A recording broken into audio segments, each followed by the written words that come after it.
from the side any second. Well, enjoy the fight. Hopefully it's epic.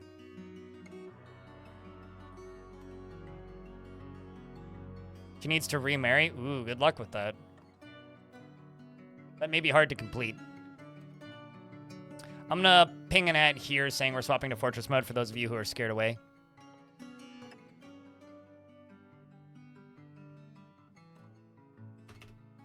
All right, let's play some Creaturekeepers. All right, Twitch chat, just for formality's sake, if you would like, you can say hello, YouTube. Also, hi, YouTube. How you been out there? There's still 65 of you watching. Thanks for 100 likes, by the way.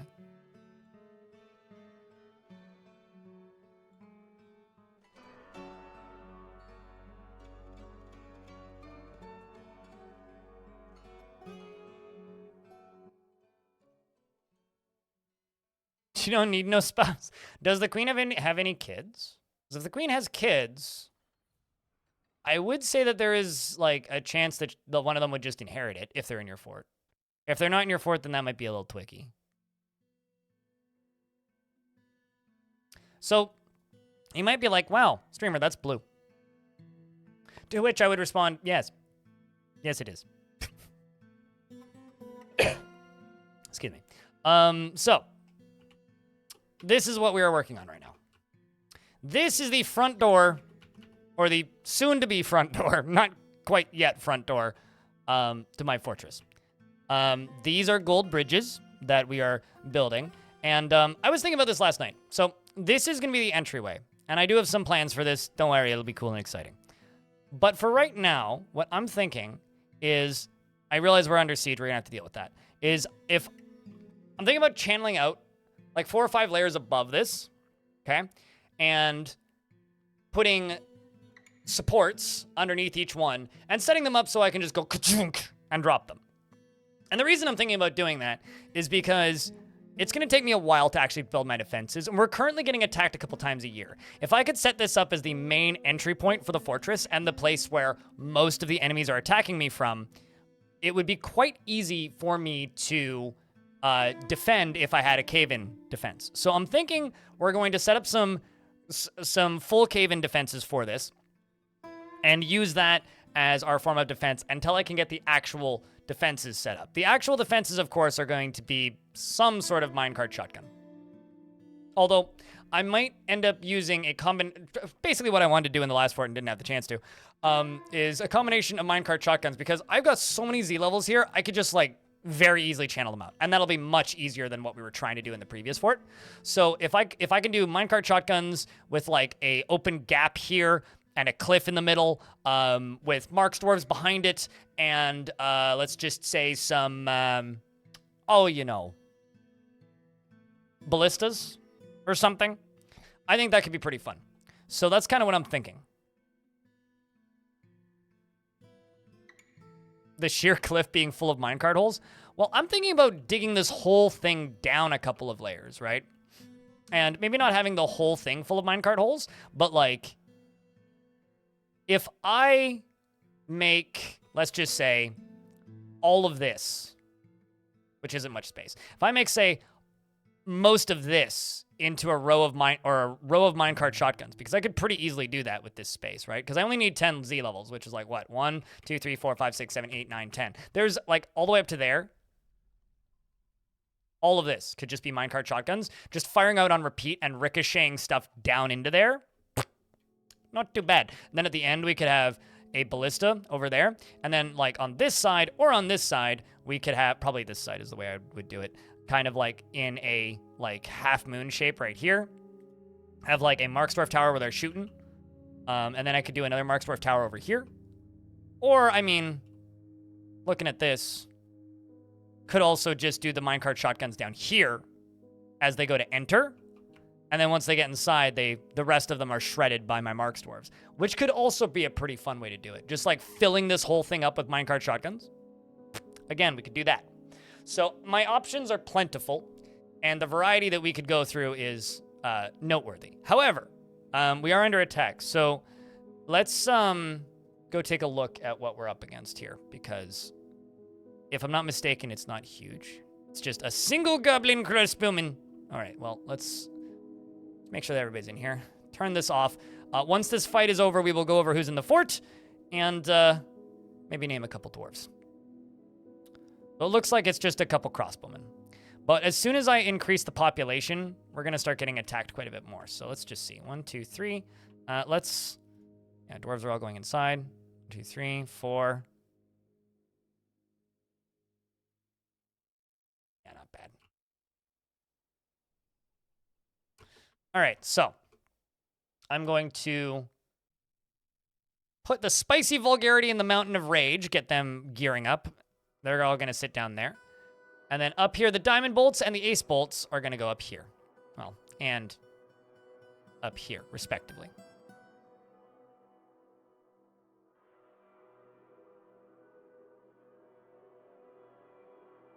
Yeah, I think that was a fun little foray into adventure mode. I got 2 VODs for the extras channel and and at least one that I can cut up for the main channel. So plenty of content that I can put together from that.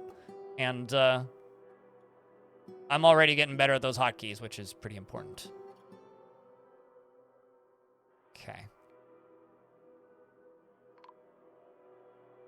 Snatcher, protect the children. Okay, so our first Snatcher, who's in Sinful Chaos. I have a question, chat. After watching me play adventure mode for the day, does it make you look at Fortress mode differently at all? Like, are you noticing things now that you weren't seeing before, or is it about the same? Goblin was uneasy after seeing a goblin's dead body. Weird.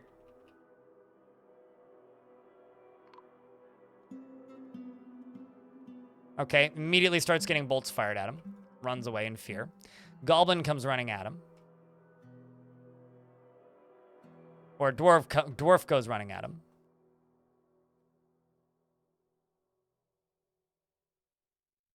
Mark's Dwarf. Mark's Dwarf's body takes the full force of the impact. Did you?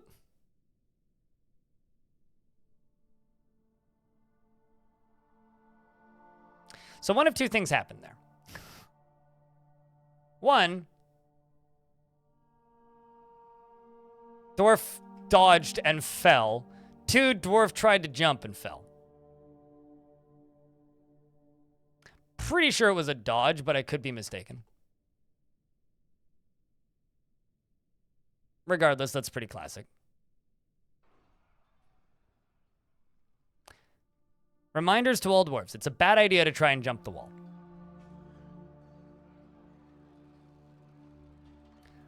There's a goblin crossbowman fighting with one of my Mark dwarves all the way the hell down here. In fact, he's fighting with Bonesaw, who appears to be dying. All right, you know what? Instead of me stationing people, let's just send them out and help. I think Bonesaw is now about to die. Looks like it. Bonesaw has been cut up to pieces by the goblin invaders, being overly enthusiastic about the goblin invaders and trying to deal with them. And I wasn't even able to avenge him properly, aside from the fact that Uzud, who, have you killed anything? Oh, never mind. We are able to avenge him properly. Mr. Raven is now dueling with the goblin who killed Bonesaw, the dwarven recruit. And the Hammer Dwarf scratches the goblin crossbowman in the upper arm, fracturing the bone and tearing the spine's nervous tissue. The crossbowman misses the Hammer Dwarf. The Hammer Dwarf punches the goblin crossbowman in the left lower back teeth with his right hand, and the severed part sails off in an arc. The Hammer Dwarf bashes the crossbowman and fracturing the bone and through the alpaca wool glove. The force pulls the right wrist, tearing apart the muscle and bruising the bone, and tearing apart the muscle and bruising the bone. And the other dwarves pile on top. Bonesaw has been avenged. Although, to be fair, Bonesaw did want to die after felling a Forgotten Beast. That wasn't really what he wanted, but hey, you got half of it.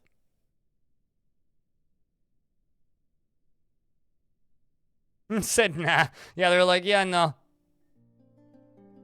All right, so we lost 2 dwarves. Not too bad, but still a bit of a shame. Pilot, how are you doing? Also, Gazoom, thank you very much for the brand new Prime subscription. That's the first subscription in 34 minutes. Appreciate you. All right, let's let these dwarves back outside.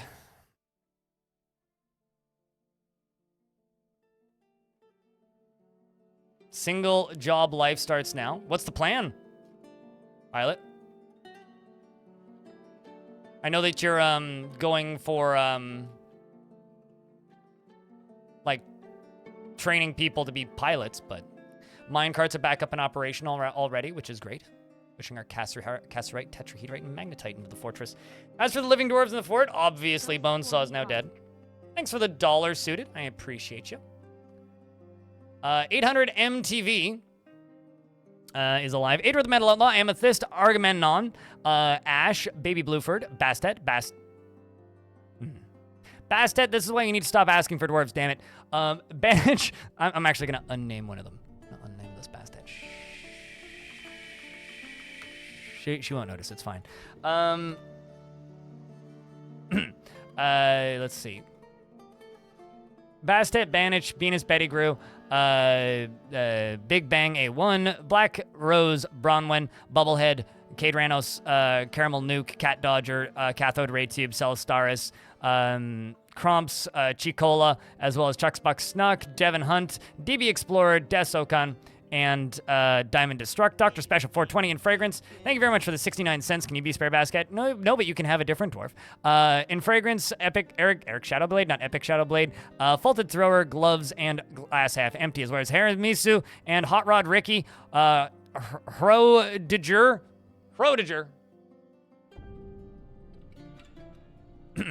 Idrovus, and as well as Jem Heiser and Jem Jezza and Joker of Spades, Cashmere Goat, and Killer Spud, as well as Cramp, Crampton King, Lanix, Lucky Steps, Lunrail, and Manticore Alpha. Momoke plays Monticore, Mr. Raven, Strong Hedgehog, Mr. Strong Hedgehog, Nailman, Narc, and Notokasa, Quendelf, and Raging Cave, Rare Candy OSRS, as well as Salty Tempest, Salvadaddy, and Sadarob, as well as Scripio, Shaku, Shogun, Spider, Megatheist, as well as Tellan Arthos, Suited Giraffe, and Uberreich, as well as Uristov, as well as Waterlyman, who's possibly the most pissed off dwarf in this fort. Holy Spokes, as well as Zeophane, and that's everybody. So, Pilot, you are now almost. How do you get a dwarf named after you? You ask nicely. Pilot guy is almost combined spears. He is completely convinced of his own worthlessness and does not enjoy participating in physical confrontations. I also would like to advise this dwarf to not actually try to be a pilot. If you try to fly, you'll probably just go splat. He works to square his natural tendency with his respective martial prowess. He's brave in the face of imminent danger, and he tends to form negative views about things after seeing Kenichi's dead body in 128. He is slow to anger, and he has a tendency towards forming deep and emotional bonds with others. He finds obligations confining, though he is conflicted by this for more than one reason. He tends to be a little wasteful when working on projects, and he doesn't often feel envious of others. He has a calm demeanor, and he touches others during conversations when he's nervous. He needs alcohol to get through the working day and doesn't mind being outdoors at least for a time. Dreams of crafting a great work of art, and personally feels those that who attempt to conceal their emotions as vain and foolish, values tranquility and a peaceful day, and does not care about fairness. And you worship Kazat, and you are not a member of any religions. It's buffering every 2 minutes. Apparently Twitch is having problems in Europe. I don't know. If you're in Europe, it's not me. My internet's fine. I haven't dropped a single frame today, so. Remember, we are streaming on YouTube too, if that works better for you on this awful, awful day. Let me just check something. Yeah, I prioritize naming dwarves when we get migration waves. And I'm about to increase the dwarf cap for this fort, because currently we're sitting at 100. So basically we're not going to get any migrants, but I'm going to increase it to 160, I think. Obviously, I would prefer that you watch on Twitch, because Twitch is better for me, but, like, I can't help you. Just keep in mind, I basically won't ever respond to anything you say if you are watching on YouTube.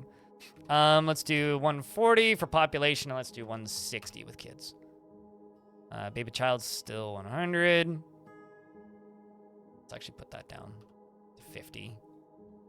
125. Litter cap 10. We'll do that. There we go.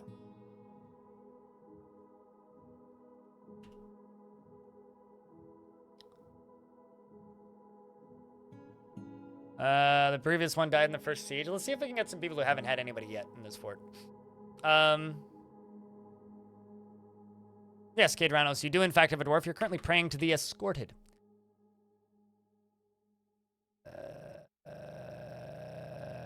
Press X to doubt, Bastet. But, let's see.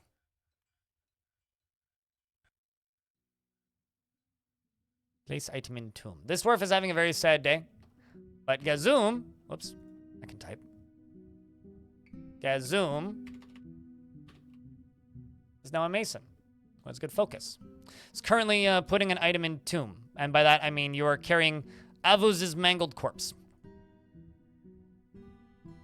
El Misco, thank you very much for that brand new Prime subscription. Appreciate you. Means a lot, dude. She is very friendly and always tries to say nice things to others, and she doesn't hold on to grievances. She tends to avoid crowds, and she is curious and eager to learn. She is quite polite, and she tends to think before acting. She is quick to anger, and she often acts with compassion. She doesn't often feel envious of others, and she is quite ambitious. She is very humble, and she needs alcohol to get through the working day and doesn't really care about anything anymore.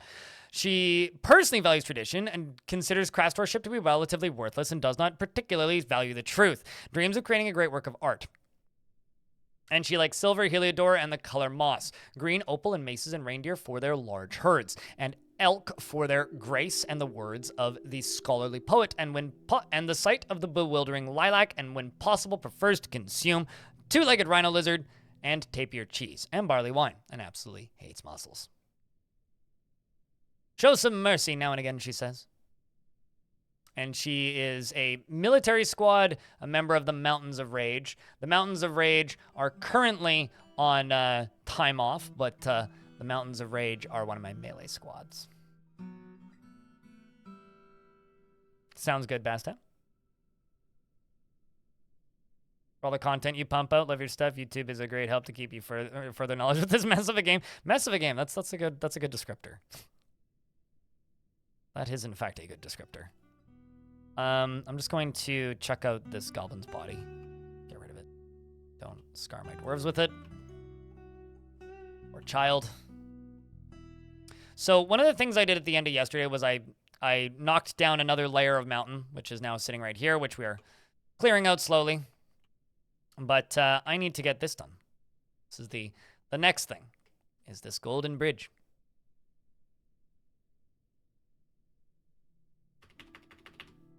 Do you have one before in this fort?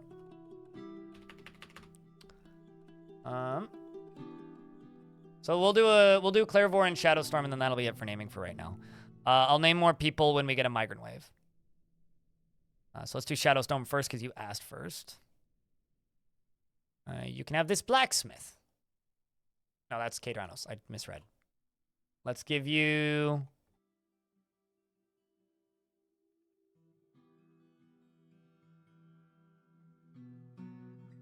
Toulon, the furnace operator.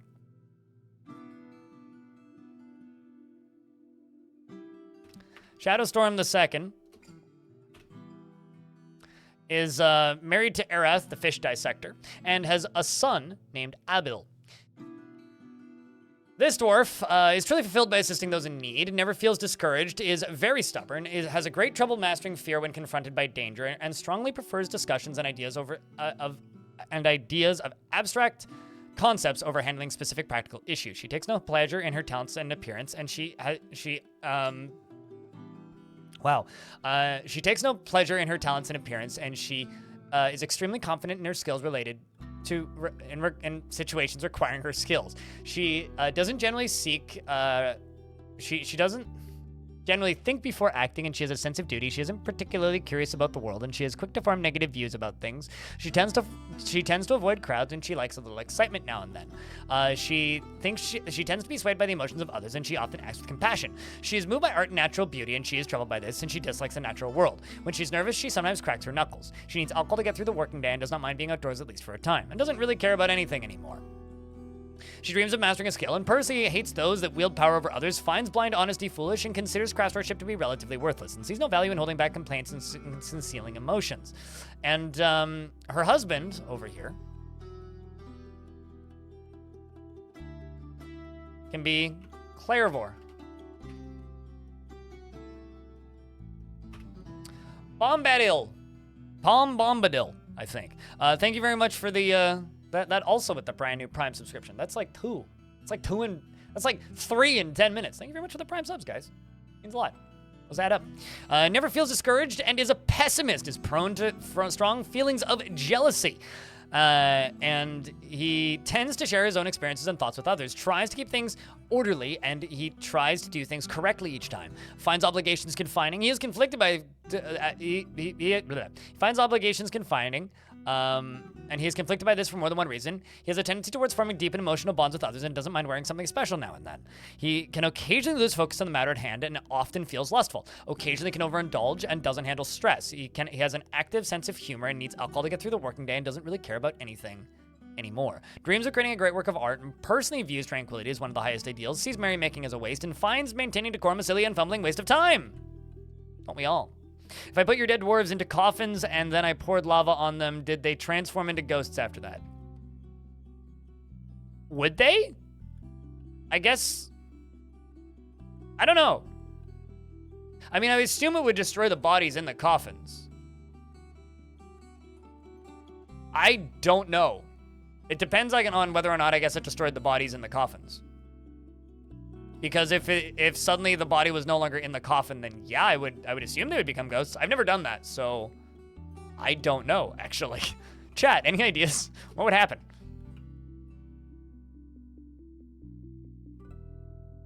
Also, over on YouTube, hi Rymoon. Also, chat room, RYMOON, say happy birthday to that person on YouTube. And you found out about me from Bike Man. You know, it's kind of like wild. I haven't mentioned this at all today, but it's absolutely wild watching Bike Man and hearing my voice. It's like I've been aware of and like watched Bike Man occasionally for about as long as I've known that Twitch has existed. And it's bananas suddenly just like, oh, well, now he's just sitting there watching my tutorials all day. I apparently am out of vlogs, so. Sounds like science to try. Yeah, do pour lava on those and report back. Just maybe be, I mean, like, you could always get rid of them, the ghosts, again, by simply, what's the word? By simply, like, engraving some slabs, right? You found my channel trying to learn to play DF? Did you just pick it up on the most recent sale? 'Cause I feel like that's where most people have come from recently.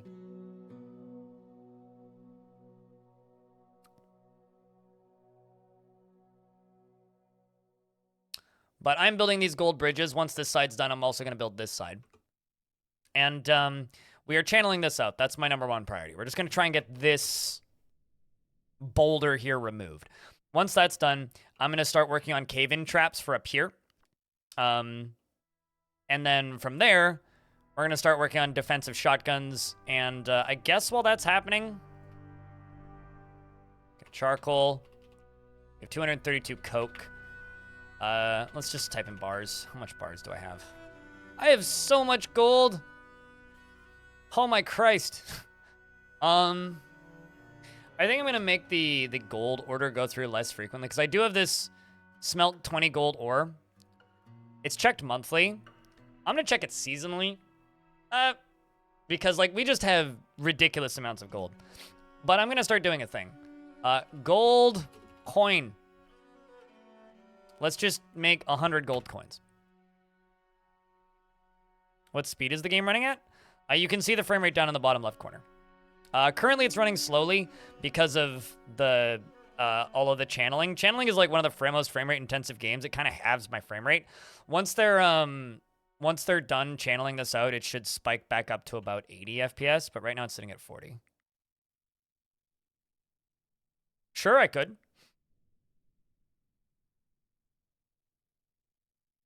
Looks like all my roosters and hens grew up. I'm going to all my dwarves to eat some chickens. Also, what's up, Sam? Oh, it's certainly easily playable.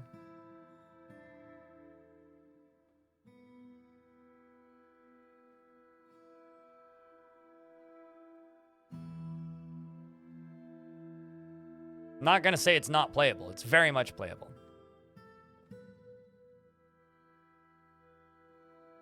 It's just you notice it a lot when it goes from running way faster to then suddenly running way slower.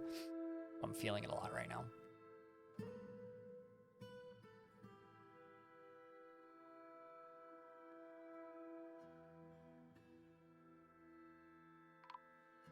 And what? Oh, okay. We've got a caravan that has arrived. Here's the dwarves are here to trade. I was very much not expecting there to be a caravan because the goblins attacked us right when they normally arrive. So I was like, well, not getting a caravan today, I suppose. Here we are.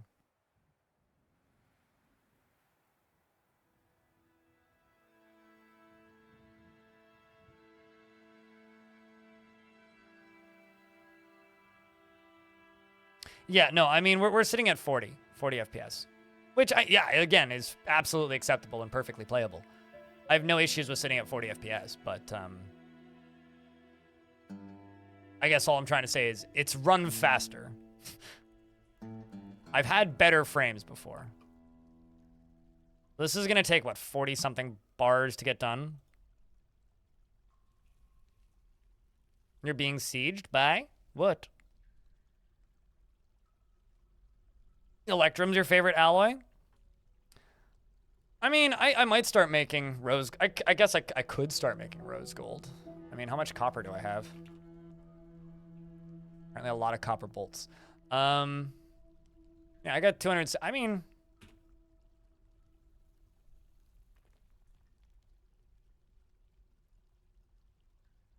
$50. Why not? Do some schmancy stuff. Cashmere Goat meets with the Outpost Liaison, and they say, let's discuss your situation. I'm going to... honestly, just keep asking them for nether cap, and goblin cap, and fungi wood, and tunnel tube. Just keep asking for wood. That's what's the most helpful to me at this exact moment. Strange. I've never heard of a cat that would snuggle with somebody before. We are in an ad break, so I'm pausing the game. On FPS, you loaded up your fort, the same original one that I played for like 4 months since Steam release, and it was sitting at 20 FPS. You're scared? There may be 1 million cavern dwellers. Oh, have you not played in a while? Or was the frame rate previously higher?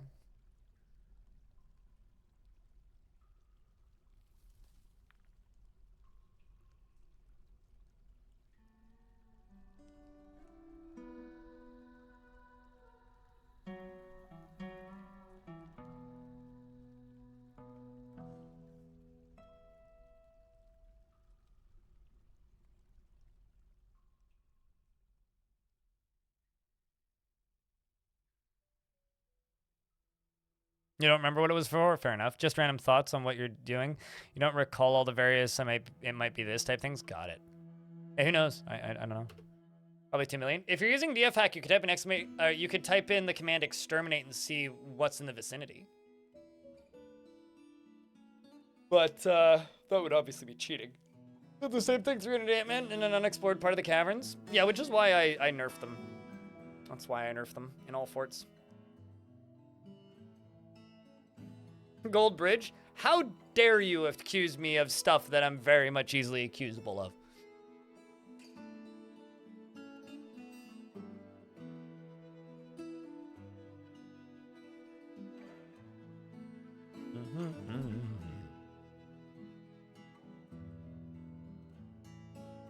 Oh, sweet. I got work to do tonight. We got a report and a Future of the Fortress post. Although, actually, I'll probably get that done Friday. Apparently, they sold 27,000 copies in December of Dwarf Fortress. Not bad.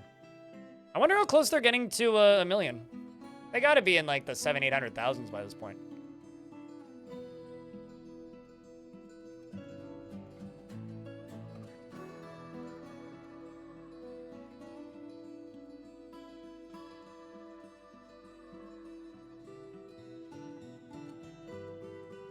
This is what Tarn writes. Yeesh, what a year. Hopefully, next one will be more relaxed and see us finish out adventure mode and then get into new stuff for everybody. I guess relaxed might not be possible since we have ourselves another deadline, but it'll be good to get through the basic adventure mode update. I guess that means that they are on track.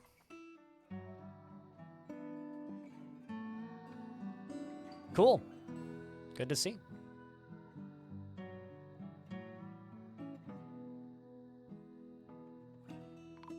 Can I briefly tell you what adventure mode is, please? In Fragrance, the miner has been found dead. Uh-oh.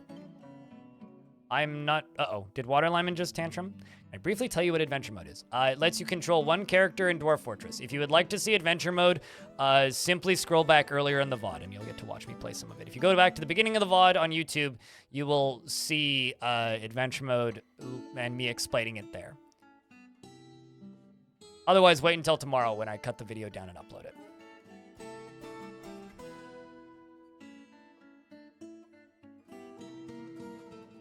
Yeah, black bronze is in fact an alloy. So I'm not sure what happened here.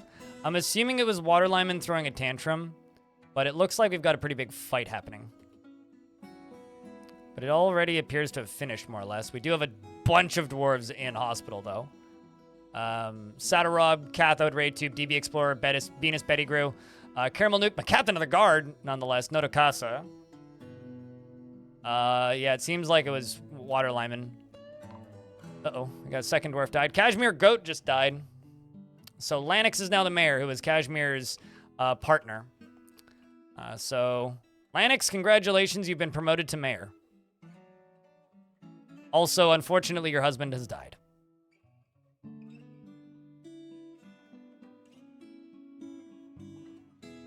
Or rather, your wife has died, who is the mayor. For some reason, I thought you were the wife, not the other way around. But anyway... Rest in peace to the mayor. I have a mace that needs to be moved.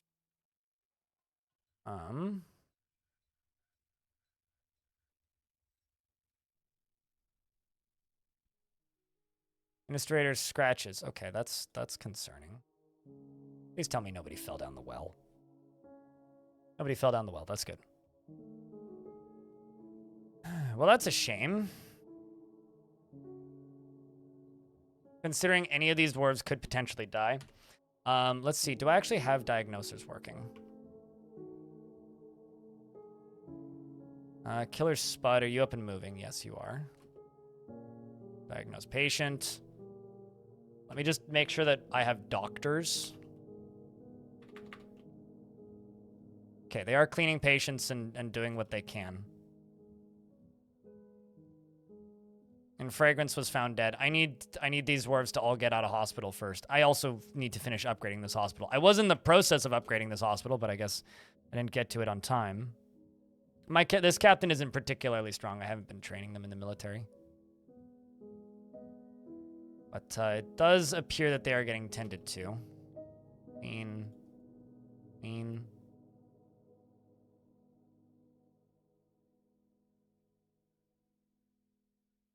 Creaturekeepers, a dark place right now.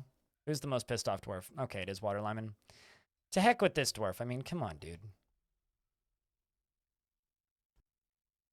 Yeah, it was this dwarf that started the whole thing. This dwarf went into a throw of rage, a fit of rage even. Diamond Destruct, however, has been taken by a Fey mood in the midst of the chaos. And is now at one with the Fey. Runs up to a clother's shop and claims it. Moves underground. Grabs a pigtail cloth. Runs back up to the shop.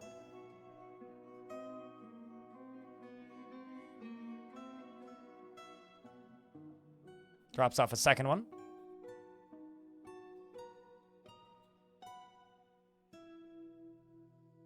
Drops off a third one. Grabs some schist blocks.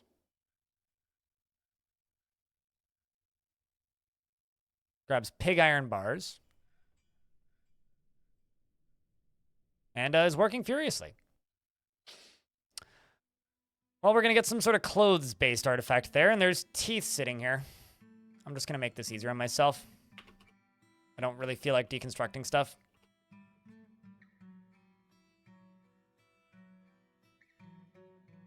Oh, auto dumb.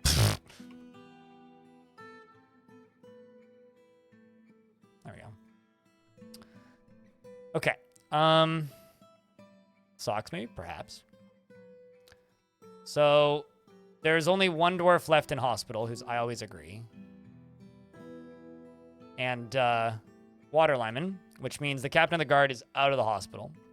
I'm going to convict water lineman of their 2 counts of disorderly conduct. Let's jump to the captain, who is currently storing an owned item. Is wearing their gold crown still.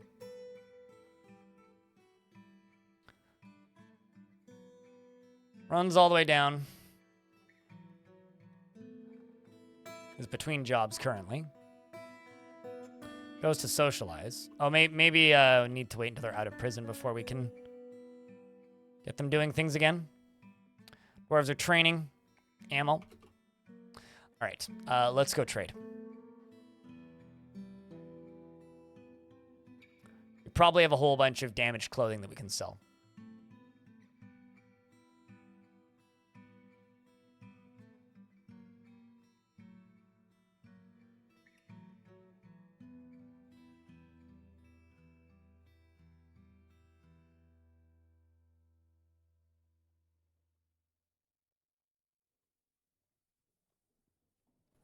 And to anybody who's wondering about the adventure mode VODs, they will be archived as they normally are on the extras channel.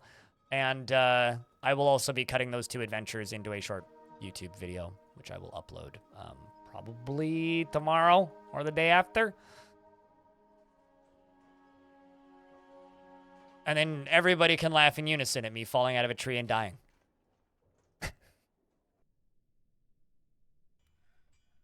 Another thong, mayhaps. Maybe, perhaps, it'll be another thong. It would be fitting if Diamond made another thong.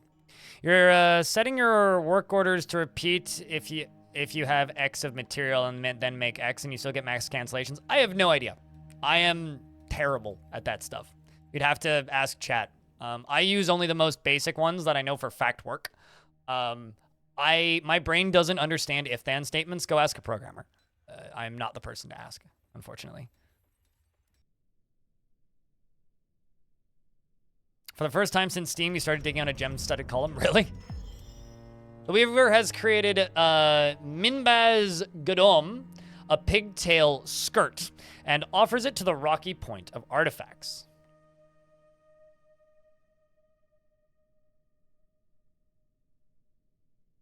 But chat can maybe help you with that. I'm bad at that sort of stuff. We got a skirt.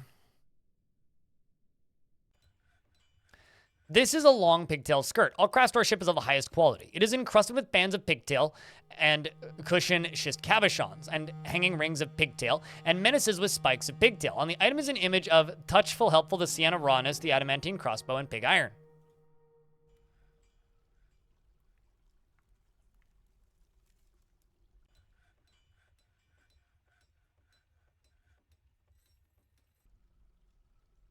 I think there we go.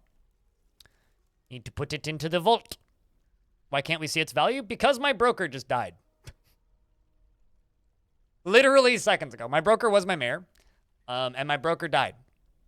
So if you can't see the value of a thing, it means that your broker is either has no skill or you don't have one. Currently, I just don't have one, so. So we're gonna make Shogun the new broker.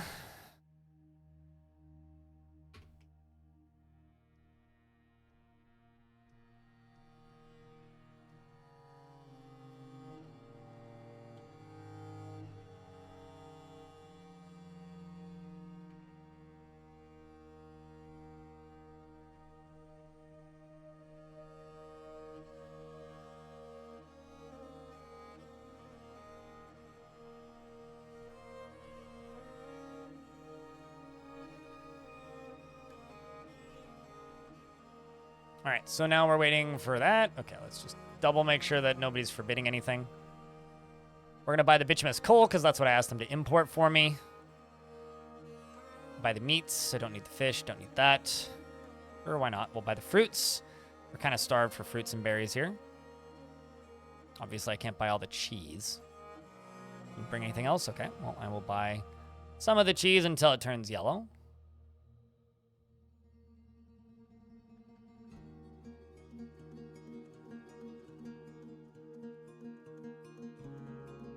Last night I was watching Bike Man, and he was trying to trade and ended up, like, trying to demand too much value from the dwarves, and they canceled his trade. And I honestly, at this point, I think that failing a trade is like a rite of passage. Everybody does it once. Like, the first time you trade, regardless of who you are, the first time you trade, it fails.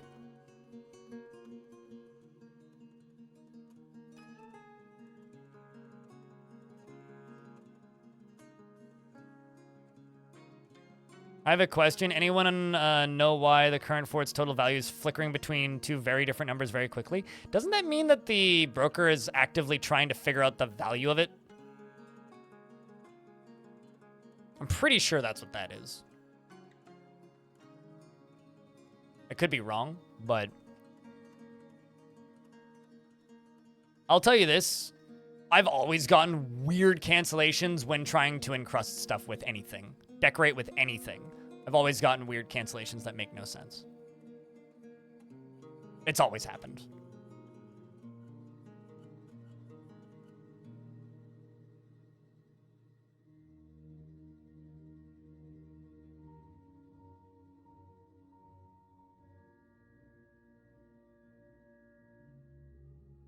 Yeah, you make a doctor's guild and make it public. That's how you train anything without doing the thing. You make a guild for it. You make the guild high enough value so that it's got the minimum value. So for normal, I think that's what, 3,000 or 2,000, whatever the value is. You hit the minimum value, which is pretty easy. And then dwarves will socialize in there, and they will talk in there, and periodically they will teach each other doctoring skills. You can make a doctor's guild, you can make a suture's guild, you can make a bone doctor guild, and you can make a diagnoser guild.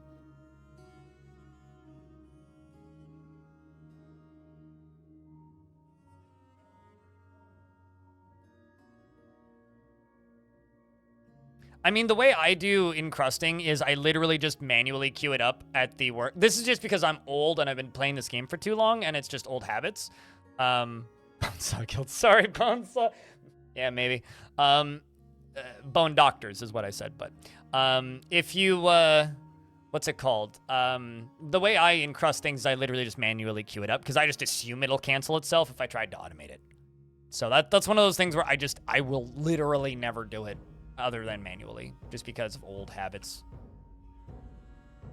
All right, chat, if you do not have a dwarf in the fort currently and would like a dwarf, say pick me. I have no idea how big this migrant wave is. It could be 3 dwarves, it could be 45 dwarves.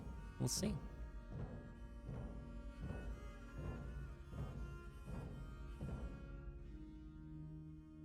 Stone coat. The engineer. Because I am an engineer. Is ruled by irresistible cravings and urges, easily falls in love and develops positive feelings. He likes to keep things practical without delving too deeply into the abstract and prefers to present himself modestly, and he's not particularly interested in what others think of him. He becomes exasperated, and when he becomes exasperated, he begins to speak very deliberately. He needs alcohol to get through the working day, dreams of mastering a skill, and personally feels that those who attempt to conceal their emotions are vain and foolish. Finds eloquent and artful speech off-putting. Has no relatives in the fortress, and is a member of the cult of Amethyst. Next up is a peasant. And this peasant is now named Lazy Man 32. And Lazy Man is dislikes abstract discussions and would much rather focus on practical examples. Is very sloppy with her living space, and she is not readily moved by art or natural beauty. She is conflicted by this, and she values artwork and its creation. She is bashful and she is confident under pressure. She finds strong urges. She is confident under pressure. And she feels strong urges and seeks short-term rewards. And she acts with little determination and confidence. She is somewhat quarrelsome, and she thinks that she is somewhat quarrelsome. And I lost my place. Quarrelsome, and she is bothered by this, and she values friendship. She tends to ask others for help with difficult decisions, and she is a bit stubborn in changing her mind about things. She generally acts with a narrow focus on the current activity, and generally finds herself to be quite hopeful about the future. And she finds herself, and she tends to form only tenuous emotional bonds with others, and needs alcohol to get through the working day. Dreams of crafting a masterwork, dreams of raising a family, and personally values independence and respects the law. Welcome to the fort. Next derp. We can go with RY Moon from YubTubs and the kids' table. Rarely looks on others with lust, tends to share her own experiences and thoughts with others, tends to be a little wasteful when working on projects, doesn't mind wearing something special now and again, prefers that everyone live as harmoniously as possible, tries to do things correctly each time, and has a noticeable lack of perseverance, tends to ask others for help with difficult decisions, and she tends to keep her things orderly. She is somewhat uncomfortable with others that have a different appearance or culture, and she is a very friendly, she is very friendly individual. She generally acts with a narrow focus on the current activity and talks very loudly when she's excited. She needs alcohol to get through the working day, and we don't have enough beds. She dreams of crafting a masterwork someday and personally finds artwork boring, doesn't think one way or another about leisure time, and doesn't care about family one way or another.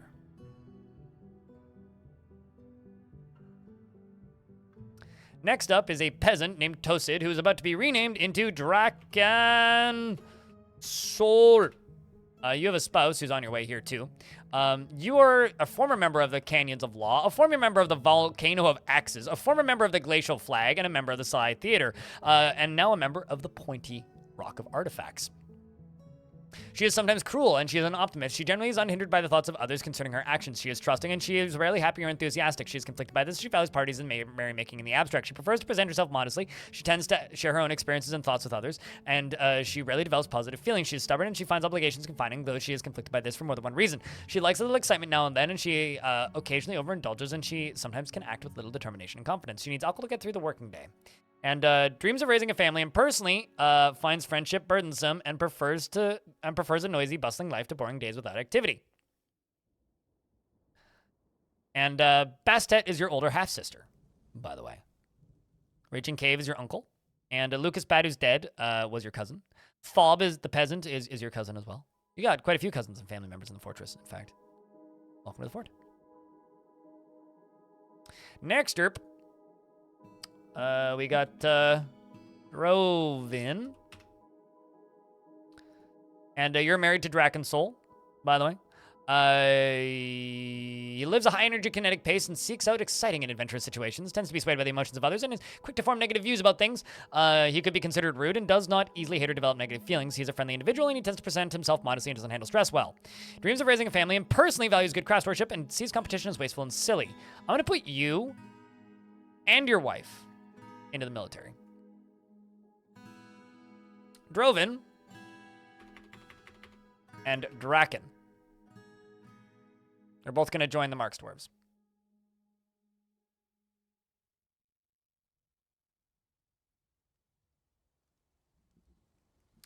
Next up is Arende. I think this is Arende the Second.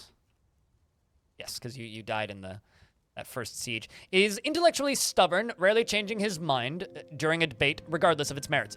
He has little time for forgiveness and will generally seek retribution. He finds helping others to be emotionally rewarding, and he rarely feels discouraged. He has a tendency to go it alone without considering the advice of others, and he doesn't mind wearing something special now and again.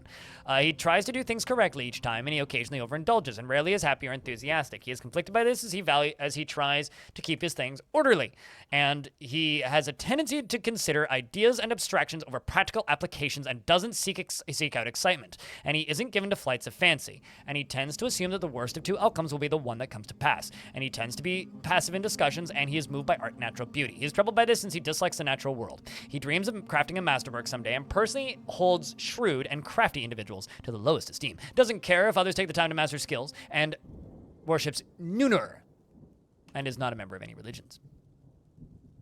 Next up is an animal dissector named Dubar, who is now named Sparky, who I screwed up the name of at the end.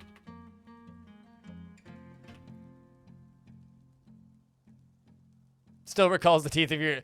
I think that your teeth might still be there, actually. He is rarely moved by curiosity, and he is pleased by his own appearance and talents, and he is quick to form negative views about things. He tends to not be swayed by emotional appeals and is given to flights of fancy. He is quite comfortable with others that have a different appearance or culture, and he is a servant, and he is not particularly interested in what others think of him. He doesn't seek out excitement and occasionally overindulges. When he's thinking, his body becomes very still. He needs alcohol to get through the working day. Dreams of creating a great work of art and personally considers craftsmanship to be relatively worthless and doesn't respect the law. And you worship Kel Vunamsur Elbem Commonith. You also dream of creating a great work of art, and you're a member of the Cult of Amethysts. Next up is another peasant. This peasant is named Giant Blue Lizard. Strange, you don't look like one. Is assertive to the point of aggression, unwilling to get a word in, letting others get a word in edgewise when he has something to say. He is bashful and he is a pessimist. He takes offered help and gifts without feeling particularly grateful. Is very humble and tends to not reveal personal information. Does not easily hate or develop negative feelings. Is very happy and optimistic. And enthusiastic. Sorry. Is conflicted by this. He values parties and merrymaking. Rarely happy or enthusiastic, not very happy. And he's conflicted by this as he values parties and merrymaking the abstract. That makes more sense. He tends to be swayed by the emotions of others, and he generally acts impartially and is rarely moved to mercy and begins speaking in a monotone whenever he's angered and needs alcohol to get through the working day. Dreams of mastering a skill and personally finds artwork boring, respects the law, and doesn't think one way or another about leisure time. You're married to Thob, and I feel like this dwarf would be good in the stabby squads, potentially.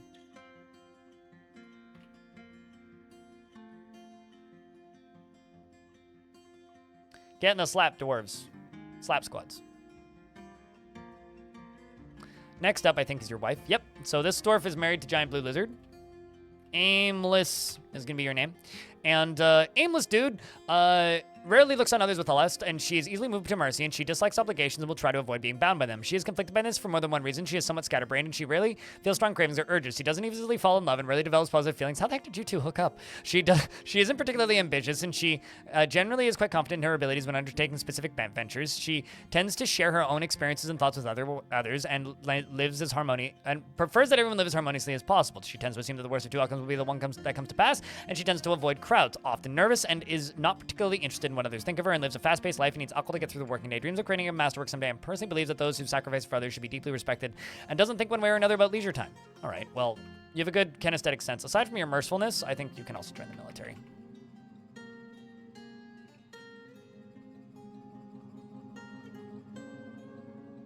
RY Moon, we already named you. So I see you typing into the YouTube chat, and the Twitch chat. But I did already name you. You were one of the first few I named. RY Moon, right there. See? Done. I think that's everybody. Yes. Population is significantly higher now, so we will be getting more migrant lanes.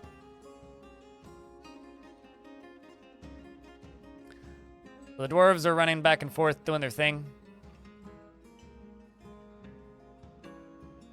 You think you spaced out? Well, you got named.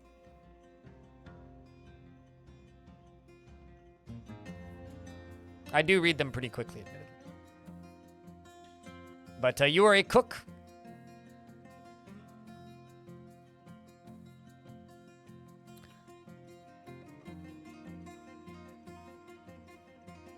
Honestly, one of my favorite parts of this fort is this big ol' like surface quarry we've got out here that we were just shipping in with these minecarts. It actually makes me wonder if I could fit a second minecart onto each of these.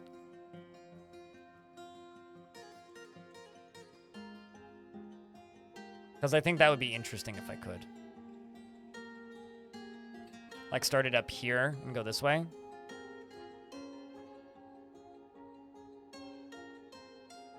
Let's see if I can.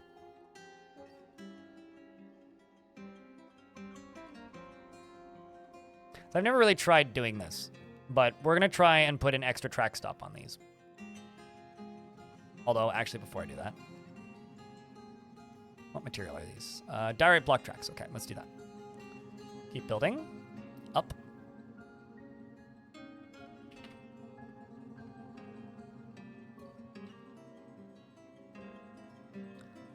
And I will add these both extra routes.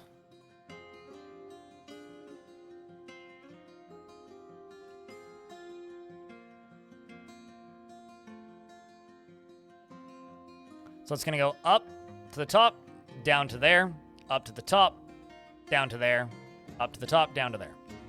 What's up, Corn? How's things?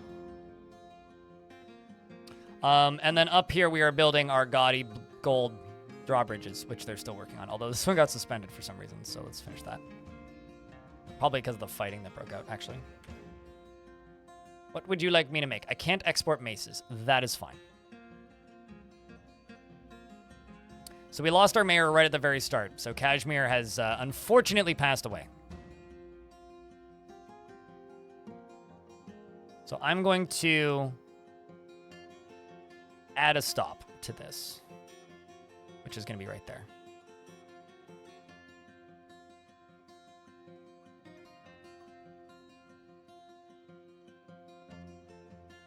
And it's going to push this way when full. And stop 3, it's going to load from here. Wait, actually, hold on. Did I add this to the wrong...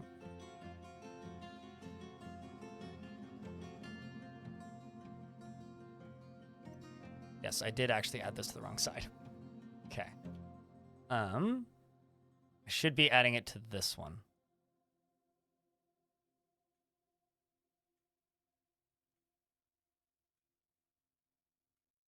Okay, that's metal ores, and then this one is boulders.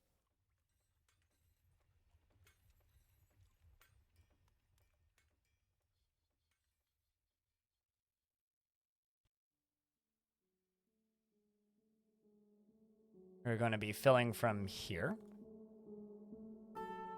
And you're going to fill other stone, economic, no coal, yes, clay. You are going to glide this way.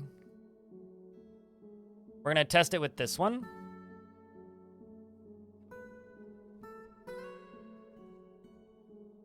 You're going to go up to here. And you're going to glide this way as soon as empty.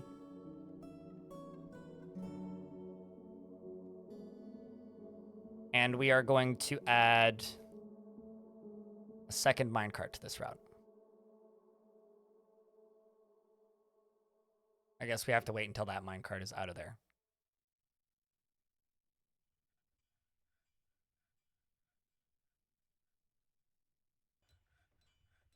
Doing all right. Sage. I'm just waiting on an ad break to finish right now. How well did the firework camping trip go? If you go and scroll up on any of my social medias, you'll find a bunch of photos. It went pretty well. The first night was cloudy, but the clouds cleared for, like, I shit you not, 15 minutes before midnight. And then, well, they started clouding over and intermittently around 9 p.m. But, like, literally 15 minutes before midnight, the clouds parted. We could see the whole city. And then we had, like, 5 minutes of clear skies when New Year's hit. And, like, we could see fireworks all over the city.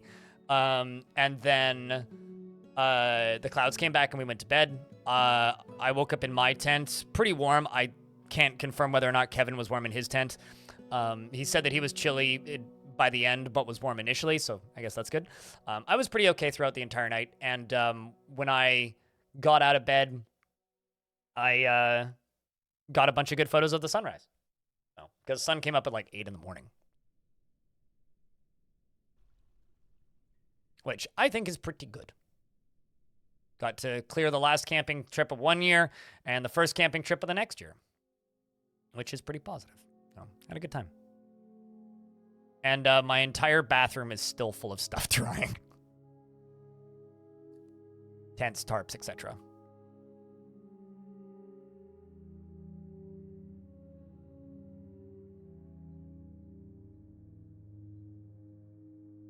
There's so many boulders, holy shit.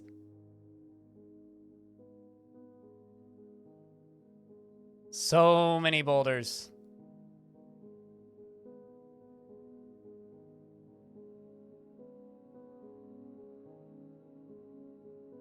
There we go, okay. So now we're just waiting for a new minecart to show up here because I kind of screwed this up.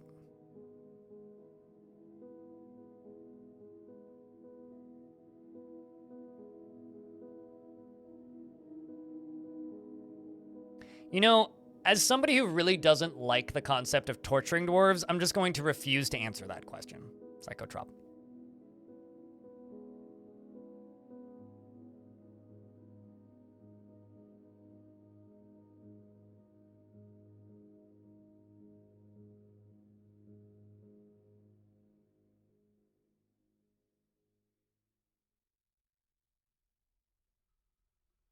I think a new minecart's coming here. There it is. Okay.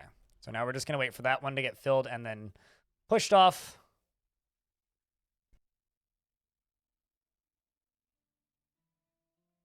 And now that that's leaving,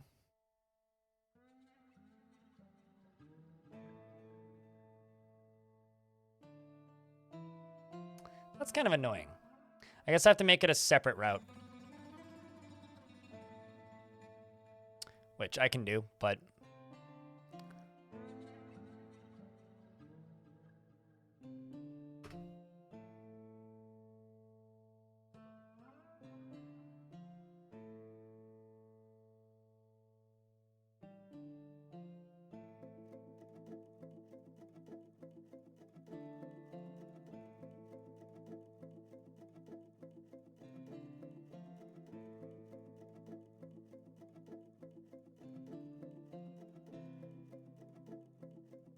Glide that way when empty. Glide that way when full. That way when full. That way when full. We're going to fill with everything but coal. And I'm going to assign closest minecart to you.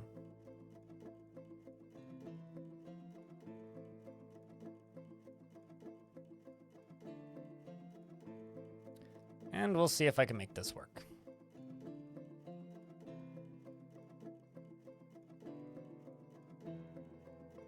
They wouldn't yell at the kids.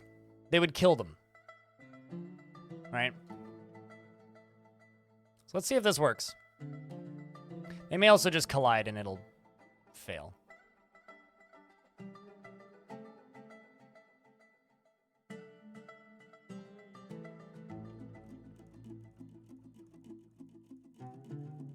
So you...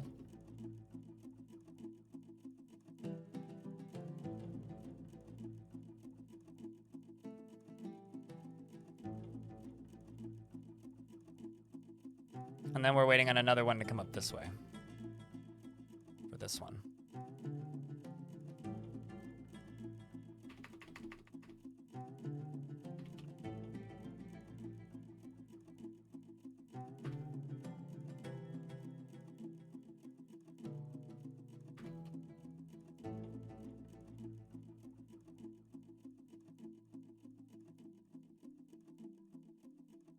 I'm very confused.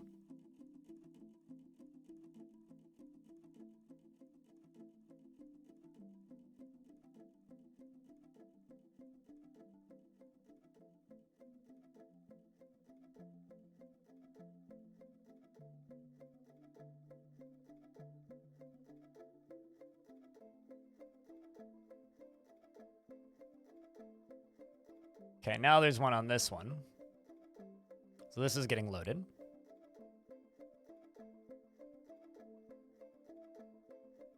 I mean, that'll make dwarves happy. That won't keep them mad.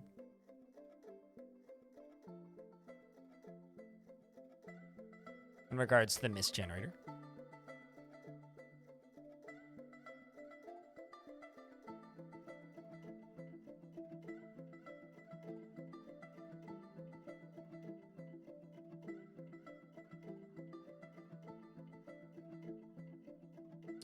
That seems to be pretty efficient so far, and I haven't seen them hit each other yet. So... maybe if I set one of them so that... I think that they're safe from colliding. I'm pretty sure I've seen them collide before, though.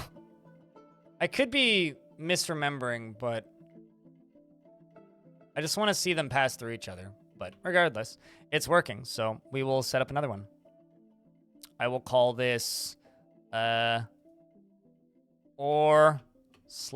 /coal track 2, which is going to start here.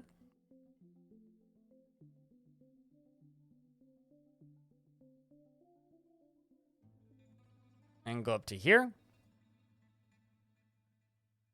going to do all metal ores and coal.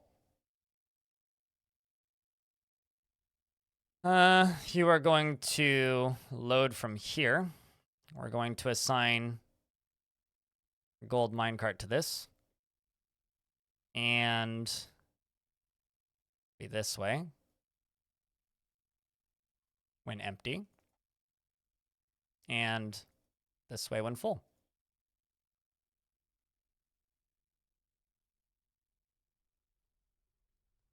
Pressure plates can be set to activate when a cart passes over it. Yeah.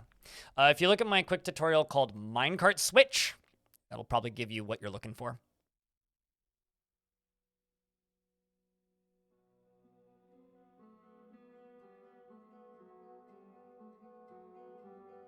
I just want to see them collide. Actually, here, we may have that opportunity now. Just to see what happens. Yeah, okay. I guess they are safe from colliding. Then I can just keep stacking these, which is good. Pushing minecarts is going to be a #1 industry in this fortress. These kids are going to be ripped, just hauling boulders. All right, sweet.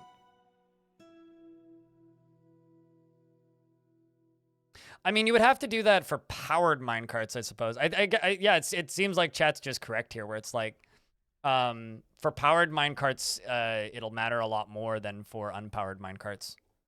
Need to make a lot more gear, which is fine. And I need to make a lot more gear, which again is fine.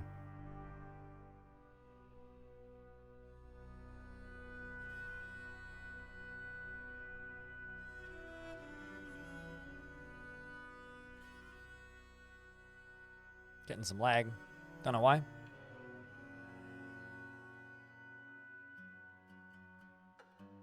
And there we go. Head back down. Going up again. Sweet. Oh. Well, this we have to fight with. I have no choice. I have absolutely no way of catching it, and it has like 25 ways into my fort.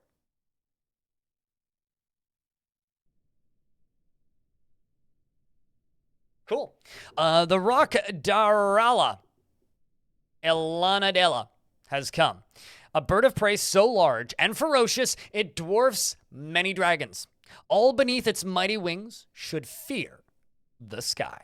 Yeah, it has way too many ways into the fortress. I will try and get the dwarves inside regardless, though. Let's see where it is. All of my military is equipped with stuff, I think. Everybody has bolts. Good, good, good. That's good to see. Let's see where this creature is.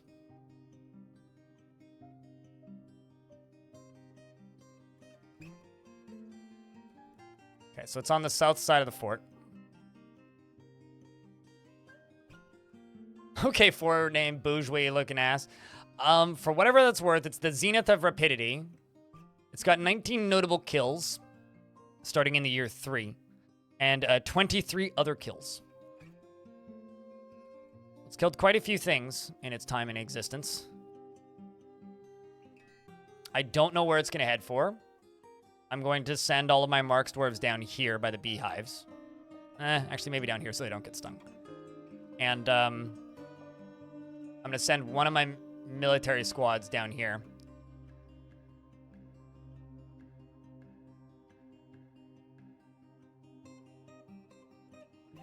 Because I'm assuming it's just going to take the shortest route into the fortress, which is straight across.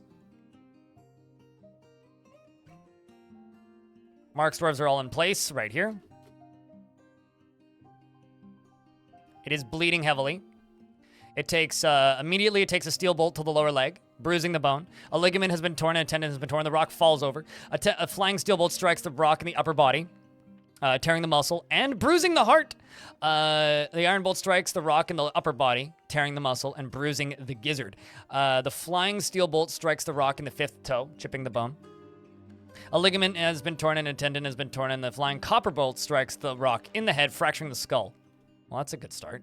It's bleeding heavily. It's overcome by terror. The dwarves continue to fire bolts at it. Shoutouts to Eral here, who's charged straight at it, fired a bolt, and then dodged out of the way of it. And says, I cannot stand by. I mustn't feel terror. I unpause a couple times. We can see more bolts hitting it. One struck the rock in the head, fracturing the skull yet again. I think this rock's going to die pretty quick. The dwarves are flapping around it, However, it appears that this dwarf has dodged very dangerously over here. Where are you? Why? Maybe don't jump that far. That seems danger. The creature is nauseous, bleeding heavily. Doesn't seem like any of my dwarves have really taken injuries. Mr. Raven is in the fight too. In fact, has hacked it with its with his silver warhammer, chipping the bone.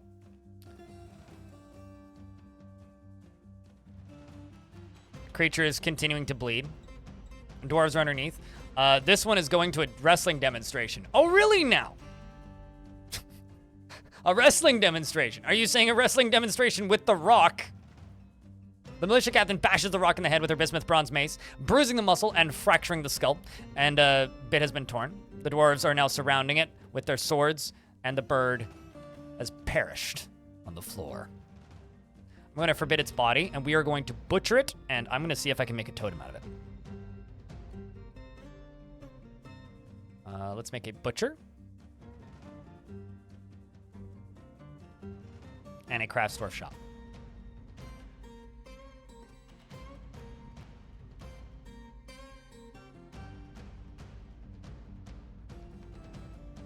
Yeah, and it seems like my dwarves gained no major injuries from that. This one is satisfied after improving their crossbow skills. That's a really good training session for the dwarves, if nothing else. We rocked that rock.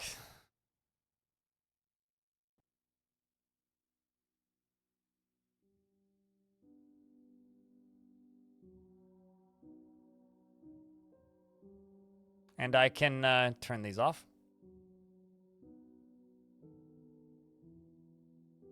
Oh, it definitely took a lot of hits. We just have a decent military currently.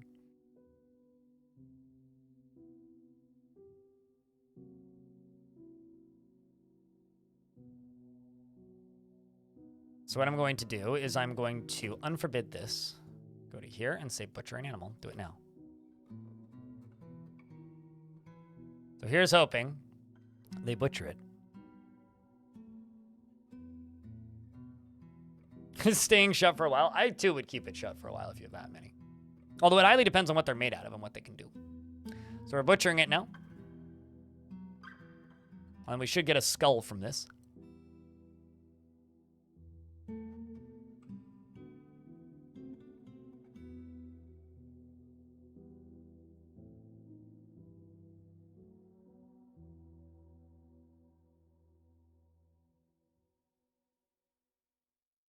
I did, in fact, get a skull from it. Skull.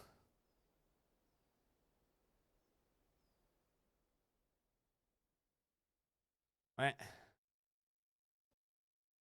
Totem. There you go. I always thought it was under skull, but it's not.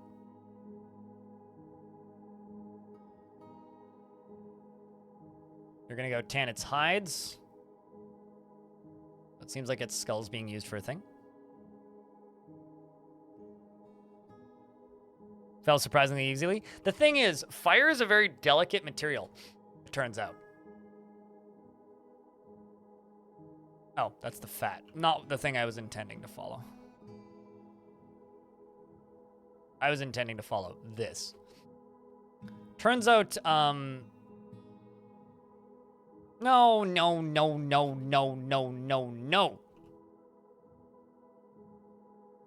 I can't specify what skull to use.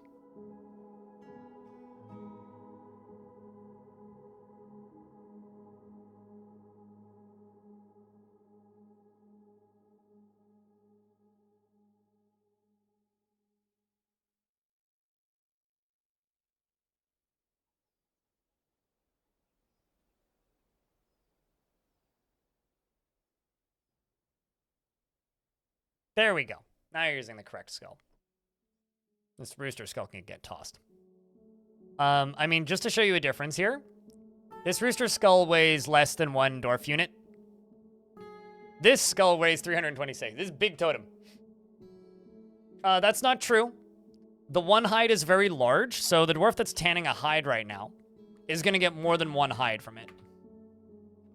So first off, they're hauling this hide, yeah, but look at the weight of the hide, 442. So they are hauling this to the tanner's shop very slowly because it's very heavy. When it gets there, you're going to get a lot more than one leather out of that one hide. So yeah, it is one hide, but you're going to get a lot more than one piece of leather. In fact, let's take a peek. How much leather do we get out of this? Dwarf has grown up. Something cool happened to me in one of your forts that you wanted your thoughts on. You had a fort where you had a rock breeding program going, and you got bored and you embarked anew. And at some point in the new fort, I got attacked by a mega beast, and it was one of the domesticated rock children from my old fort, and it came and domesticated and integrated seamlessly into your fort. That is rad. I've never seen that happen. That is cool. Holy shit. I have a question. Did you have the opportunity to embark? I would argue that is probably a bug, but that's too cool to be a bug, so I'd call that a feature. 1, 2, 3, 4, 5, 6, 7, 8, 9, 10. We got 10 leather from it. See? 10 leather. Not 1 leather. Make 10 jackets out of that shit. All right. I do, however, probably need more food storage. Where is the tavern? Right here.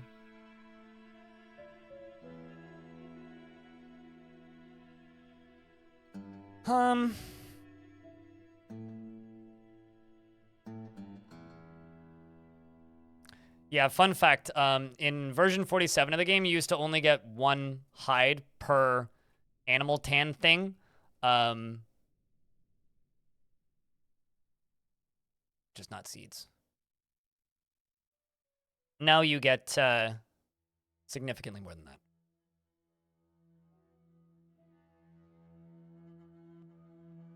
Also, let's place that totem. Although, is that considered a statue? Or no, totems are something that have to go onto a pedestal, right?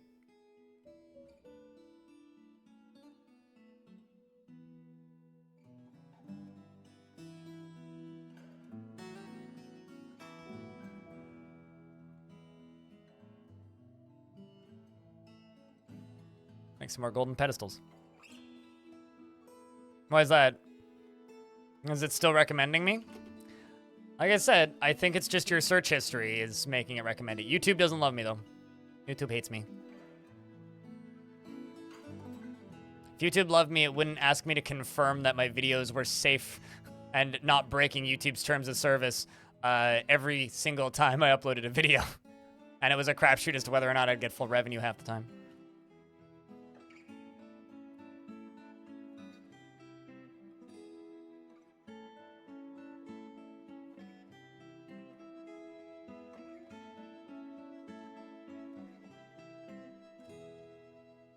Making this bridge. Oh, they'll carry them like scepters or crowns. They're like they're a craft.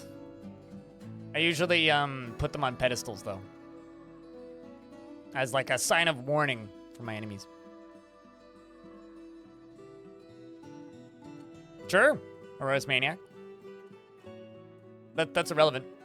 I just disagree that YouTube loves me. But I'm glad you're here. Welcome back.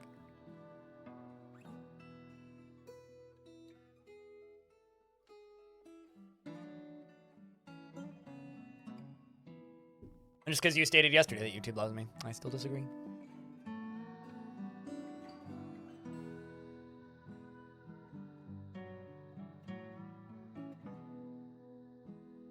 Done. Bridge done. Bridge 1 done. Now bridge 2. Actually, technically bridge 3. Did this, and now this.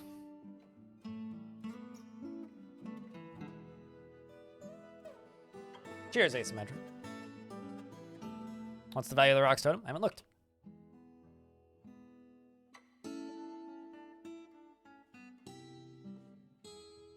I think this is also my first time making a skull totem in this version. 1,000. Pretty good.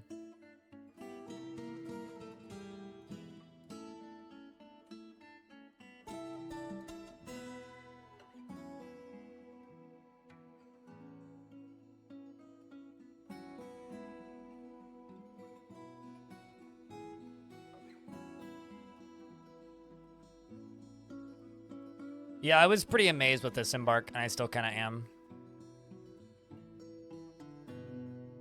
let's do that and that. We got this.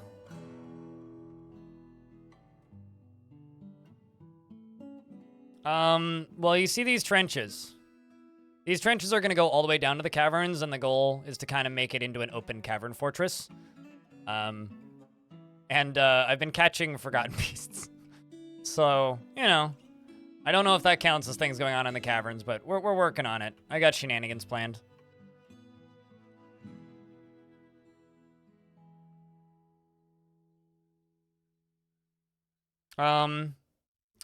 If you go to the DF Save sharing room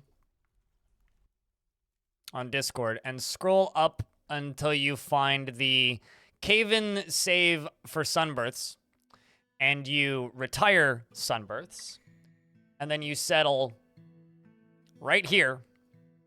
I can't zoom in, but right there, you can watch the VOD to find the location. You can get this embark. I'm not really the sort of person to share my saves every time, though.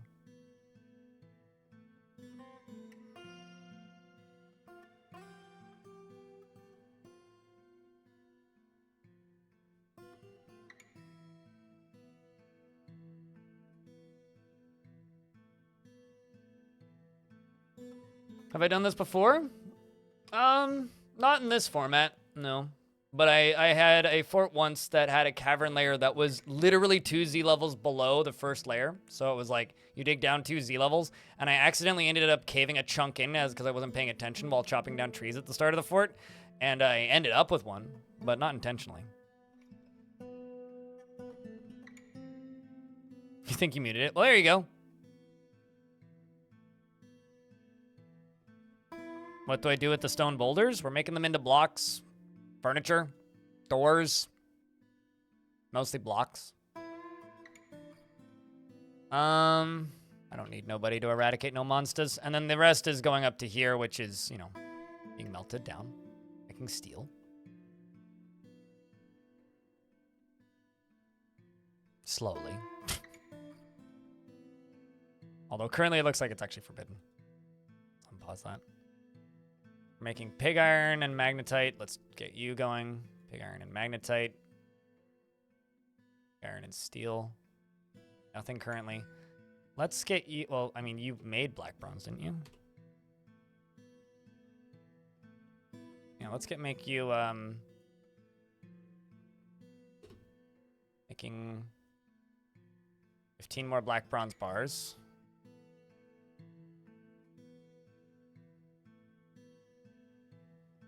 Increase the number of bituminous coal that we're making.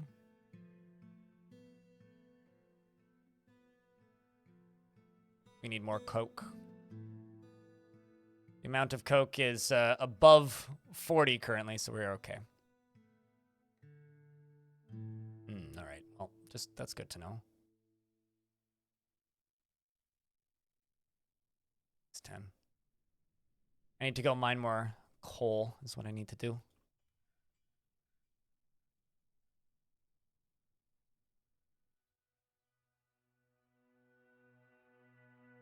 Gold right there.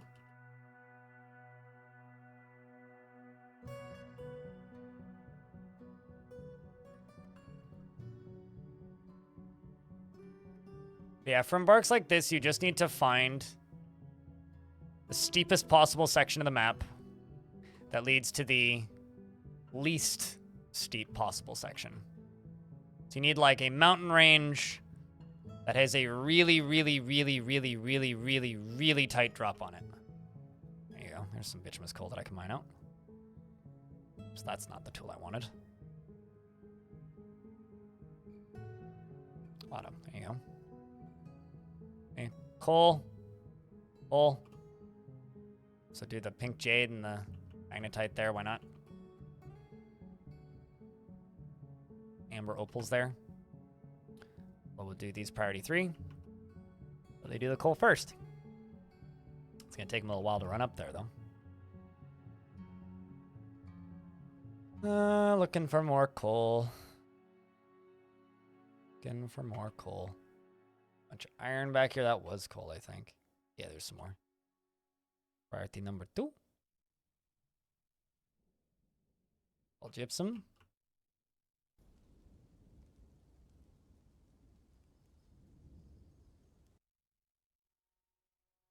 Cool.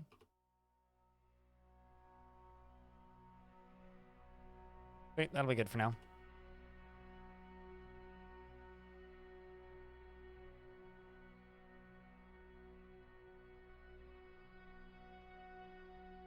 No problem, Stifos.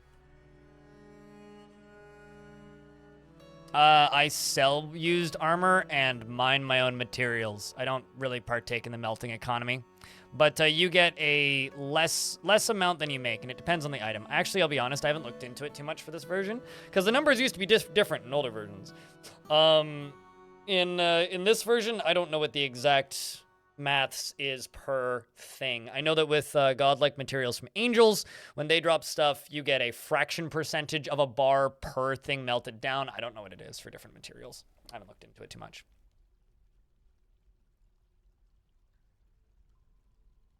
I thought that they patched that, Clarivore. I'm pretty sure that they went through and patched every single duping scam in the game.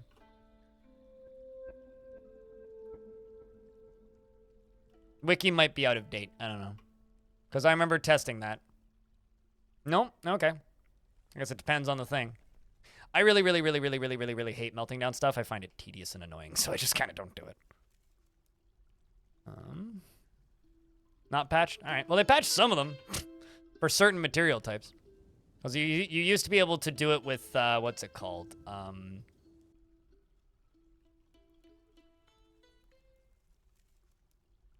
Like almost anything.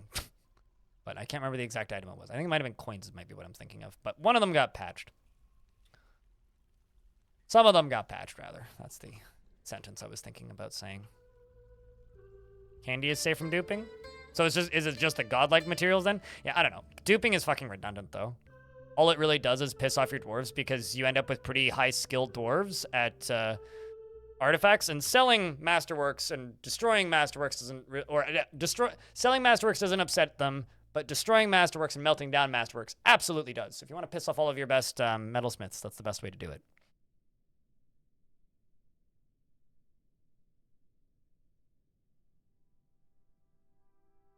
But I'm also pretty sure that serrated discs don't. Same with spikes.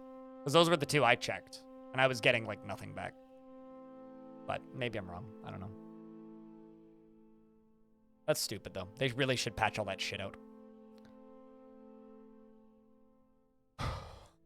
That is one of the few things in this game that actively makes me mad. That just straight up shouldn't be in the game.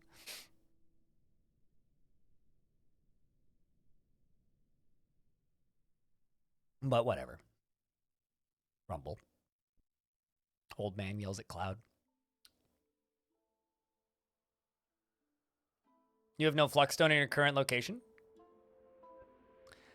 How about this? Scroll back up in chat. Don't ask that question again, minimum. I don't want to talk about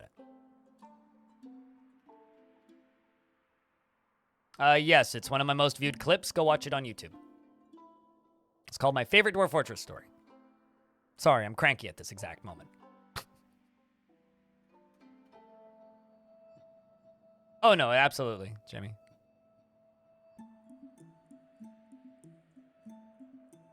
That and, like, you know, telling the same story, which is my most standout moment time and time again. The YouTube short exists for a reason, so that I could stop telling that story a year ago. And the YouTube short's still there, so go watch that one.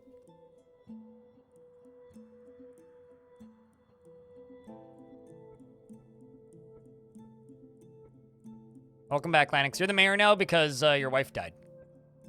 Cashmere Goat died, so you are now the mayor. I'm sorry.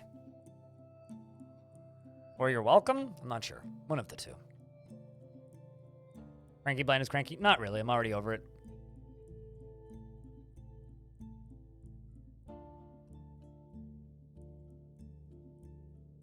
Just remember, you don't need steel for every embark. You can absolutely get by with no steel. Iron is more than sufficient for any foe that you'll have to deal with, except for maybe a bronze colossus, at which point then iron bolts are sufficient. Considering I've defended forts very successfully with no steel and only, oh, those are falling apart. Considering I've successfully defended forts with no steel and only bone bolts, you can do it too. Yeah, death of old age happens on the 1st of spring, which is a little silly, but... No, not every map has flexstone. Most of them don't, in fact. And it's not like a sand situation where you can make sand with lava on any map. It's, most maps do not have flexstone to speak of, period.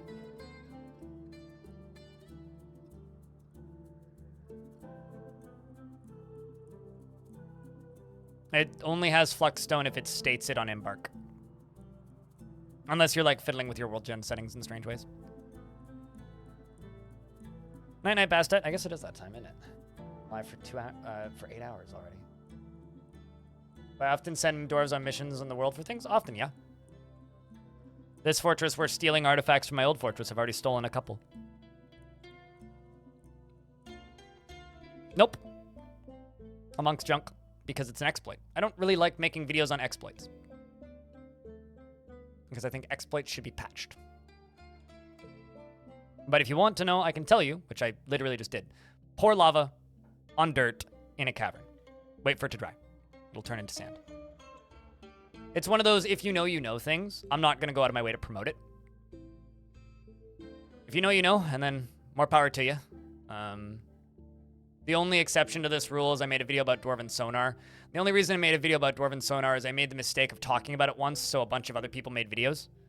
And then somebody got really mad at me for me talking shit about them making videos about it. I was like, well, like stated, I didn't want this to spread. This is a crappy exploit that's been in the game forever. And you just intentionally go and make a video out of it, so cool.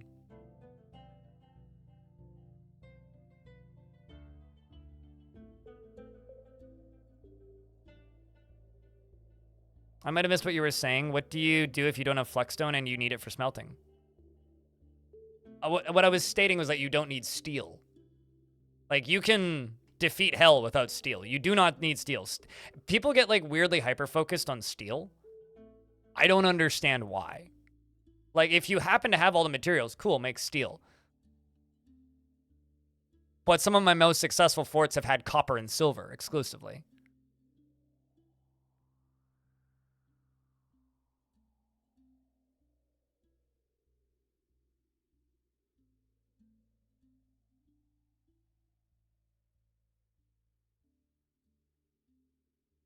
Like, I mean, silver warhammers, and also even to a degree like silver battle axes, are more than sufficient to take on any hand-to-hand foe. And things like the underworld, well, that requires adamantine, more or less.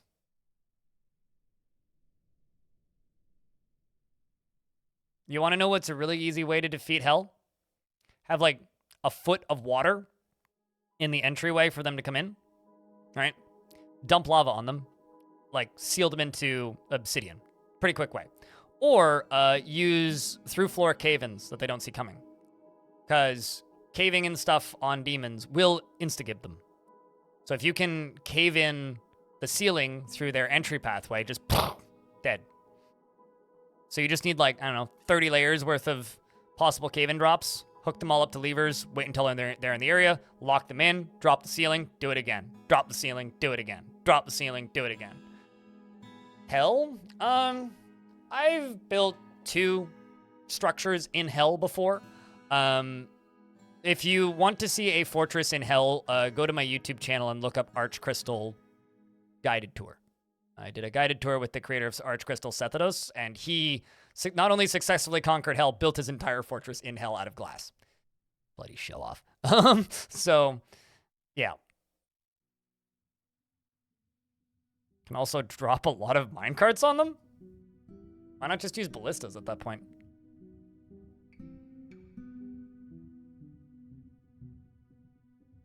Or use minecarts to fire silver coins or something. Style? I suppose. I'm kind of thinking about making minecart shotguns that shoot gold statues in this fort. I know it wouldn't be particularly efficient, but it would make them way quicker to load. I mean, ballistas work perfectly fine. I think in order to make ballistas work, it's kind of annoying. But, you know, it's funny. I talk about all these methods that are, like, pretty quick to defeat hell, yet I don't use any of them. Ever. It's like, well, I think that's cheesy, but you can use it if you want. I really should do that. Do I actually have lead on this map? I don't know.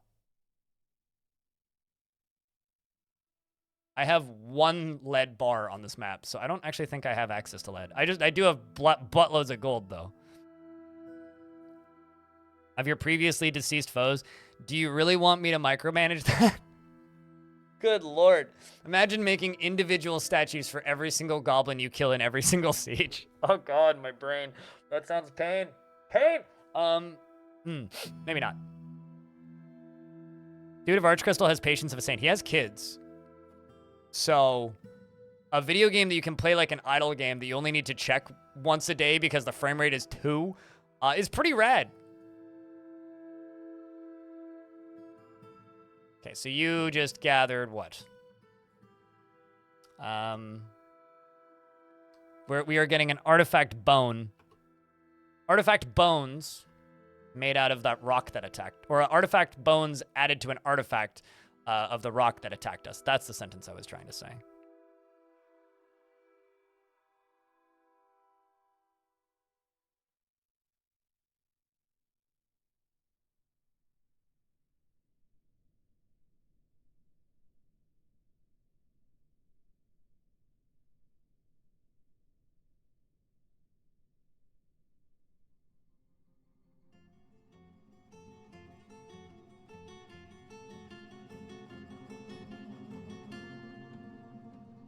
Archcrystal is finished, actually. So I decided to be a bit of a YouTuber, and I just kind of sent the Sethados a DM about Archcrystal. I was like, hey, dude, I'm going to read your whole story in a video. And he was just like, oh, hell yeah, do that. But I never finished it. And I was like, yeah, I know. That's fine. We can leave it at the cliffhanger. And he goes, no. I'll finish it. So I made and uploaded my video, and about 3 weeks later, he finished it, and then I made a second video reading that. So it's actually done now. It gets a bit fan-fiction-y towards the end, but there is a, like, canonical ending to it now. I think the, like, last posts of it were, like, 2018 or something. I actually have an install with it on this computer. The Final Fort. 70s designed aesthetic? I've seen some people make like synthwave forts and such. No. Mods are redundant for Dwarf Fortress in my opinion, largely. Game's got so much content and mods, at least as from my perspective, unless it's a total overhaul mod that completely rethemes the entire game, and none of those that I really like have been updated.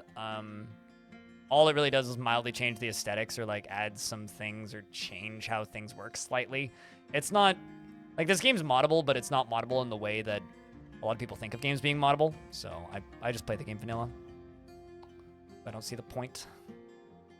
It's like I've been playing this game in vanilla mostly for 10 years. Like, well, why would I add things?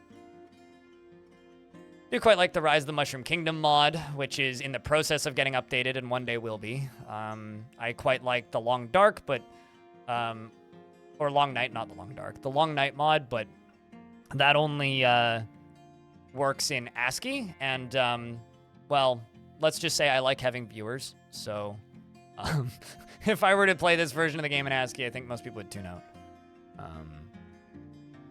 No, there really isn't any interface mods that are relevant or useful. Well, that's the point. I mean, I'm using DF hack, but that's not a mod. It's a RAM editor. So, like, I use the search functions from DF hack, but that's not a mod. It's a different piece of software that runs concurrently. What does the gold bridge look like in ASCII? Gold squares. That's the one that we're still building.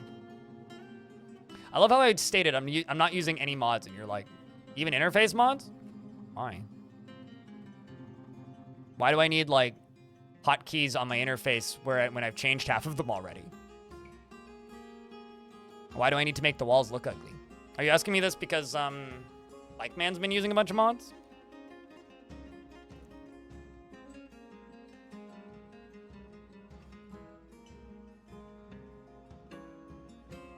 Just removes the 3x3 floor under workshops.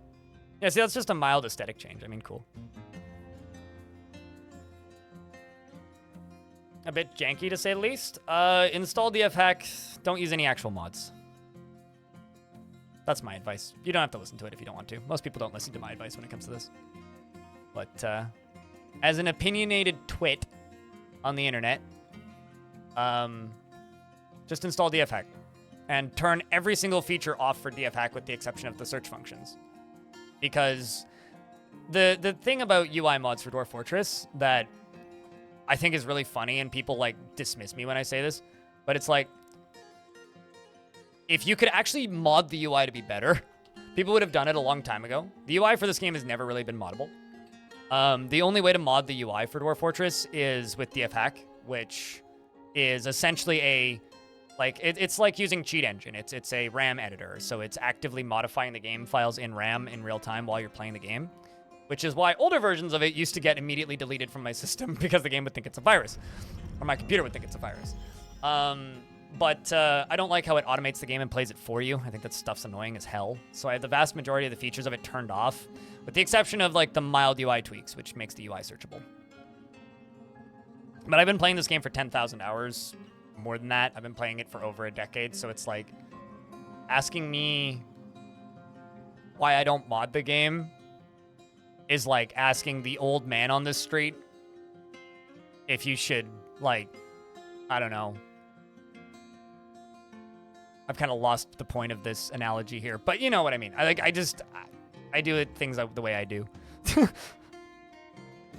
I'll try to follow my advice. If you want to see the DF hack recommended settings I have, you can find that on my YouTube channel. I do have a YouTube video about that. DF hack, though, the best way to get it is just through Steam. It's free, right here. Just go download it. It's free. You could, of course, install it directly if you don't have the Steam version. But then just launch Dwarf Fortress and it'll launch concurrently in the background. Faulted Thrower, the Weaver, has created Sotlotol Okamishtem Frilly Cave Spider Silk Sock and offers it to 20 Rock of Artifacts.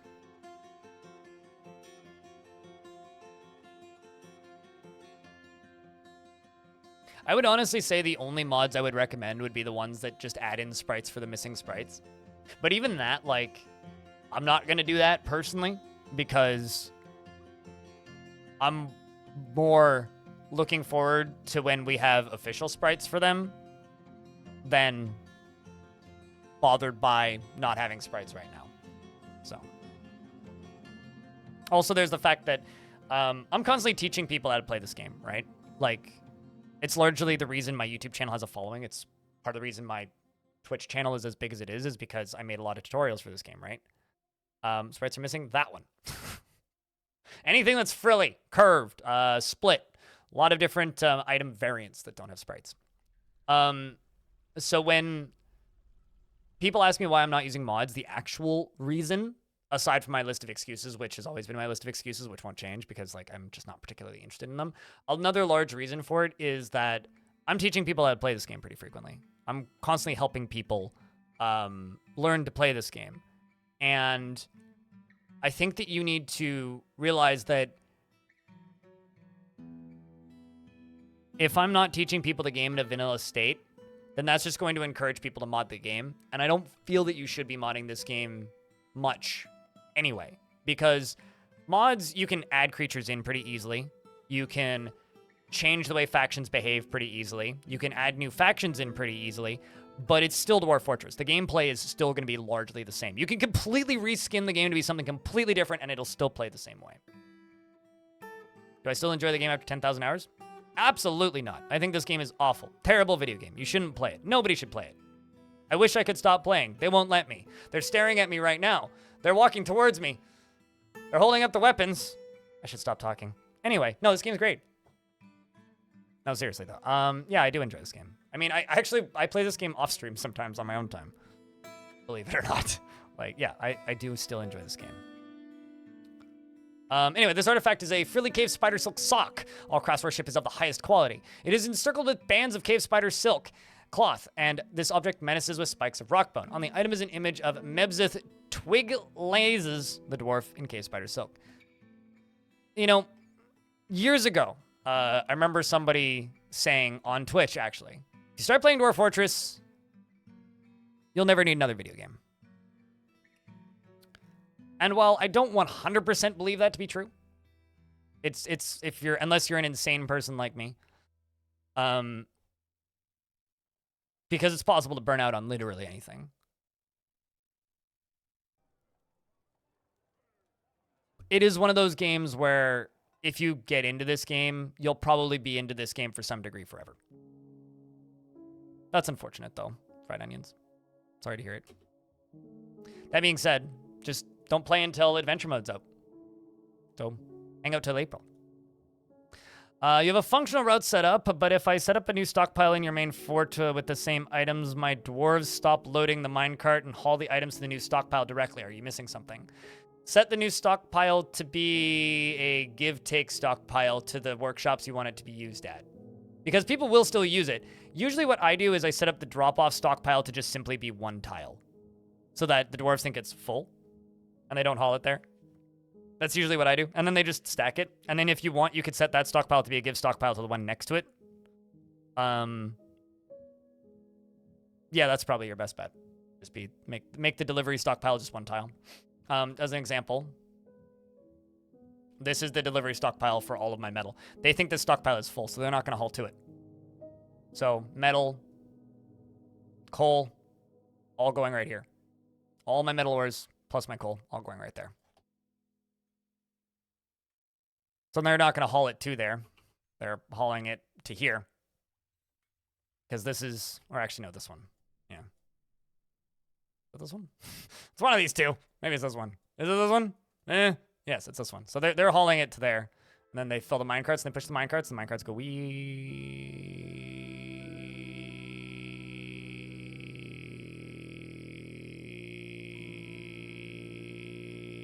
They're done.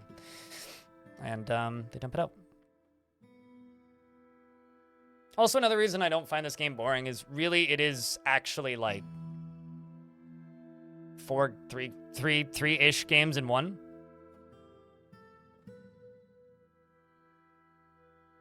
That was just me saying I don't know, I committed to it, so. Let's bring that totem up here. Mm-hmm.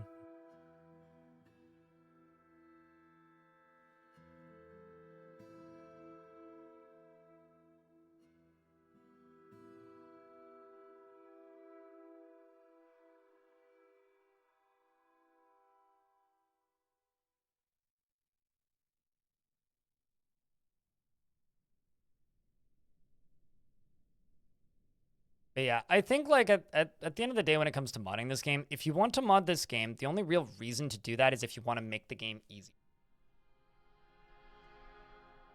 Like if you want to make it so that it's harder to make dwarves go insane, that kind of makes sense, right?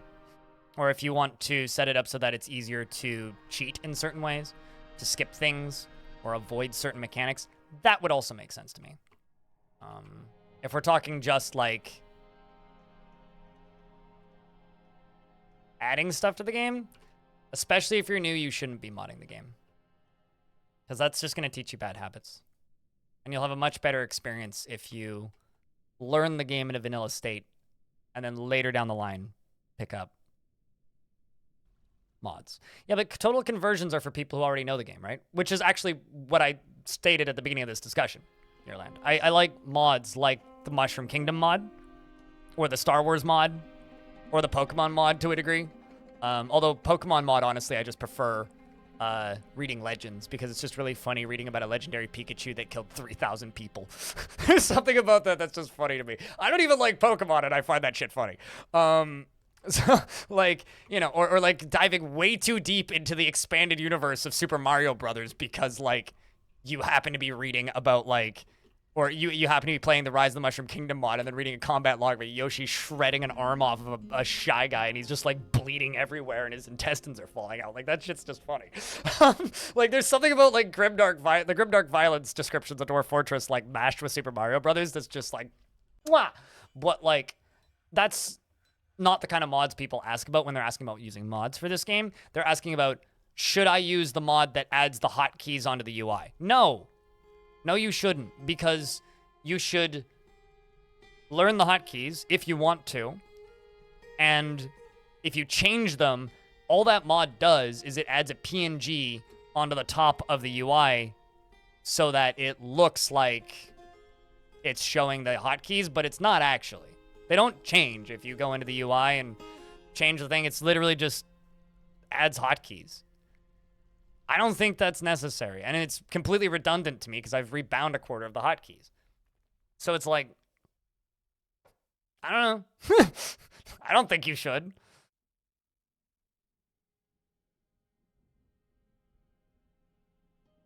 No, that was us making up a Fortress mod, a Star Trek mod. That was us just like community brainstorming a mod that doesn't exist, because I think I like misstated Dwarf Fortress, and then we were all like going, "Oh man, wouldn't it be cool if you could play as Klingons?" Like, I don't know. That was just me having a nerd moment more than anything.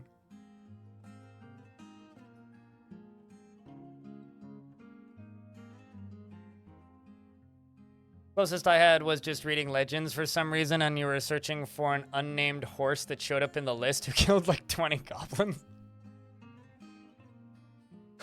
Okay. That's funny.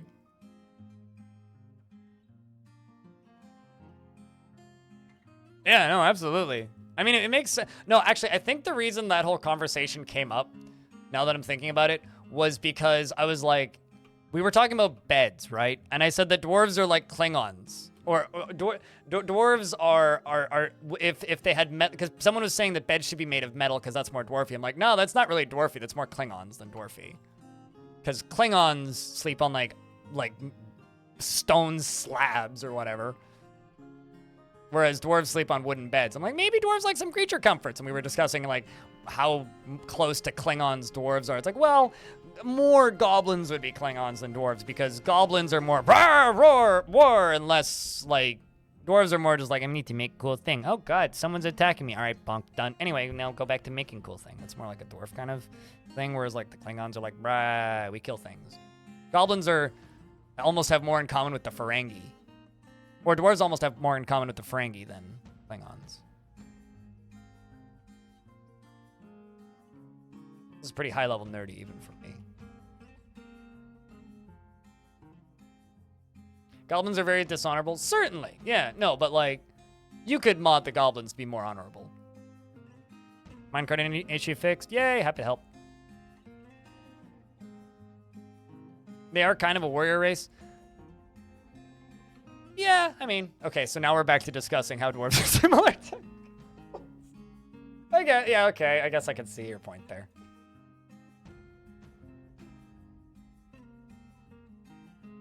What, for me to... I don't... Bullshit, Pilot. That's all I have to say. Just flat bullshit. I disagree.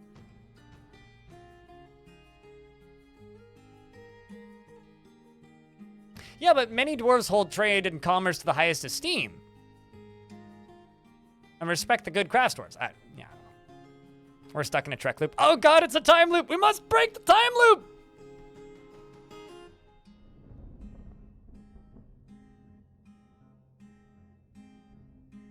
Yeah, so no, literally the first time this entire conversation started was because someone said that dwarves shouldn't be sleeping on wooden beds, they should be sleeping on stone beds.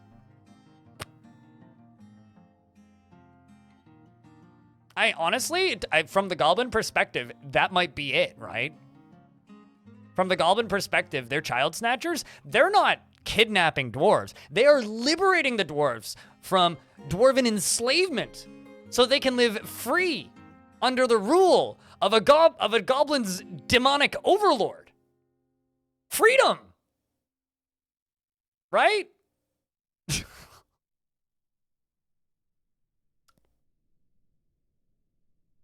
I mean, come on. It's totally a freer society than Dwarven society. I mean, just look at the ethics, right? In Dwarven society, If you kill a neutral sapient, if it's not sanctioned, that's a crime. If you kill an enemy, I guess that's acceptable. But torture as example is unthinkable. Same with torture for information and torture for fun and torturing animals. Whereas for goblins, that's all acceptable and required even.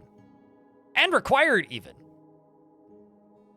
Lying is a personal matter for both goblins and dwarves, but vandalism requires serious punishment. Yet it's a personal matter. Same with theft, assault, and slavery. Personal matter over here, where it's serious punishment. And you think dwarves are free? Sheesh.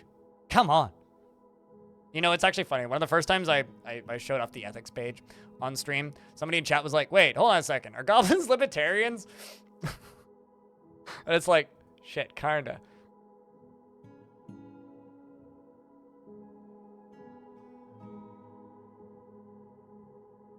This is the good versus evil equivalent about freedom. Oh, I know exactly what it is, yeah. And like, the result is, wait, they're libertarians. Oh God. Elves get exiled. Elves are like kind of lawful good. They're just weird religious zealots. Like, generally elves are like kind and nice characters in game. They're just weirdly like angry at anybody who hurts trees. They're just the Green Party. They're lawful good religious cannibals, okay? Lawful good religious cannibals. They eat the dead after they've been killed in battle. Specifically. That's it. It's like a rite of passage after battle. Obviously, you must consume. I'm a chaotic sandwich. Hi, chaotic sandwich. I'm blind. Like I could use a chaotic sandwich. What would go on a chaotic sandwich? Unrelated question.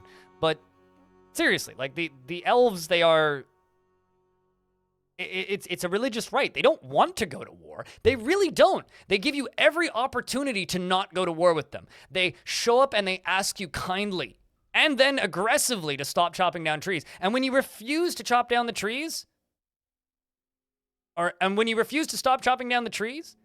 they take it one step further and they show up and they try and scare you off of it by attacking you. And they are the only race in the game that retreats when they run out of ammunition.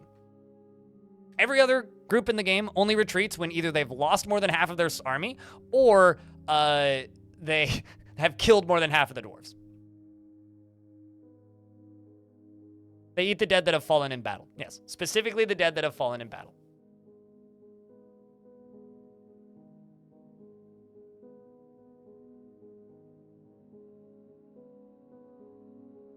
But people are just like, oh, they're cannibals. They eat their dead. They eat each other. No, they don't. They only eat the dead after they've fought them. In my opinion, like, that is their religious right afterwards. And they're giving the dead back to the trees. They consume the thing that consumed their friends. You consume their friends by butchering the trees and crafting them into beds and whatever other disgusting things the dwarves would want to do. And then the elves show up and they butcher you. And they show you the same level of respect. I think it's kind of cool in a weird way. You ever see them eat the dead, or is it just in lore?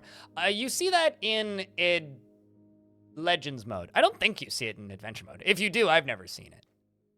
I don't think there's any mechanics for that in Adventure mode. Because honestly, whenever I play elves, I'm always like running around taming animals and like playing bad music and dancing on tables.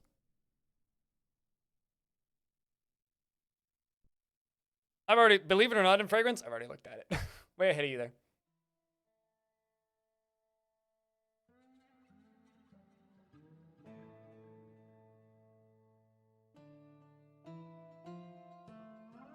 You know how, given how sacred the trees are to them, that they show up and say you can kill 16 of them is pretty compromising?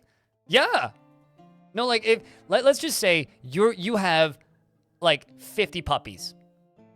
50 puppies. Cute baby puppies. And you can raise those puppies to be the nicest, goodest boys of all time, right?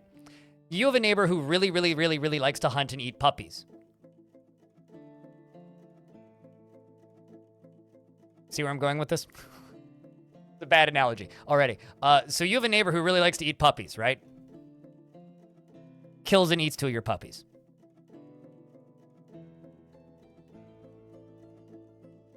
I'd burn his fucking house down. But like, let's just say that You are a very diplomatic person. Say, okay. In exchange for me keeping most of my puppies,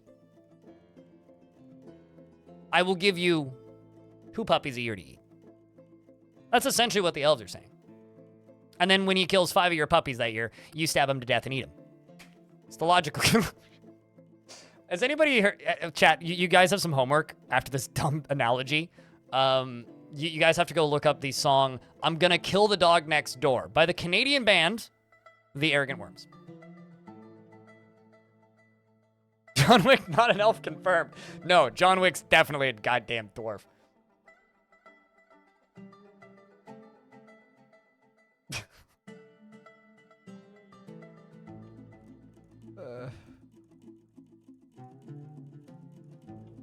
In other news, I'm running low on coffee. I'm actually out of coffee. And also, I need more booze.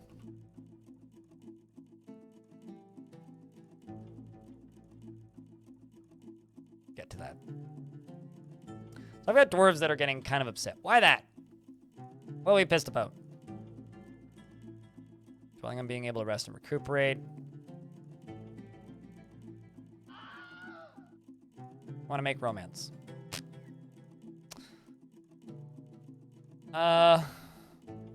Meeting.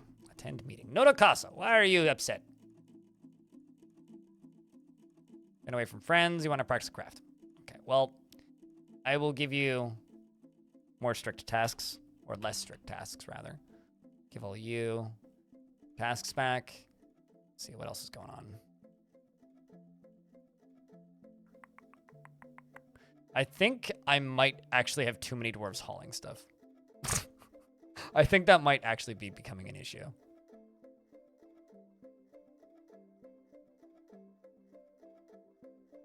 What did you clip?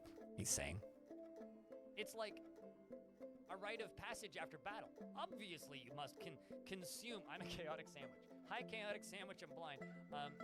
Like I could use a chaotic sandwich. That's just me getting completely distracted with absolutely no context. All right. Spud. I think you're still alive, yeah. Yeah, Killer Spud. You are one of the happier dwarfs in the fort. You have a pretty big bedroom. Doing all right. Could certainly be worse off. All right. Where was I going? Up. This is the layer that I need to fix. To unscrew up this layer, because currently this layer is pretty screwed up. I've got 64 olivine blocks. Let's start making olivine blocks. Into walls. I'm out of coffee for the day, yeah. I'm not going to deploy more coffee. However, I am going to go deploy water. And then I'm going to pour water into my mug so that I have slightly coffee-flavored water and can trick my brain into thinking that I'm still drinking coffee.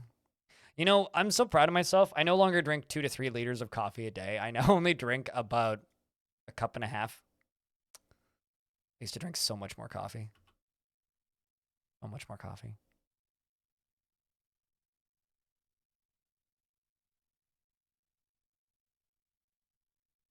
You know, people always say coffee is just bean water. As if, like, that's a slam dunk to be like, I shouldn't be drinking coffee or something. To which I say, a steak is just a dead cow.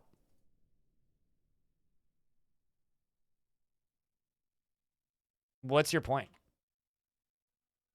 I don't get it. I will never understand I'm going to state that coffee is just bean water. All right. And why does that need to be said? I don't get it.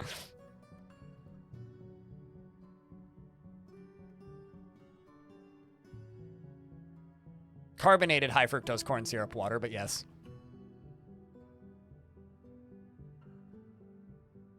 More Forgotten Beasts? Have they started fighting each other yet?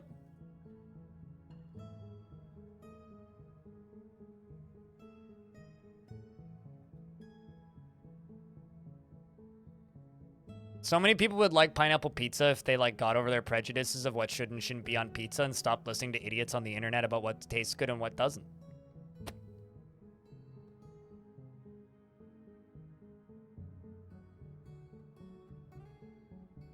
That's just dead pig, giraffe.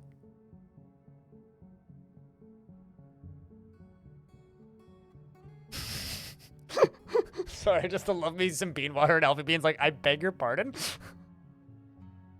Elfie, it's official. I got bad news for you. It's time for you to start selling your bathwater as bean water. It's $1 million idea. Nobody's done this before. No,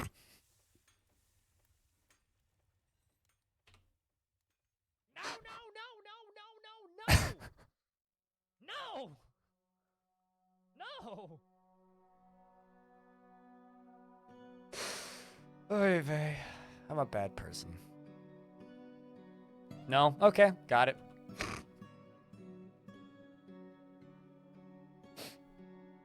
I feel like Elfie might just be like crying, laughing somewhere in the world right now. That or she just blocked me and we're never gonna see her again. One of the two.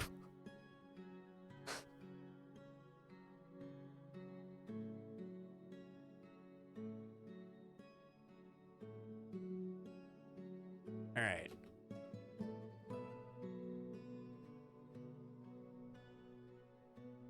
We're going to need to build more bedrooms up here, like stat.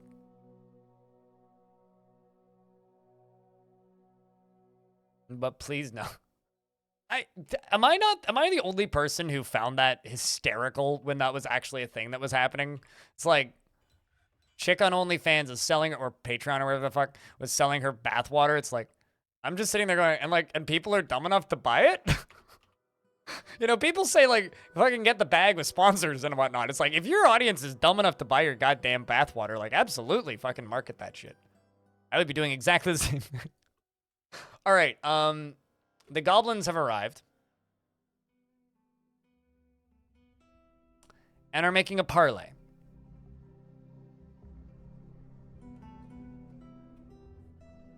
To which I have to say, parlay D's nuts. Oh, yeah, no, they were doing lab tests to see if it was actually bathwater. So what we're gonna do is we're gonna lock the dwarfs inside. Not entirely though, because we have something I can now suddenly test, sort of. Damn it, this isn't done yet. I need to keep this in the burrow. Come on, dwarves, keep at it. Keep at it. We have time. We must complete our masterwork project of that being big bridge to make them go wee splat.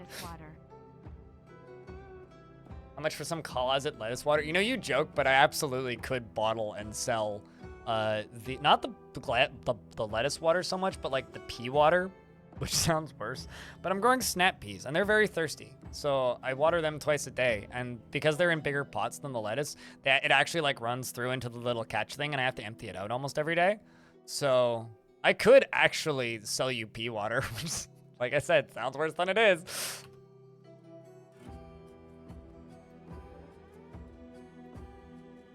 Snap peas and snow peas specifically. Dang it.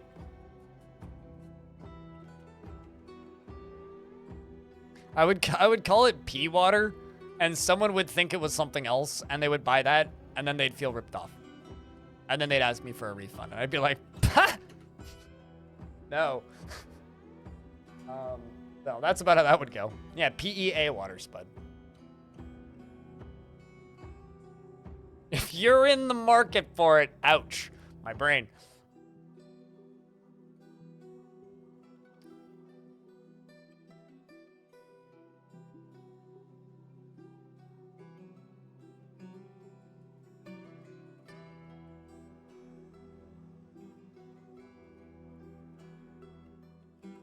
For some reason, this is reminding me of a really old joke, which is, what's the difference between mashed potatoes and pea soup? Well, it's very simple, really. You can mash potatoes, but you can't pea soup.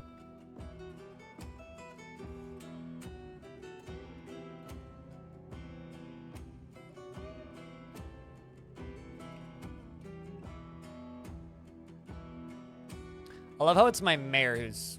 Oh, no, you're conducting a meeting. Who's constructing this building? Oh, I see why it's not getting done. It's because this currently isn't in the borough.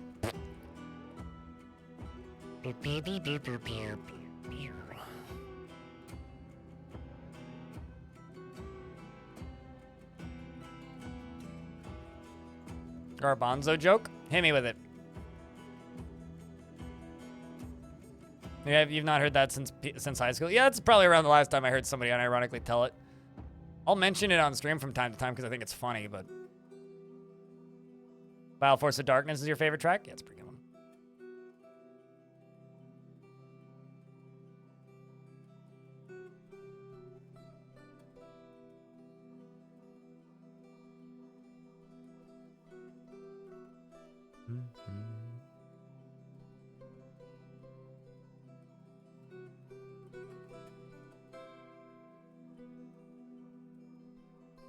Yay! Construction initiated. Sweet. All right, so since that construction is getting initiated, up here, I'm going to place a bunch of blocks.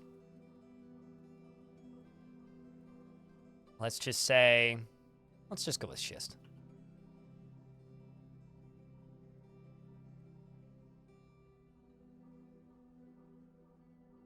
This is going to be the control room.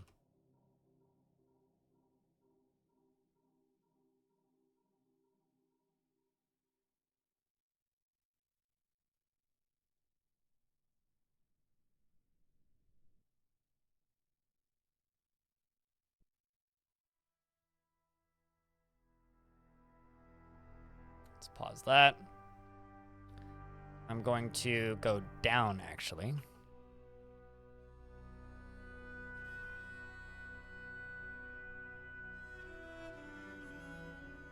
Well, I mean, it's been dropped, and I'm carving it out. As for the top side, like, if I go all the way up, like, there's this little, like, overhang cliff thing now, which I could cave in, but no, we're pretty much done with crashing the mountain down.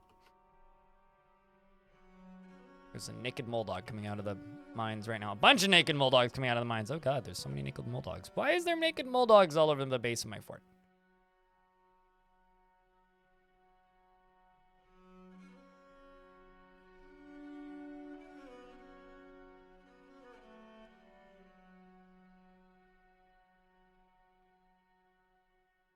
Okay, so now that I've done that,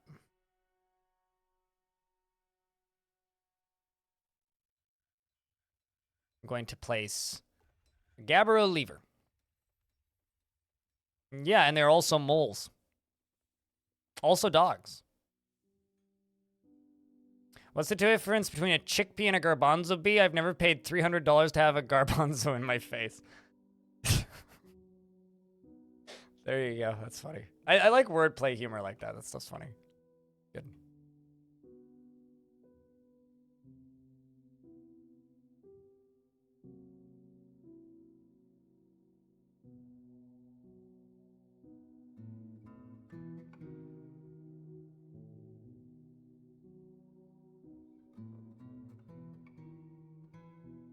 Okay, so I can remove these. You hear? Oh!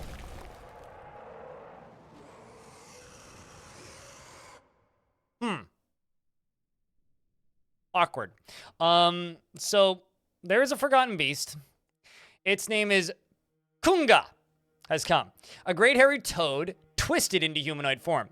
It squirms and fidgets, and its violet hair is long and straight. Beware its noxious secretions. So I have a question, chat. Do I release it and hope it kills the goblins? Or do I catch it? I mean, they'll kill it.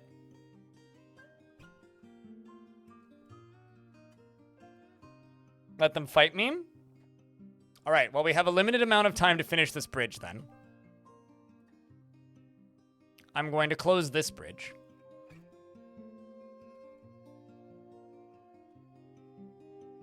I'm going to unleash the Garbins.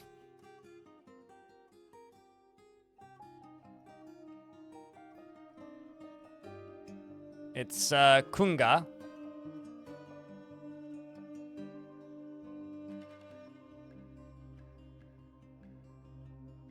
329 years old. It's got no kills.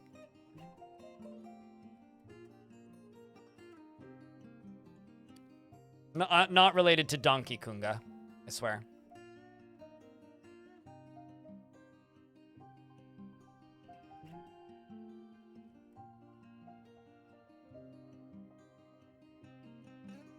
Dude, what? Where are you going? Okay. There we go. Figured it out finally.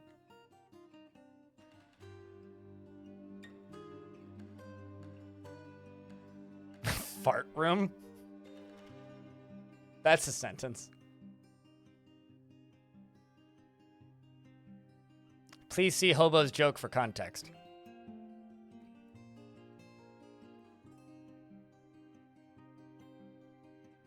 Chat room, I have to pee real bad, so I'm gonna wait for this thing to hit the surface.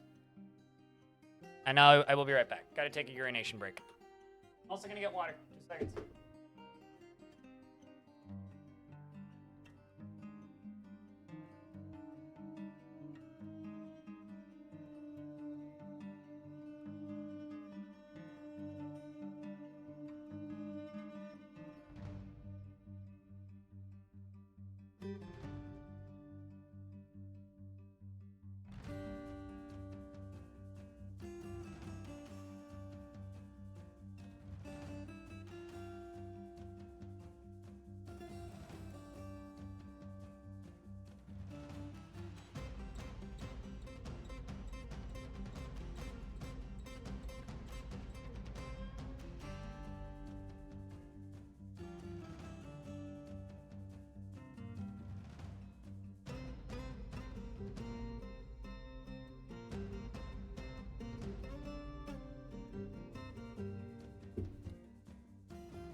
Calm down over there, you Frank Zappa, you.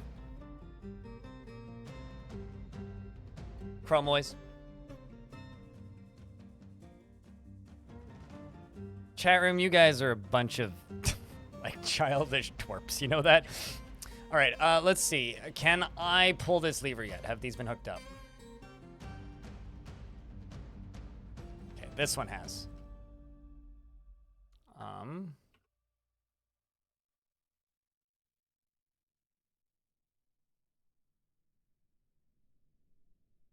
Okay. I'm actually gonna go up to here and say pull this lever. Just do it right now. Just give it a good pulling on. As we got one of them hooked up, which is all we really needed. Others. Bunga. Who's right here? It's firing out its extract.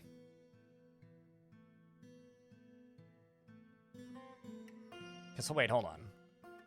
It's noxious secretion, so we fired some extract.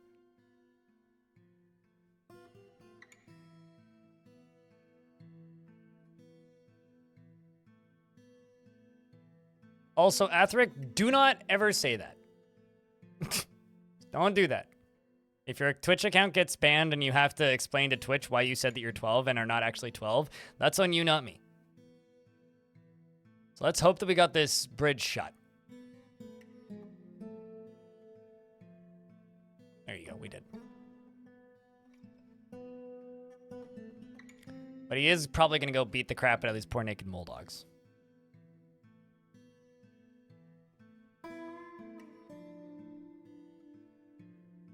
Yep. I thought he kicked it off, but nope, just killed it. Okay, so how many goblins are on the map? More than 0.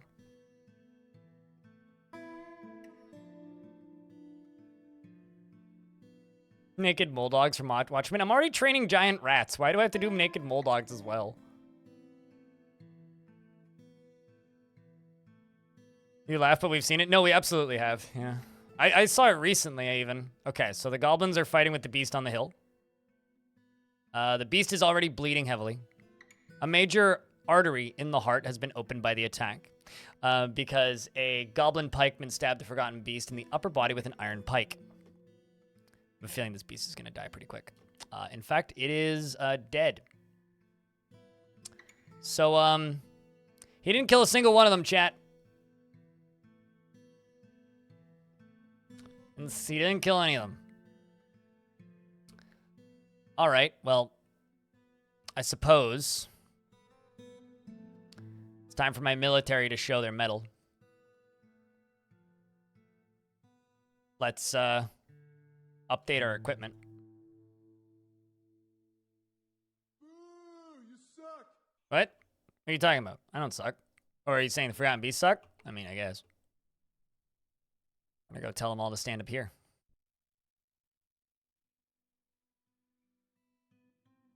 So just know, chat, if my military dies here, this is on you. There's this naked mole dog. Just fucking kill the thing. Okay. Everybody stand here.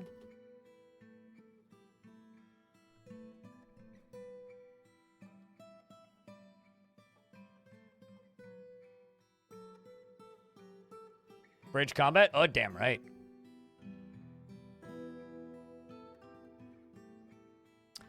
All right, let's open this door up.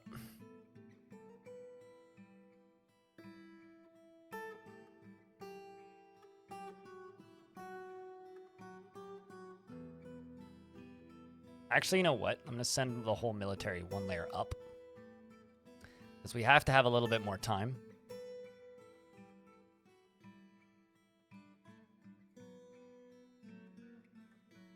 So the military all goes up to here. And this, now that it's been pulled, can go back to linking this building to trigger. And also this building to trigger. Yuristov, the miner's been missing for a week. What? Suppose he got caught outside. Chat, this is your fault. How many dwarves died today? No dwarves have died in the history of any of my forts, and anyone who tells you otherwise is lying. This is a 100% safe fort. Don't tell him, chat. Goblins are moving up in formation.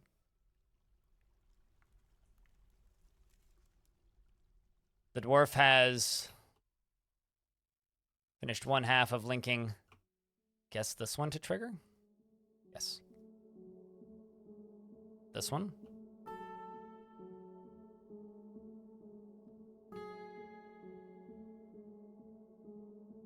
Yes, it's definitely goblin propaganda. Pretend that's lies.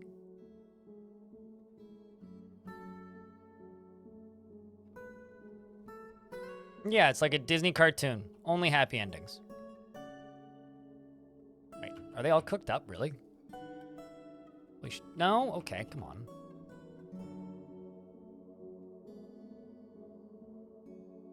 Did this one. I'm trying to be able to drop them, but don't think that's going to happen.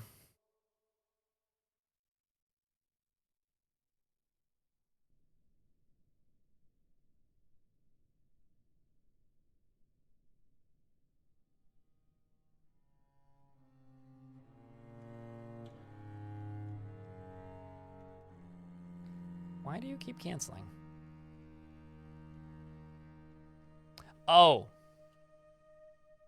That's why. That's my own fault.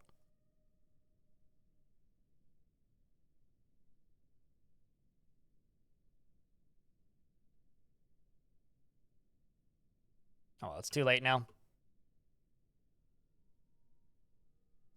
It's time to fight on the bridge. All right, brave dwarves. I cannot launch goblins because the mechanisms were not hooked up in time.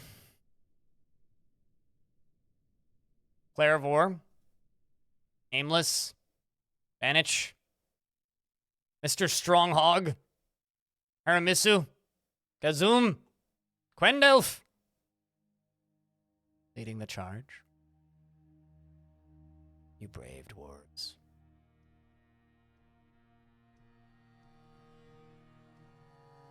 Bolts are flying. First goblin to be taking hits. Gets hit with multiple steel bolts. And scratched. And the Swords Dwarf scratches the goblin maceman in the upper lip, tearing the muscle. None of my dwarves have yet to fall, which is a good sign. Dwarves are continuing to fly through the absolute massacre. There is a tooth of a goblin flying off the edge. Sang over here, who's just lost a tooth, is bleeding probably from the mouth amongst other places. His lower back teeth is gone. He's having a rough time in his face. He's now dead. Asno is bleeding heavily. The dwarves rampage through, killing indiscriminately. The frame rate, for some reason, tanked briefly, but then picked back up when I unpaused. Shout out to Big Bang, who's brought her child to work. And frankly, I think the child needs the experience. Continuing to push forward. Banich is leading the charge. Banich Beard Diamond, which is a great name for a dwarf, has dodged 2 different attacks and also fired multiple dwarf bolts into goblins, which are chipping the bones. Bolts are continuing to fly forward. Arrows are being unleashed from the goblin Zolok, which is honestly the biggest threat to our long-term safety, because if dwarves dodge out of the way, we could lose like every single dwarf in a line if they all decide to dodge left. So here's hoping he doesn't fire anything directly at my dwarves and they all dodge left. Although there is more chance that they'll live now if they dodge left, and that is an arm that is going really far. Utes here, or rather, I don't even know where this arm came from. Where did that arm come from? Who? Okay, you died a while ago. How high did that arm go? Anyway, there's an arm there, so that's fine. This goblin is standing there, probably arching up another bow, getting ready to fire more. There's a hand flying off of Zolak, who was back here somewhere. Sumitsu has a bolt right in front of him and is going, and if I move the game forward a few more things, it hit him, and he's bleeding now. Look at that. In fact, that flying steel bolt struck the goblin in the right upper leg. It hit him in the hand, so he can't fire bolts, you doofus. Another bolt goes out, and we're in an ad break, so I will wait. Sorry.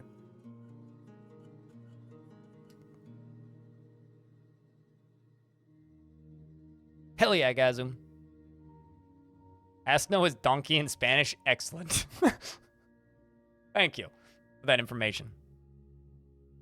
Ads when the action starts. I didn't even play with them. Trust me, it's as annoying for me as it is for you. I have to edit this shit out in my VODs too.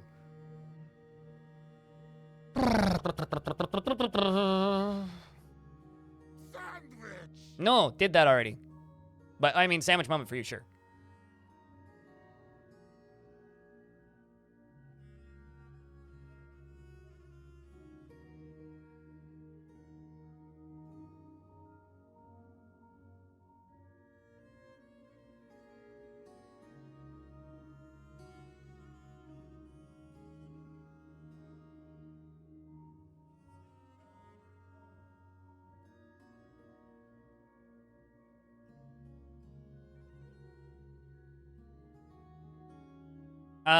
If you hit period, the game moves frame by frame, which is what I'm doing most of the time during these fights, or I'm pausing and unpausing really quickly. I'm either just spamming spacebar or tapping period, which moves the game forward 1 tick at a time, which is up to 10 attacks for a legendary dwarf. Or alternatively, I will click on the dwarf and then click on this and then hit this button up here.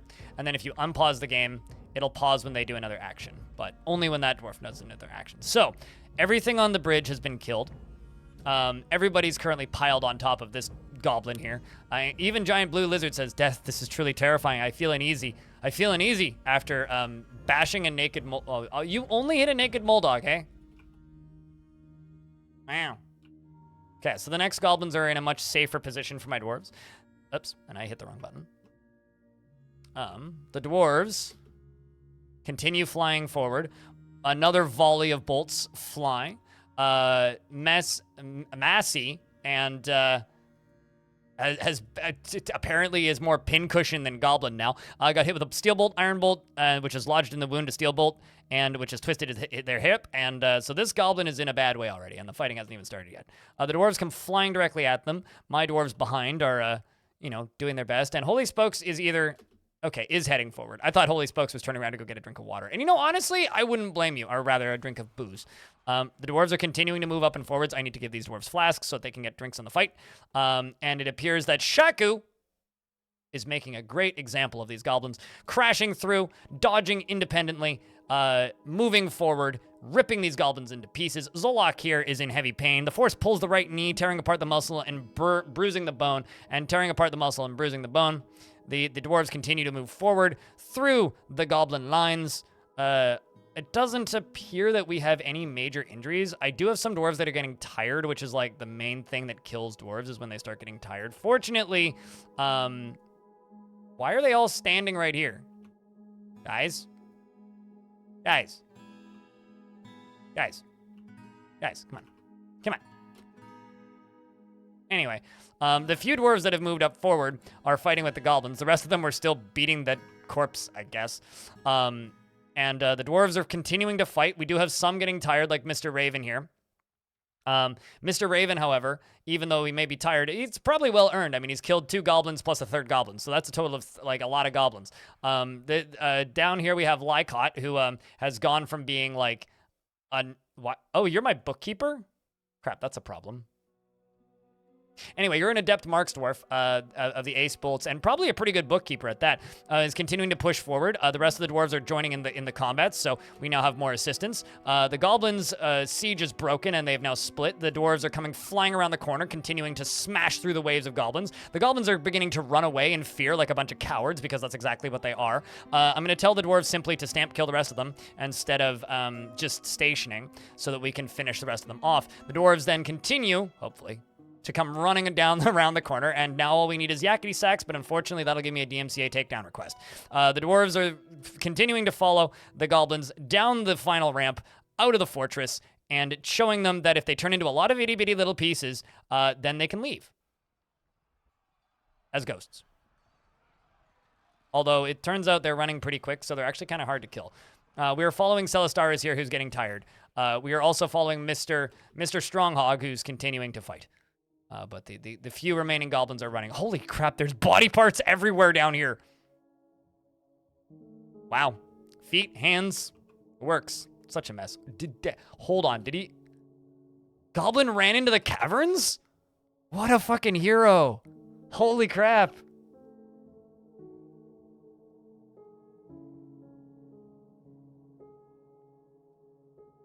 I don't think I've ever seen a goblin do that before. Okay, well, Gazoom managed to get injured at the very end of the fight. The goblin managed to, miss. Axe the sword dwarf in the right hand with her copper battle axe, tearing the muscle through the naked Moldog glove. So managed to hack at her hand, and she dropped her shield and such and ran back inside. We're going to tell all of the dwarves to update their gear. And, that's the fight, ladies and gentlemen. Boys and friends.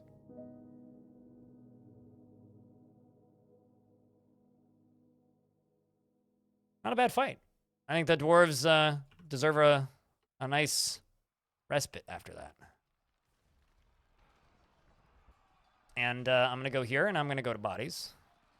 Dump them all. Simple as that. Body parts.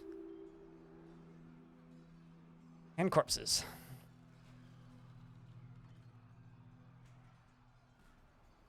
They never wanted to attack me. They just wanted to reach the caverns. They're just trying to get home. Way to make me the criminal. Oh, also. Others. Work orders. No, tasks. No, labor. Yes, standing orders. Yes, chores. For the love of God, don't haul bodies, please, kids. Also, don't clean.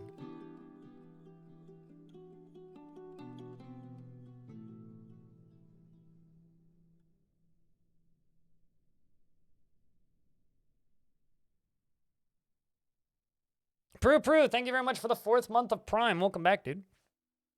It's raining goblins. Arms, mostly.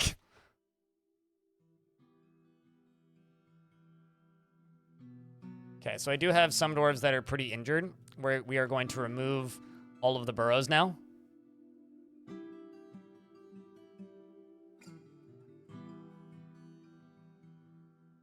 This goblin, or this dwarf here, Mistim Kind Page, really needs a rescue. They are faint and thirsty and seriously injured. Their lower leg is cut open. Okay, that's not so bad. Their right lower arm is gone? All right, I think it's time to retire you from the military. You were able to kill Massey, the goblin. So that's something. What squad are you in? You're in the Ace Bolt. They can still fire a crossbow. There's another dwarf underneath you. I'll remove you. You, bomb wreck as well. Didn't get any kills. You're in the Diamond Bolt. Okay, you just have a broken leg. You'll be okay. Dwarves are getting rescued.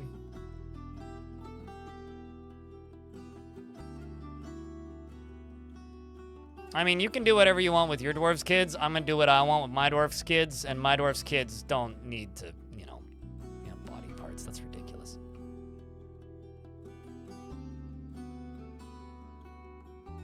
Oh, also another thing I need to do is open this up.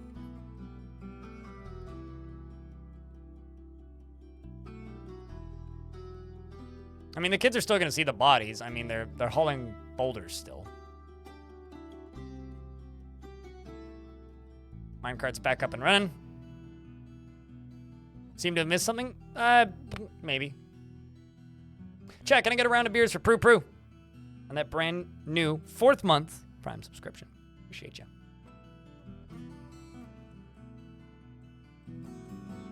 I mean, they've attacked me multiple times, Sayboard, so yeah. Brutal conflict.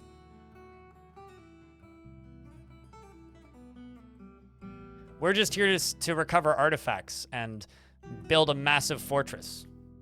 Oh man, my large rats died. That's a shame.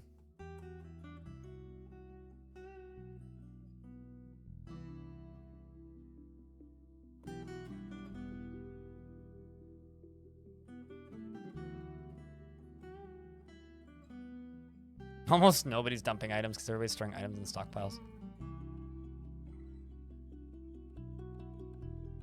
Actually, hold on. Is that door locked? No, it's not. Some people are dumping items. It's gonna massively upset my dwarves. Okay, though. So, something I'm gonna queue up now while all of this hauling is going on. See this?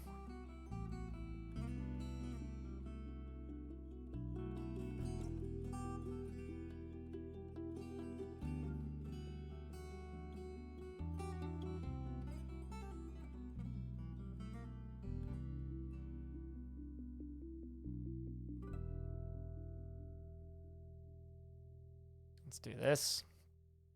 Let's do this. Do this. Let's do this.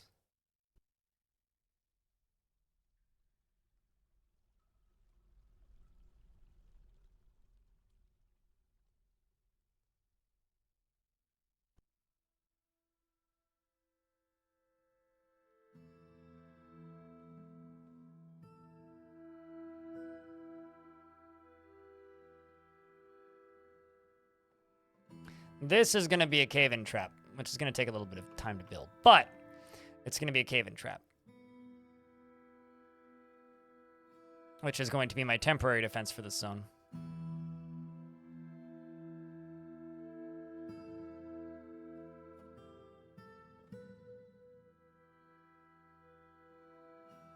Question is, how the hell am I going to actually construct this? I've kind of made this very difficult for myself.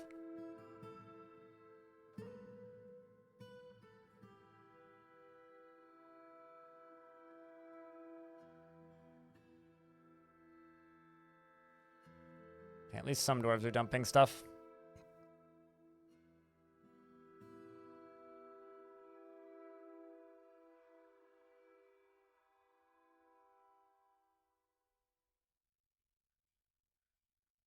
I need to work on bedrooms if I can. So while they're doing that, I'm going to go up to this one. What? How did I manage to do that? Get that out of there.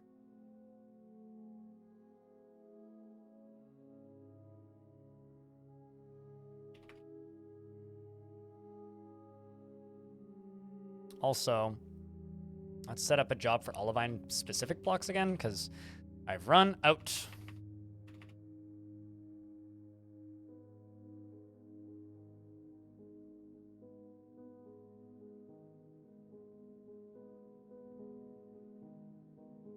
Also, hey, Fry Guy, you do need to wager less than that, unfortunately. I hope you're doing well today, Bob. I'm with you, Darren.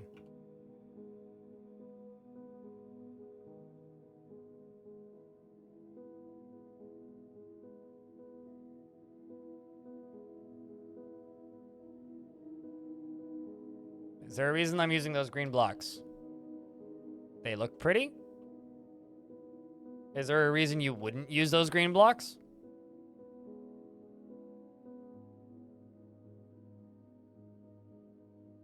Hubris, mostly.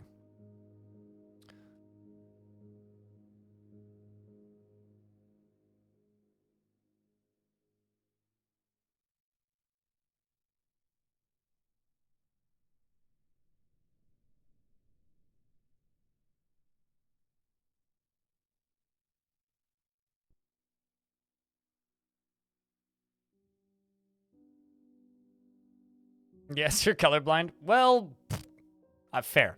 Valid. Don't know how else I can respond to that.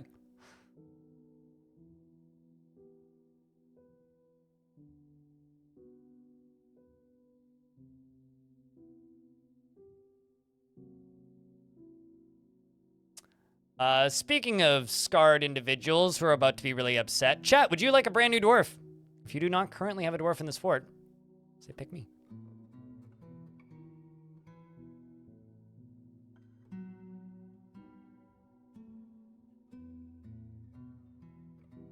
Fraga.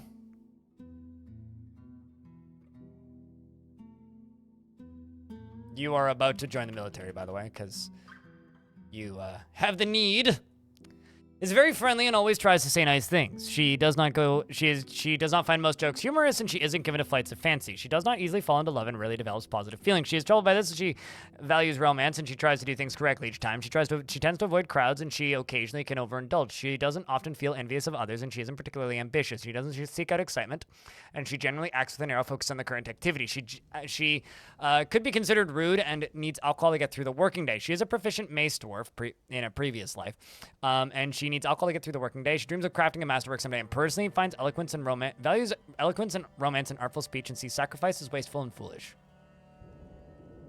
You have a pet chick who I can put in my chicken coop.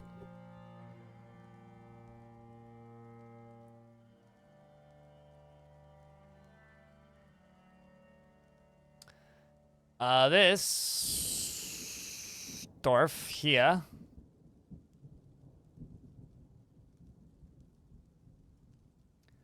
is going to be Darius Ardren.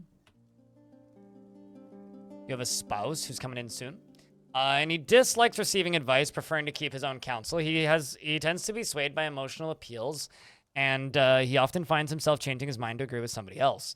He rarely is jealous, and he is very greedy. He is stubborn, and he is not inherently proud of his talents and accomplishments. He is quick to anger, and he is not particularly interested in what others think of him. And he exhales sharply when he becomes exasperated, and he needs alcohol to get through the working day. Dreams of crafting a masterwork someday, and values decorum, dignity, and proper behavior, and doesn't respect a society that has settled into harmony without debate and strife. And your older brother is Davin Hunt.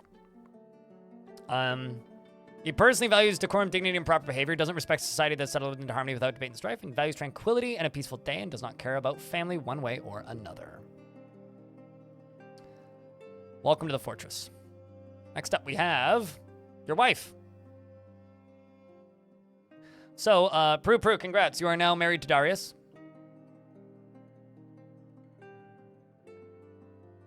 She relies on the advice of others during decision making, and she is confident under pressure. She often feels envious of others and doesn't tend to hold on to grievances. Finds obligations confining, though she is conflicted by this for more than one reason. Is not particularly ambitious and tends to share her own experiences and thoughts with others. She occasionally overindulges, and she tends to act with compassion. She is not particularly interested in what others think of her, and she is moved by art and natural beauty. She is troubled by this, and she dislikes the natural world. She has a greedy streak, and she needs alcohol to get through the working day. Dreams of creating a great work of art, and personally finds the idea of fair dealing and foolish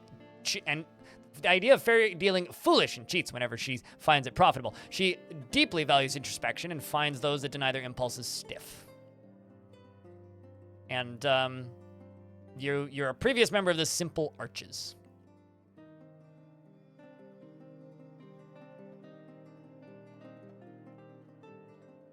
You know, it's funny. I once called a fort meat pit. Next up here is Bob Tron.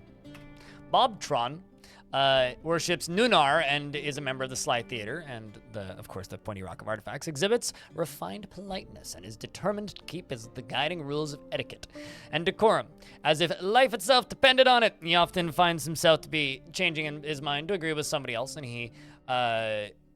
he has an overinflated sense of self-worth. He is prone to strong feelings of lust, and he could never pass up a good fist fight. He actively avoids exciting or stressful situations, and he tends to not reveal personal information. He tends to not be swayed by emotional appeals, and he is assertive, and he prefers to present himself modestly. He is somewhat quarrelsome, and he is bothered by this since he values friendship and can sometimes act without deliberation.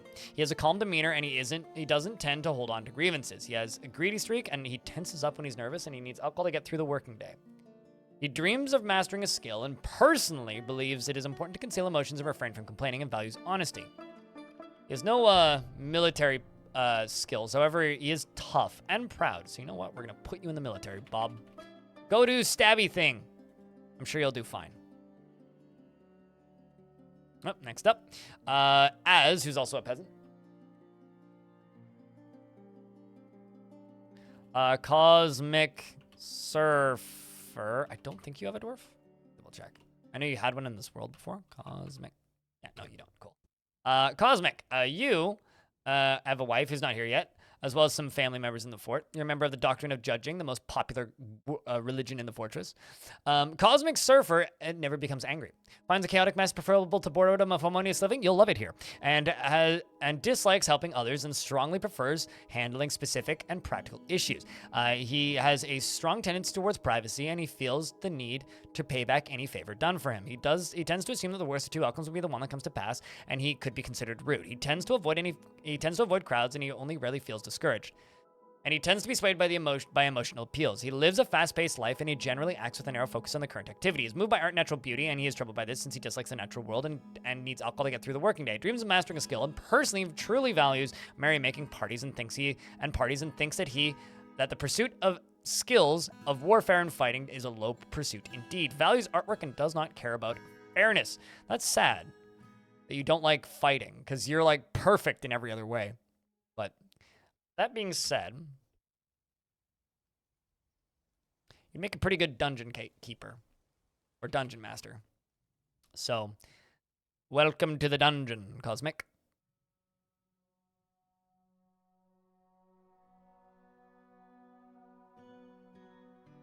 Next up is, I think, your wife. Yes, your wife. Your wife is Dakastaroth. Dakastaroth dislikes receiving advice, preferring to keep her own counsel. She tends to avoid any physical confrontations and works to square his natural tendency with her respect to martial prowess. She is little interest in joking around, and she tends to form only tenuous emotional bonds with others, and she is stubborn, and she generally acts with a narrow focus on the current activity. She has a calm demeanor, and she tends to make a small mess with her own possessions. She occasionally overindulges, has a tendency to consider ideas and abstractions over practical applications, and is often cheerful, does not go out of her way to help others, and rarely speaks when she's exasperated. She licks her lips when she's nervous, and she needs alcohol to get through the working day. There's a reason you don't have a hammer. I don't think I can assign one yet. Well, yeah, I guess I can now, but because I haven't needed one. Dungeon Master is like a multi-purpose hammer anyway. She finds the friendship and burdensome and finds romance distasteful and dreams of mastering a skill. But you know what? On that note, just for funsies, why don't we give you the hammer?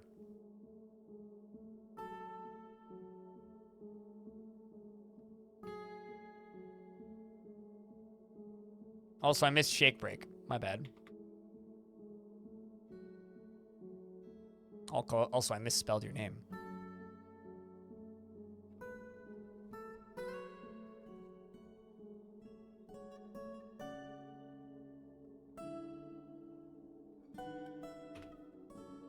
Well, there you go. Now we have a hammer. Everybody wins.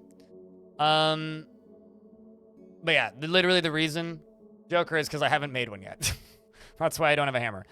3, Shake Break. Shake Break is a lie maker. Cracks easily under pressure and should never be interrogated because of all of her lie.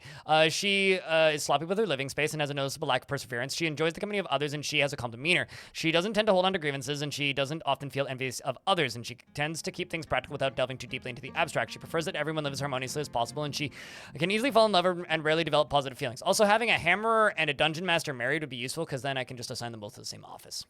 Big brain. She prefers to present herself modestly, and she does not easily fall in love and rarely develops positive feelings, and she likes a little excitement now and then.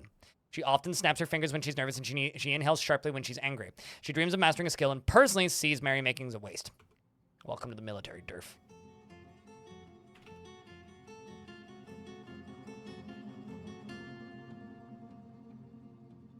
Nerksterp. Some dumb scholar or something.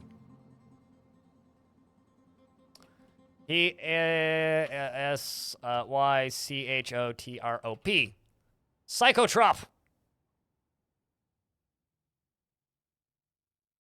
This game is the gift that keeps on giving. Yeah. Yeah. He is completely careless with resources when working on projects. Hold on a second.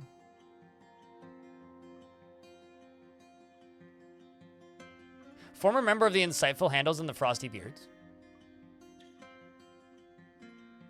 You were a member? Oh.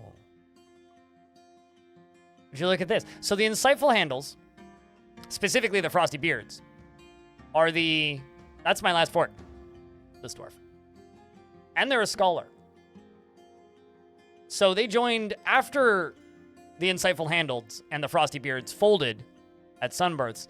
This dwarf joined a nomadic group called the Windy Wheel until just now joining this faction.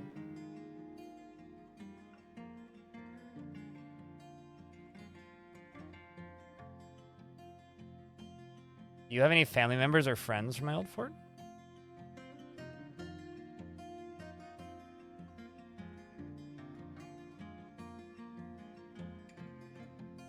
Not that I see.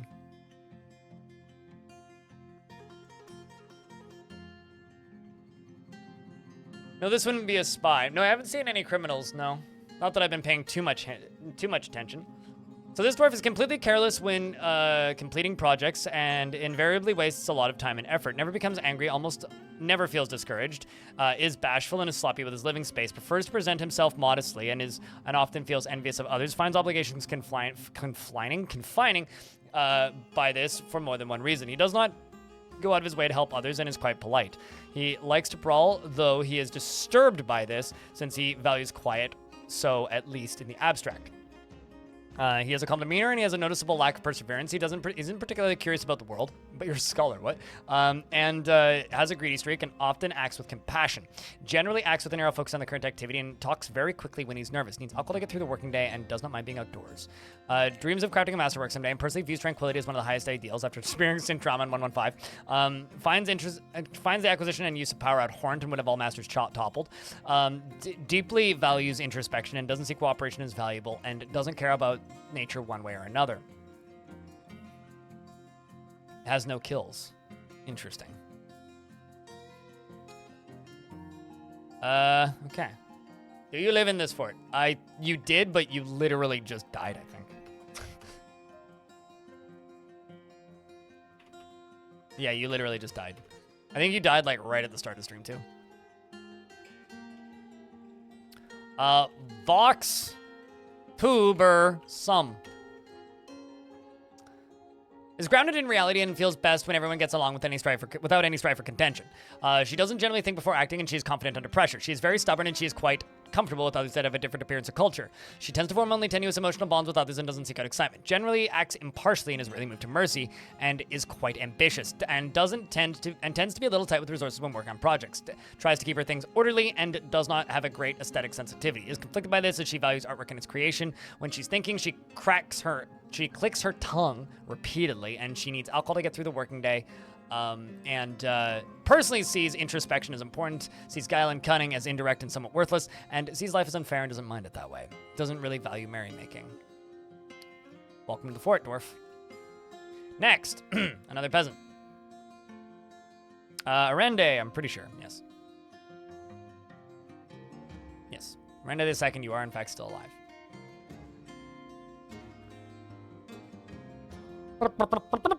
Raw meat is currently alive raw meat. Hopefully not soon dead to be dead raw meat. You have family. You have family in the fortress too. You're a former member of the most popular religion. Well then. Also, the glacial flag is a good name. Often sad and dejected, is very humble and has a sense of duty, is assertive, and tends to avoid any physical confrontations. Works his natural tendency with his respect of martial prowess, and he tries to keep his things orderly. He's not inherently proud of his talents and accomplishments, and he tends to form only tenuous emotional bonds with others. He tends to hang on to grievances, and he can easily fall in love or develop positive feelings, and he is quick to anger, and he generally acts with a narrow focus on the current activity, and he has a tendency to consider ideas and abstractions over practical applications. Dreams of mastering a skill, and personally, his competition is reasonably important. Welcome to the military. Raw meat. Next up, some pump operator.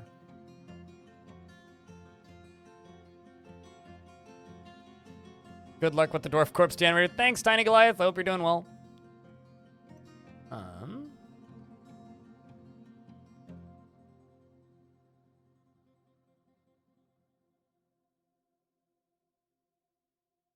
Baka Glass, you said you wanted a dwarf like 4 hours ago, so here you go.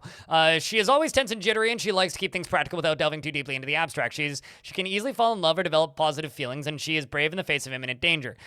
She sometimes acts with little determination and confidence, and she has a narrow focus on the current activity.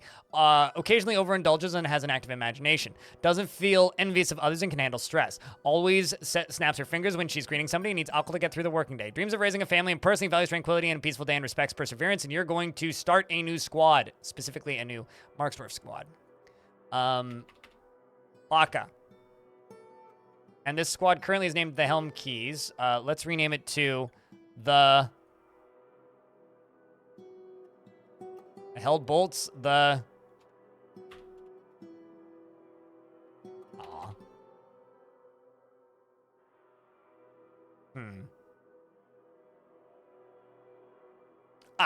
The Stupid Bolts. Perfect name. I was trying to think of something that would fit with Baka. There we go. That's close enough. It's close enough. Eurus McTinkerer would like a dwarf.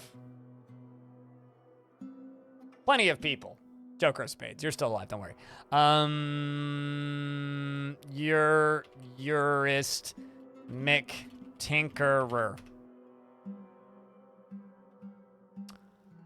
He is inattentive to detail in his own work, and he's intellectually stubborn, rarely changing his mind during a debate, regardless of its merits. He tends to go out of his way to help others, and he has a sense of duty, and he isn't given to flights of fancy, and he is quite polite. He is trusting. He tries to keep things orderly, bites his nails. When he's nervous, he needs alcohol to get through the working day.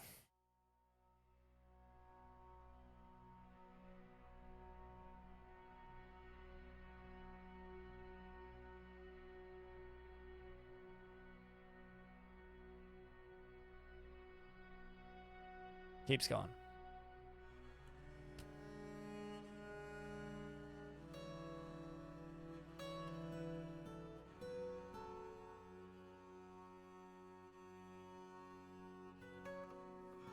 Okay.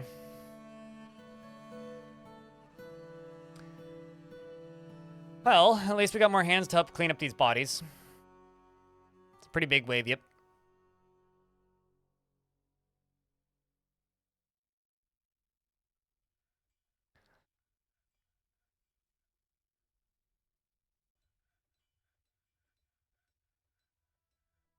And this Mark's Dwarf squad, I'm going to go to here.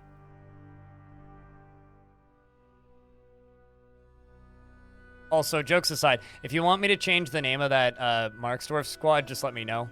It's mostly just making a joke out of it, Baka. I just thought it was funny. If you would like me to change it to something else, feel free to let me know.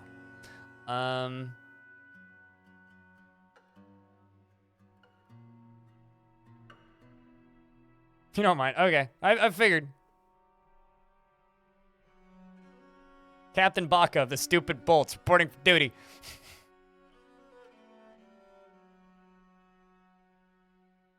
Once you figure out my sense of humor, I can be funny sometimes. Up until that point, I just seem like a dick. All right, so that's working. This does work, and this does work. Okay. Well, let's see. Thing is,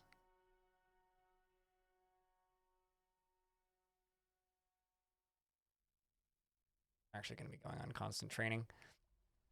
The thing is, I need to see what gear I need to make. So I've been making steel for a bit now.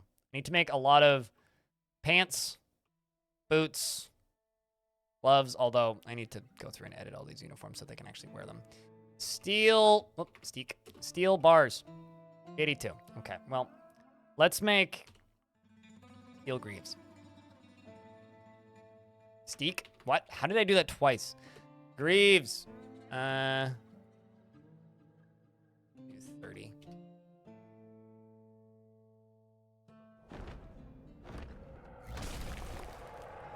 Suppose there's no rest for the wicked. The Etten Islas has come. Islas Besi Takru Athrab Zoku has come. A great humanoid monster with 2 heads.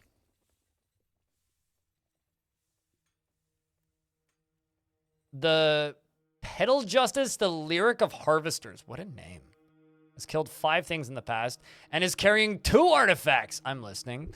The first one is an iron crossbow. All craftsmanship is of the highest quality. It is encircled with bands of emerald-cut 11 opals. This object menaces with spikes of tower cap and mulmarian bone. The other item that they have is a turkey bone coffin. All craftsmanship is of the highest quality. It is encrusted with bands of square, brilliant cut green zircons, and this object is adorned with hanging rings of horse bone. I'm going to send the spicy vulgarity and the mountain of rage to go stab this thing in the face. Preferably with swords.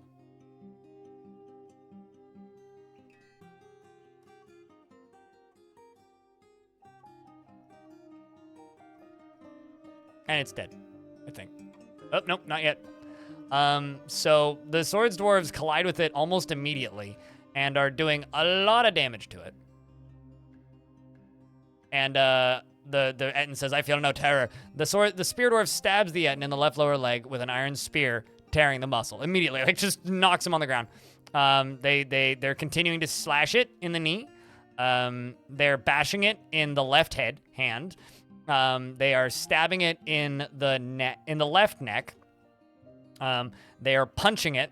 They are bending it. They are hurting it. They're stabbing the Etten in the arm with his iron spear, chipping the bone. They are stabbing the Etten in the right foot with her steel short sword, chipping the bone. And they are stabbing the Etten in the lower leg with an iron spear, tearing the muscle. They are stabbing the Etten in the lower arm with an iron spear, chipping the bone. And the sword dwarf stabs the Etten in the lower leg. I was kind of hoping the Etten would get to use the coffin as a weapon or something, but I have a feeling they're just going to stab it to death. And there it goes. The dwarves didn't even get injured. Easy peasy. Etten, you can be thrown into the drawbridge room with everything else. As for the coffin, yeah, the left neck. They have 2, left and right. We're going to go all the way up to here first. And I'm going to assign this to the Dungeon Master, which also assigns it to the,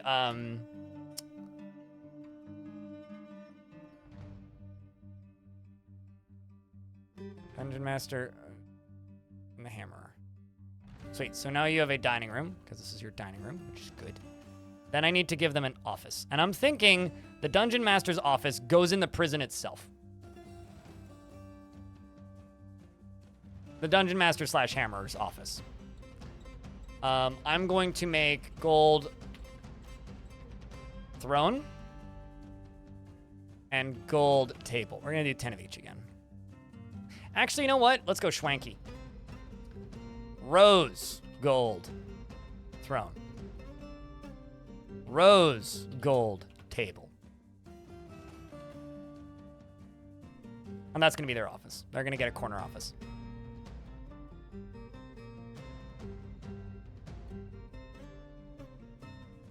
Head you momentarily confused? They have two heads. They have a left neck and a right neck. Not to be confused with a red neck.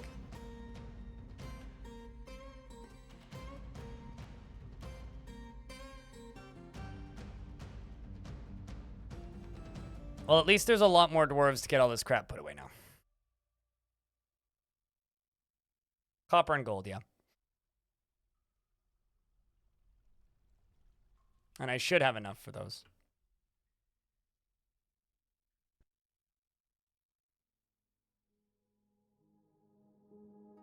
But we absolutely need to make more walls. Oh boy. The cult of amethysts now has many worshippers in Creaturekeepers, and now requires a temple and a priest. This is the god of I'll double check in a sec, but I know where I'm gonna put it. I already have this planned. So this is my main temple right here, which is the Cathedral of Laws. And the other cathedral is gonna go right here.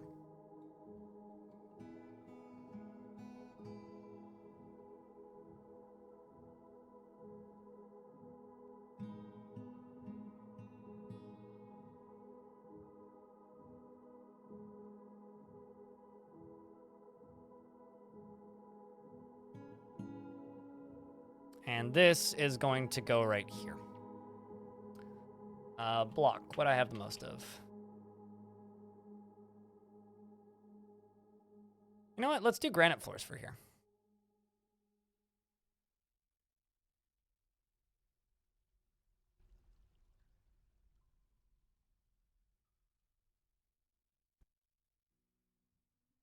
You know, I'll be honest, I always forget that I can make alloys and usually just import them. Like, literally the only reason I'm making rose gold is because somebody in chat pointed it out. They're like, yeah, you could be making rose gold right now. I was like, oh, right, yeah, I guess I'll make rose gold. It's just kind of like I sometimes forget that I can encrust stuff with gems because I just like never do it. So chat, I have a question. Because we started the stream off today with adventure mode. Think about this. If you were entertained by this morning with adventure mode, what if like half of the dwarves that we were running into in a certain faction were named after random people from chat? Because that's like what would be happening in a adventure mode playthrough in a world that we've been playing this mode in for a bit.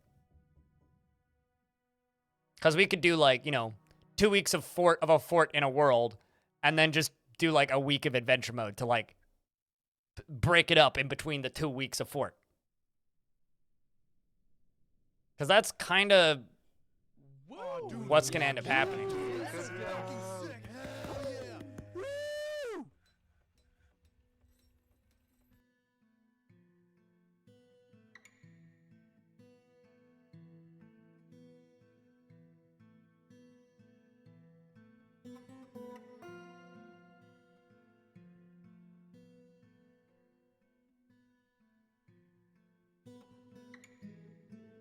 It's more valuable, I think. I think. Theoretically more valuable, potentially.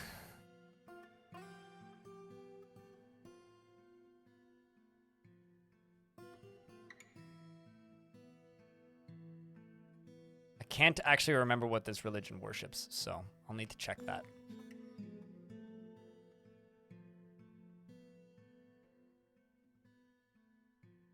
I also need to, let's make a rose gold. Let's just make a normal gold altar. Gold altar. Like 2.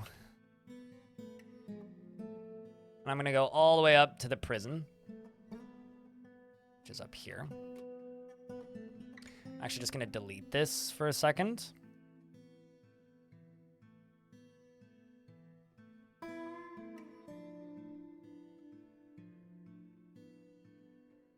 But the mechanical difference is they are pink. I don't know if that's enough of a mechanical difference for most people, but for me, That's good. Okay, and then in the middle here, because they're married, I can make this into one office. And then in the middle here is a prison. Okay. So this is going to be assigned to my dungeon master.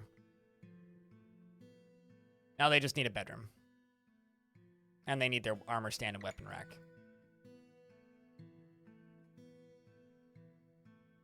And then we'll need to continue the prison down here.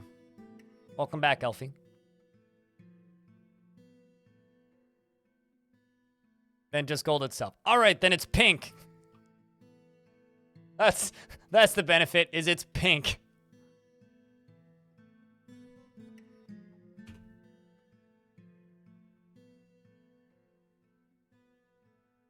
And if that's not a benefit, then I don't know, don't make it. Chicks dig it. I mean, I don't know. I do have some chickens in this fort, so I could ask them.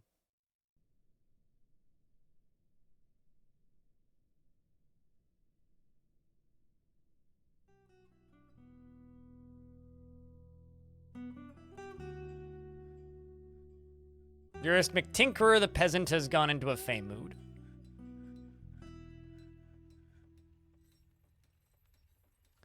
We are still dumping items. Jesus Christ.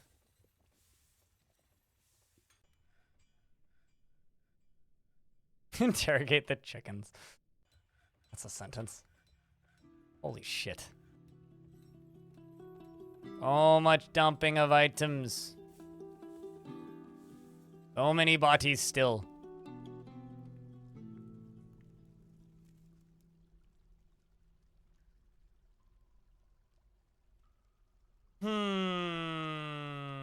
Is that the stinky room? I mean, I don't know. I haven't been in there.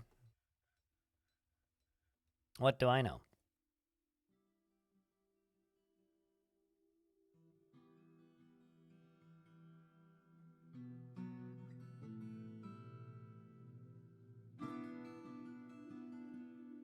I need to make more cabinets.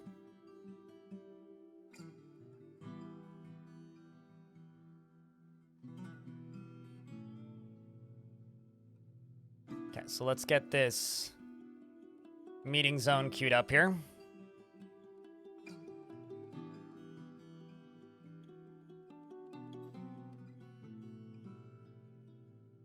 Personally, I would never refer to this, the stench of rotting flesh as, air quotes, stinky, but...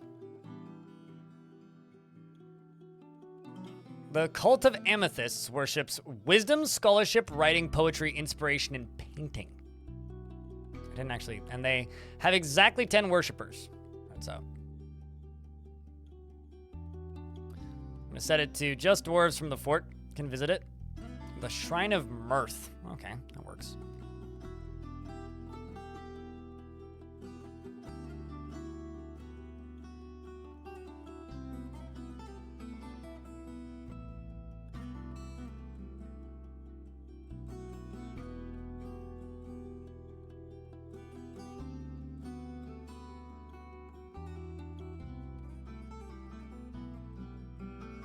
And Eurist McTinkerer has claimed a craft store shop, checks out, and has begun a mysterious construction.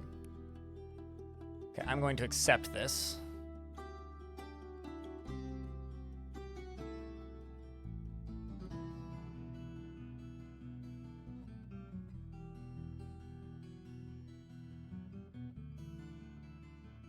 Yeah, I mean, that's the... I mean, I'm assuming you're at home right now, right, Pilot? I mean, let me tell you, suddenly being self-employed is, for lack of a better term, a fucking hell of a learning curve. We're gonna put a schist bracelet onto that one. And on this one, I wonder if I have any scrolls. I feel, crafts dwarfs, Tinkerer. I do have a book. I'm gonna put a book into here because they worship like scholars and that sort of thing, so. Kind of makes sense.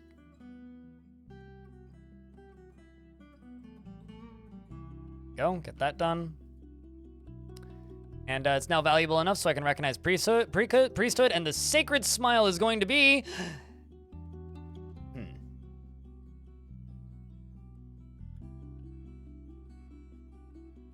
Chat, it's either Sparky, Stonecoat, I Always Agree, or Shadowstorm II.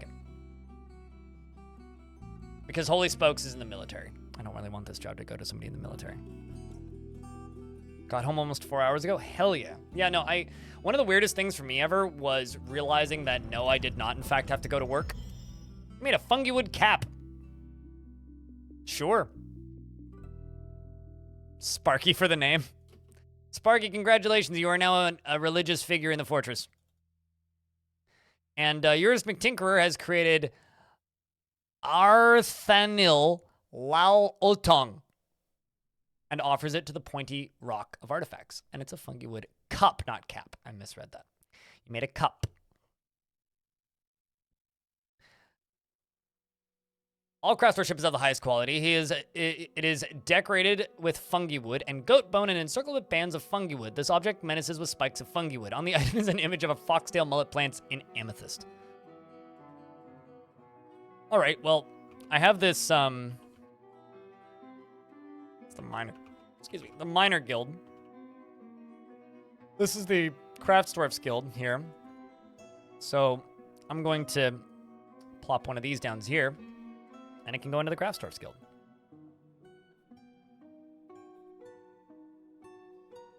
Personally, I would have assumed that Eurus McTinkerer would be more along the lines of like a mechanic, but I'll take it.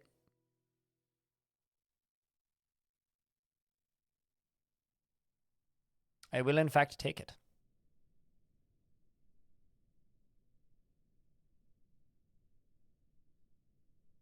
Maybe next time, Shadowstorm.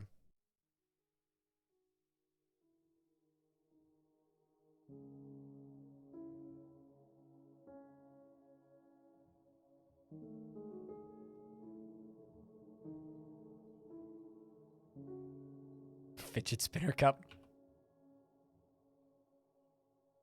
Military is continuing training.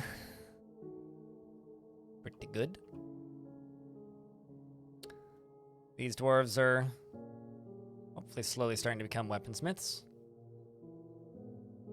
Dappling furnace operator, steel greaves, steel. I can make some iron shields. Let's also check all these squads. Update their equipment. A bunch of them go get new pants. Also, Bennett, I don't really want you running around with a pick. You're a militia captain, not a miner.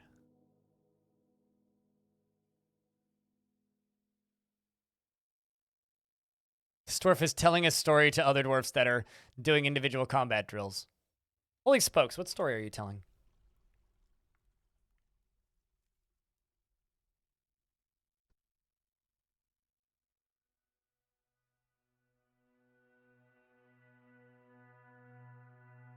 In the late spring of 131, Sparky became the sacred smile of the cult of Amethyst. This isn't a story, this is active gossip. What's up, Mass Morass? Look at this. Literally, that just happened. Like 2 days ago. And this dwarf's like in the barracks, just like telling them, yo, guess what? Like I said, that's active gossip. That's not a story. Yeah, I don't know. After playing a little bit of adventure mode today, I'm starting to look forward to it kind of heavily. It means that we'll be able to explore the worlds more, which will be nice. So there's a couple bodies here, and dwarves are still bringing corpses in. Still.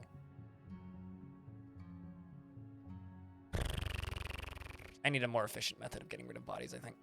Let's just do this so that they don't get completely obliterated and scarred every single time they walk in there, because look, there's a couple bodies in there. We're also crushing a lot of things that I shouldn't be, but that's fine. All right. Dwarf to come over and pull that lever.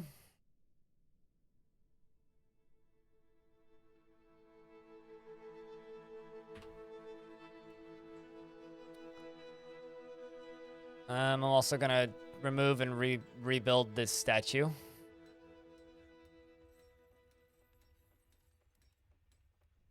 So that we can get this out of here.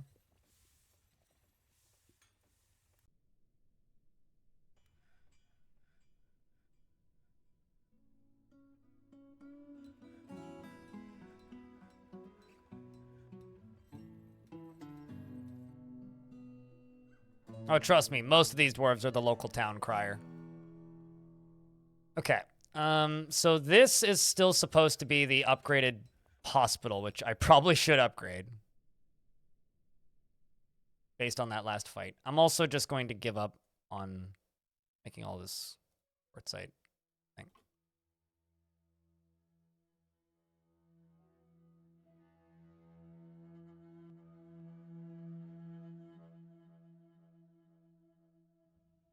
So I don't think there's enough quartzite currently. I mean, there is, but I don't feel like setting up a specific job for it.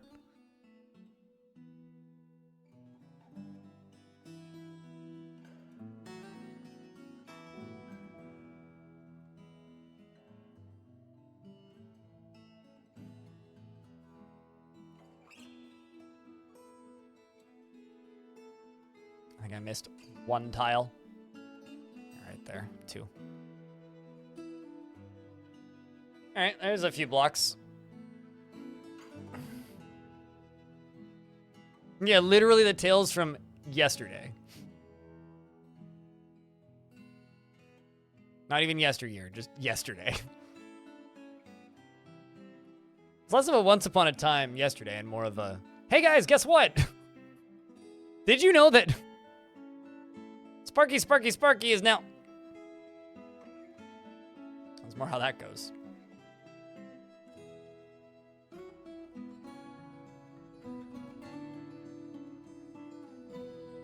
It's just a swarm of dwarves come floating up into here.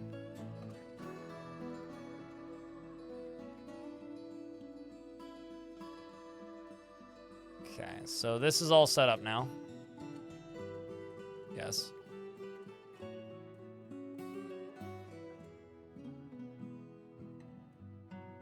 $84, there we go.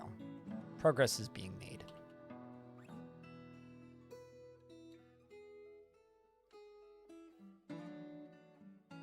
What's up, Unicorns?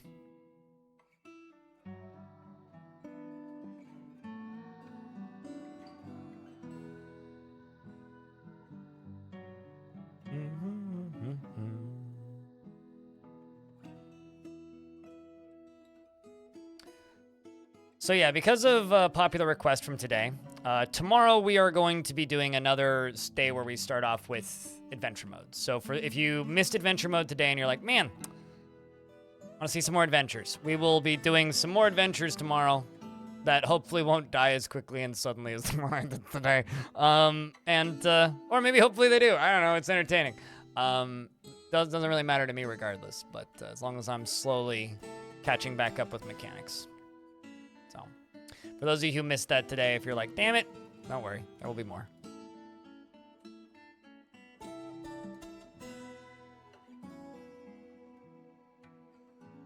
The adventure continues, yes.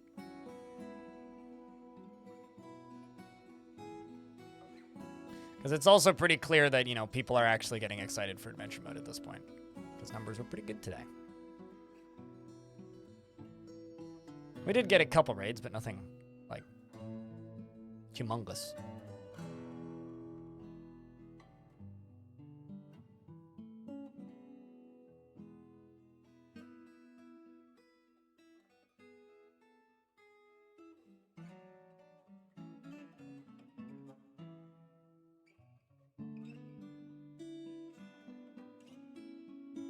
Can't wait. Hell yeah. That's good to hear.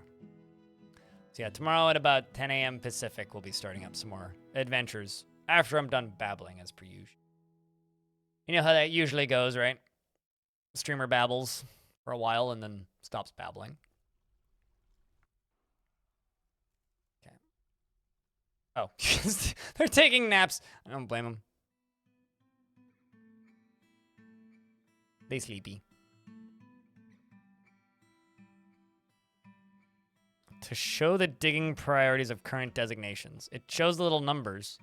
If you haven't changed them at all, it doesn't show any digging priorities. Once you start editing the priorities, then it shows the priorities. But you have to start editing the priorities in order for it to show the priorities. Also, I'm actually seeing dwarves in the tavern now. I hadn't seen any dwarves in the tavern for a while. The tavern was always empty. Let's do meal. What? Meal. Lavish. Let's just do 250 of them. I'm gonna open the screen back up. Actually, I'm gonna go to labor kitchen. Yeah, you can cook plump helmets. That's totally fine. Please cook all of this. This is a trick that I think I don't see people doing enough. Cook all of your seeds that you're not gonna use. If you're like, I'm not gonna use any of these seeds, just cook them, right? Just cook them. It gives you food variety. It's like there's no reason to not cook them. So cook them. Maybe you're just not seeing the numbers. Here, let me show you.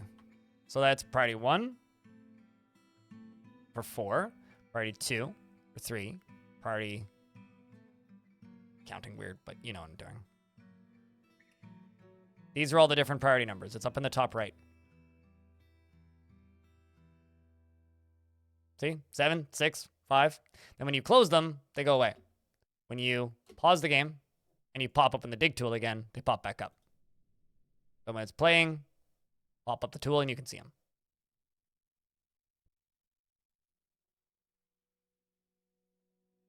Free up some bags, or if you don't have free bags, then it frees up space on your seats where they end up sitting. Like, there's usually just trash everywhere full of them. All right, so all the way up here, let's get the rest of this filled out.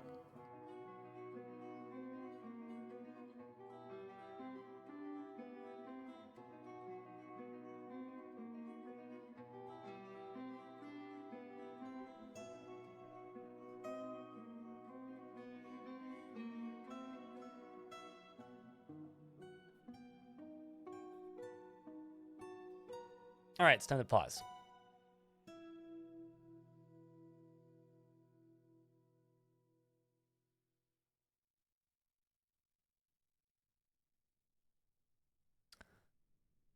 It's because you were in ASCII, you don't think that appears there? Really? Oh, well, I mean, it used to. It used to just put a number on it. I used to blow people's mind because it was, I can't remember what the hotkey was, but the hotkey to change priorities in ASCII used to be really difficult to find.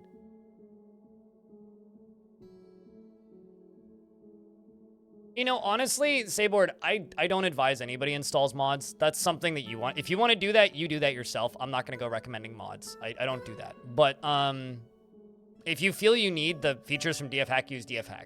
The reason I recommend people don't learn the game with DFHack is DFHack makes it really easy to cheat. So if you've played the game for 1,000 hours and you feel that you need it, think about it this way. It's like you've played 1,000 hours of Skyrim, and now you're going to go download a PDF file that gives you all of the instructions on how to use the console commands to unbug the game sometimes. That's kind of what having it is. It gives you access to console commands, essentially, and some dev tools, as well as some, like, quality of life things that the main game doesn't have. But if you use it, there are ways that you can use DFHack that can ruin your game for you. It can make it crash. It can completely change the way parts of the game work. So if that's something that you feel that you need, download it, use it.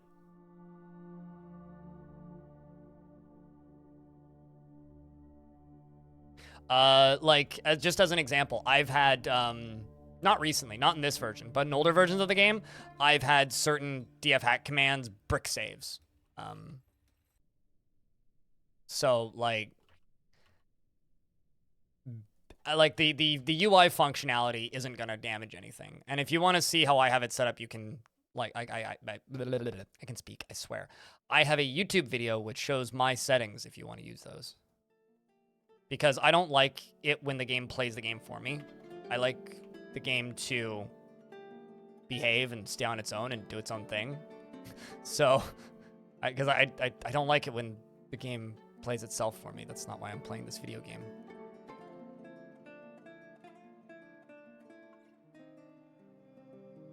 And I will also say, though, that Putnam works pretty closely with the DF Hack folks. And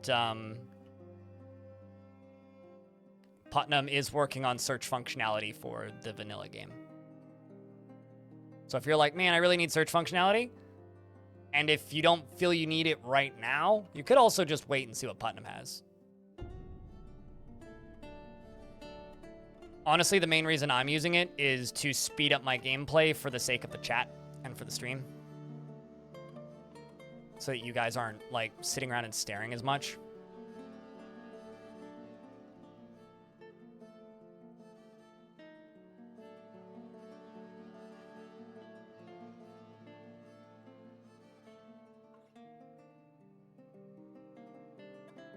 Is there a view mode that you can toggle to see priorities in ASCII, Rami?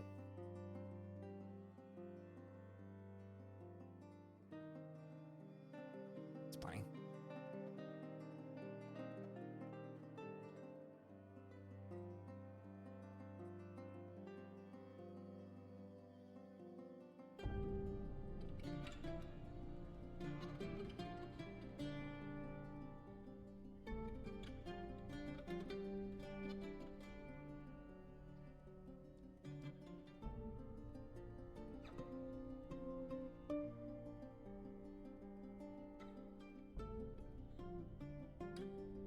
Let's do this and this. That can be one. You can be one. You can be one. That can get rid of. That I can get rid of. That can go away. This can be a bedroom. This can be a bedroom.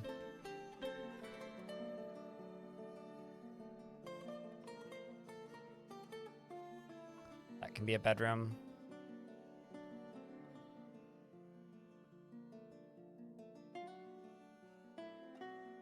I can fill that in later and it can become a bedroom. Oops, kind of screwed that up.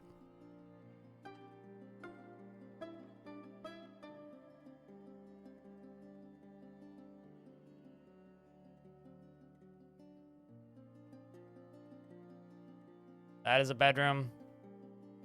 There we go. Should all get done on the first run. We'll see.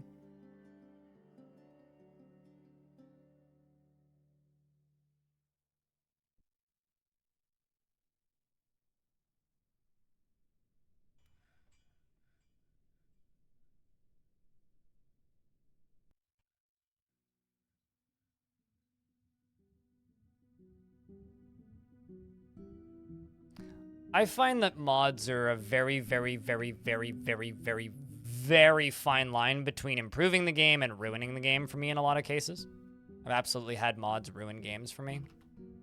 So, I'm very cautious when it comes to modding. In fact, maybe to a fault. So, I always consider modding to be a personal thing. You want to mod games? Mod games. That being said, I don't consider, like, you know, modding files for a game to make it run on a modern OS that doesn't run on a modern OS natively. That's not really what I'm referring to. I'll mod those games as much as I goddamn need to.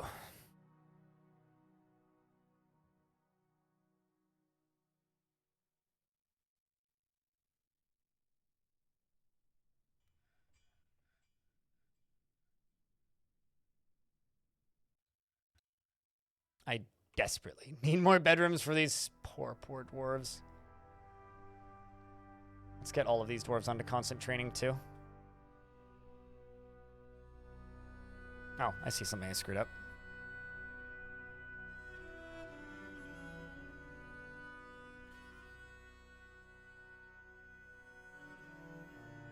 Oh, it did. Devilish. And hopefully I'll be able to get a video done tonight.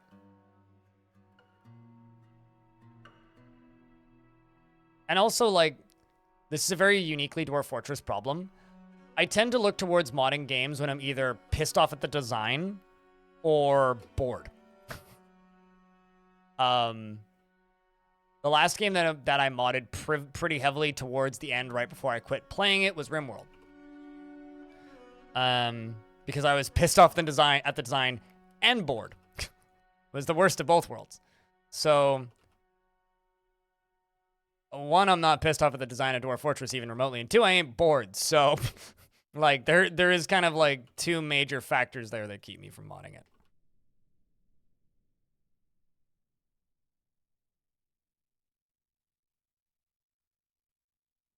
I mean, that's because that's a bad game if you don't. Kicky McFace.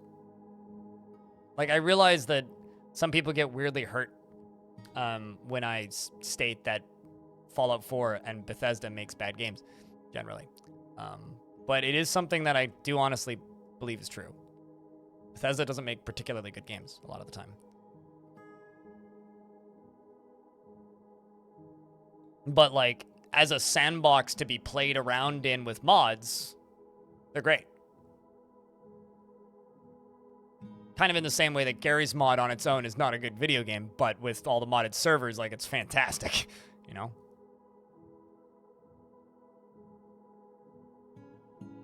Okay, let's get bit. Okay, I need more beds. How are we doing for logs? Decent amount. Let's do 35 beds.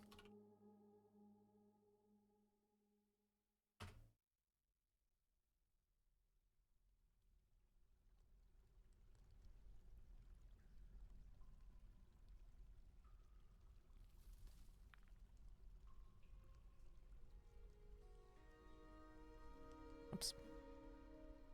Oh, also, I managed to make one without a door. Good on me.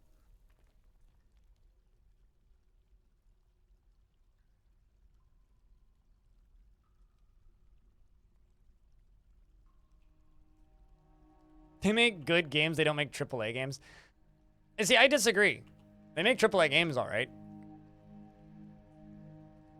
They just don't understand the concept of the word innovation. They have a formula that works and they're sticking to it, and they're finally starting to get punished for it. And quite frankly, this is, and as somebody who likes to support this industry positively as much as I can, especially on the developer side, I don't have much empathy towards them if they are so creatively bankrupt that they can't create something new. That they can't build on what they've built up until this point. Instead, they just do the same thing, but with less freedom for their community and try and, you know, sell it as a new game. I mean, come on. Like, come on. You can do better than that. There's creative, awesome people who work at Bethesda that could be doing amazing things. They have some of the most recognizable and noteworthy IP in the industry.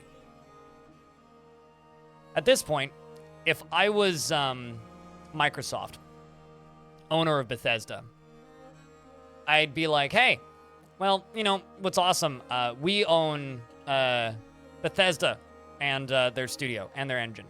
And ZeniMax. We also own Obsidian. Hey, Obsidian, go make Fallout 5. I'm not even saying New Vegas 2. Go make Fallout 5. Or New Vegas 2. I mean, sure. That's probably wise.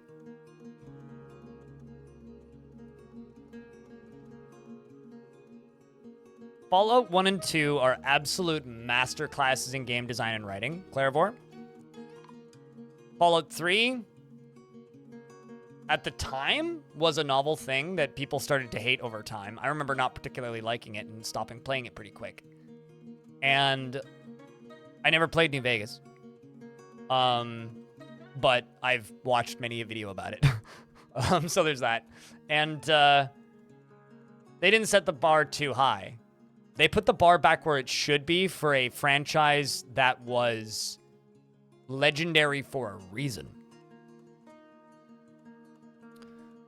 Because they actually know how to write. Or rather, they know how to not, you know, gimp their writers.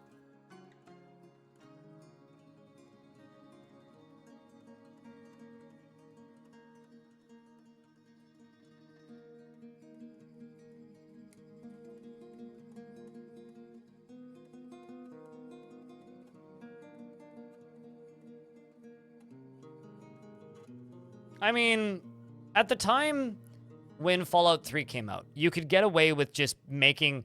It's the same game with guns. But you also need to remember... I actually need to look this up.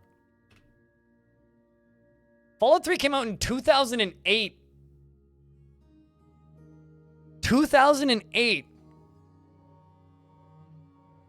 2008. Also, it's $2.49 right now on Steam. That's actually, honestly, good deal, that.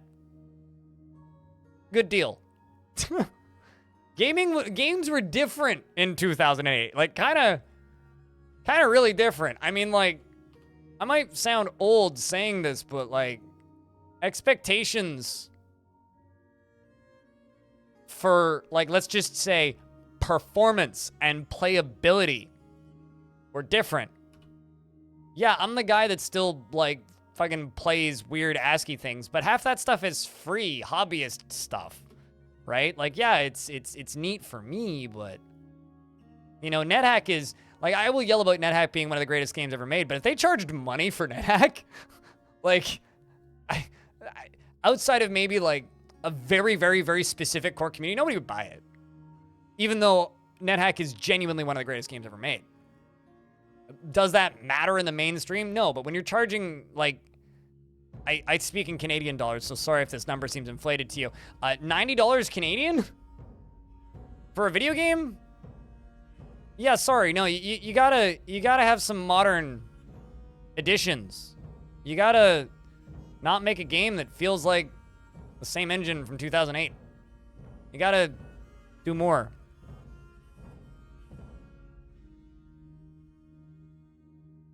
Fames? I think you mean games, but yeah. Well, it's not that they had to launch in working order. They didn't.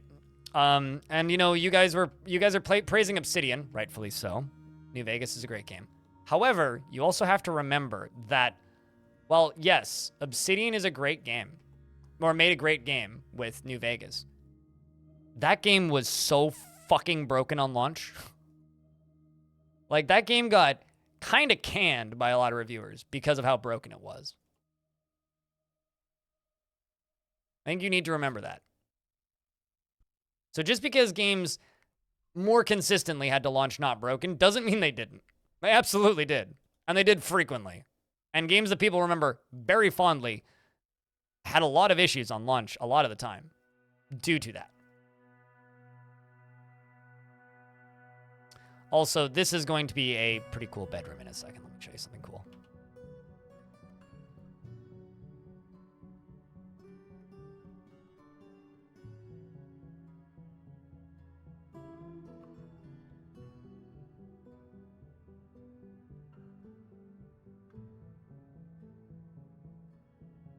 So these are going to be gem windows.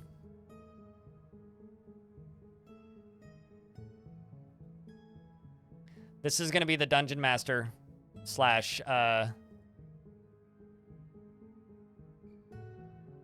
Hammerer's bedroom.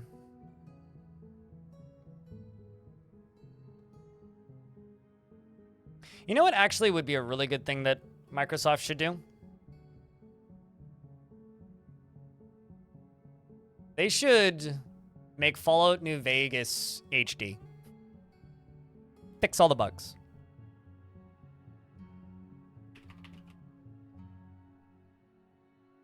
Do you think that would be out of the realm of, like, possibility, chat?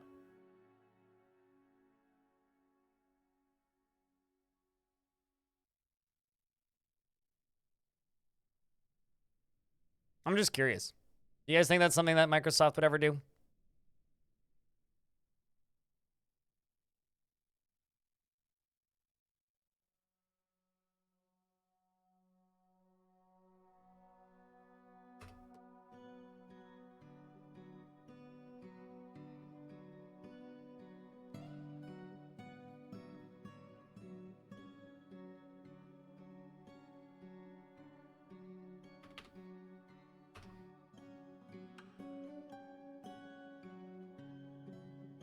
Only if they make it a Windows 13 exclusive. I think you skipped an OS, but... You see, I don't think they would do that. And you want to know why I say that? Because you'd sell more copies if you didn't make it that. I don't think that's the era of Microsoft that we currently exist in. At least, not the Xbox side of Microsoft. The operating system side of Microsoft, absolutely. The Xbox side, I don't know. They seem slightly more intelligent than the OS side.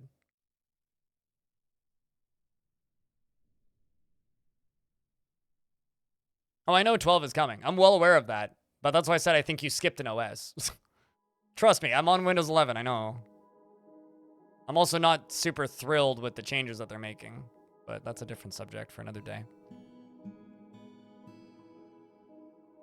Also, Duck, what is this quackery? Don't really think it needs a remake yet? No, but it does need some official patches.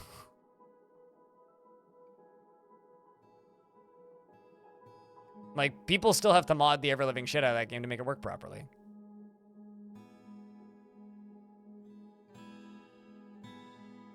You know, I'm gonna be completely honest with you. Windows 11 is almost it's almost identical to Windows 10.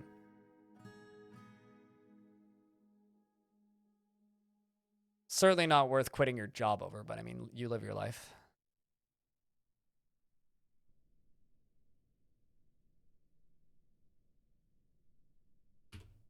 I will make some silver maces.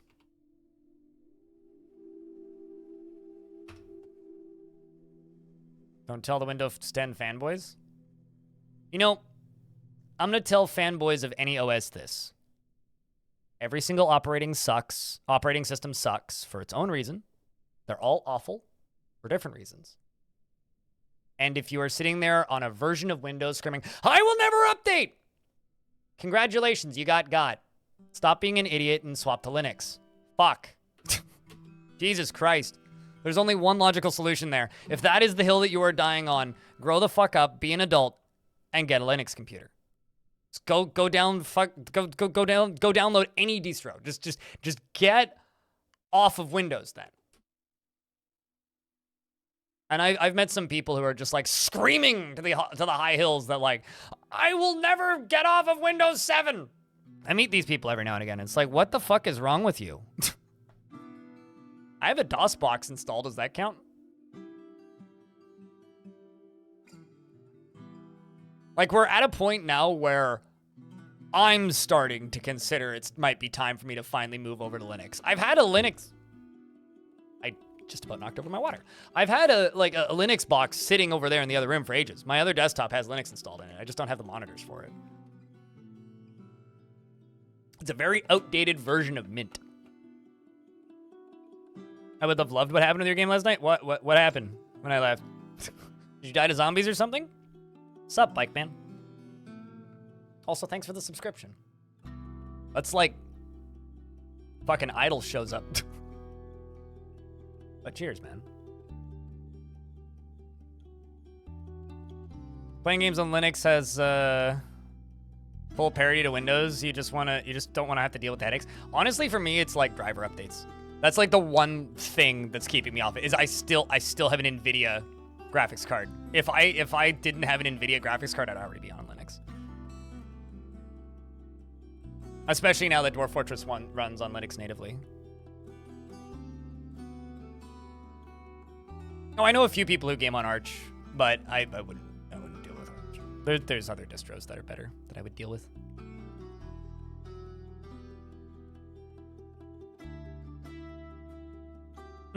No, literally, that is the reason. I'm scared shitless of Terminal.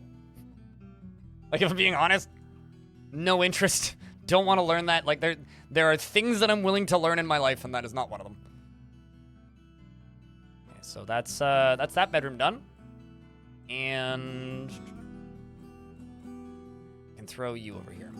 But for those of you who don't know, our friend here, Bike Man, has been striving into the world of Dwarf Fortress. Go help him learn the game when you see him on.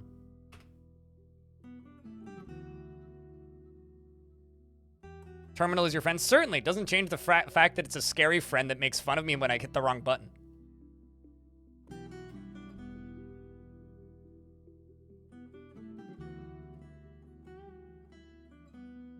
Big F, my guy. Yeah, and I there's this thing that I need, and this is the only reason I'm still on Windows. There's this thing that I need an operating system that works all the time, and when it doesn't, I need a company that I can yell at. I don't want to be accountable for my operating system breaking. I'm not ready for that. I need more, like, I need more stability than that. Okay, we probably need a lot of bedrooms. Child outside your fort was infected by a werekite. Oh boy. We were trying to build a quarantine for him and he changed back and killed a bunch of people at the entrance. He changed back and he would just not move into quarantine. And I was panicking. The next full moon was coming again and then suddenly Snatchers raided and they probably snapped the kid and infected kid into a sack and ran off. That's incredible. You just fucking sent a bomb to the... wow, they're all gonna die. Like... You know what's amazing, actually? So there was one time, this was ages ago, I was relatively consistently getting hit by a goblin army, and whenever this one faction would attack me, I'd know, because it was them, because you can look at their armor, and if they have the little doohickeys on the side of their armor, you can examine it. This was like pre-Steam versions, this was years ago. But I would look at I'd see them coming, I'd be like, yes, it's them, lock the doors, and then just wait for the next full moon, and half of them would turn into creatures and kill each other, and then they'd leave. It was great. Like, like that entire faction was just completely infested with creatures. I can't even remember what they were. But they would just, like, show up, walk onto the map, become creatures, kill each other, and then leave. But, like, if you keep playing in that world for a while, you might end up with that. Whenever that goblin faction attacks you. Like, it is an actual possibility that they're going to start doing that. What's even funnier is the game is processing stuff in the background, and they've made the game run a lot better, so it doesn't do this as much now. But back in that version, because I want to say it was either early 47 or it was still 44. But whenever the full moon would hit in game, which at the time was like a tiny little glyph in the top right hand of the screen. It was about like, I don't know, maybe the size of like this play button up in the top right of the screen. Whenever it would swap over to the full moon, the game would chunk. Like my game would freeze for like a good 10 to 15 seconds. I have a ghost. Crap, I got to deal with that. The game would freeze for a good 10, 15 seconds. And after that fort was over, I was looking at Legends, and literally every time the full moon hit, like hundreds of goblins would die. Like, just, the game was just processing all of this death in the background, just going, well, you're all dead. Well, you're all dead. It was fantastic. You can deal with werebeast no problem, but this pit is kicking your ass. Wait, what's going on? On my end, I made an entrance to the same as the proc gen forts, and now I've lost 10 people to giant thrips pushing people down the pit. Yeah, let's just say that the proc gen forts don't have very good designs. What the heck happened to Yuristov's body? That's horrifying. Wait, nope, that's the wrong job. That's the one I'm looking for. I haven't had to make a slab yet, so it's I don't know, something close. Chalk, sure, why not? And before it's not close at all. I mean, I've kind of splatted a few random dwarves with this cliff face while caving it in, but yeah, that's amazing. Jeez, I've always wanted to try and do that. Like, it's always like this weird legendary strat that people have where it's just like, oh yeah, no, trap a were creature or 4 and make sure that they bite the invading army when they attack, and then they'll send a time bomb back home. It's like poisoning an anthill.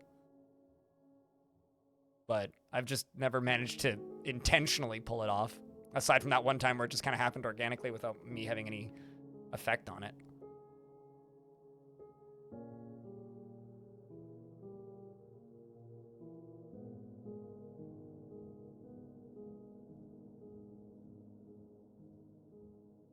Having a werebeast Baroness was such a cool experiment. You want to do is submit it for a long time? Wait, what do you mean? What happened? Lost your legendary carpenter, but I get to keep the suicidal gremlin. You have a gremlin? Lucky son of a bitch. Love a gremlin. We've had like years worth of memes on this channel about goddamn gremlins. And they killed it before they died, so I guess you get all their stuff. Yeah, you get all their stuff, and they're gonna blame you for it. If a wagon arrives on your map and they don't leave with some of the stuff, they accuse you of stealing it. Even if, like, so this game has gnomes in it. Gnomes live in good mountains and evil mountains at the highest elevation. And they serve one purpose in the game. They run into the fort and they drink all of your alcohol and they leave. That's literally all they do. They're the only thing that can outdrink a dwarf.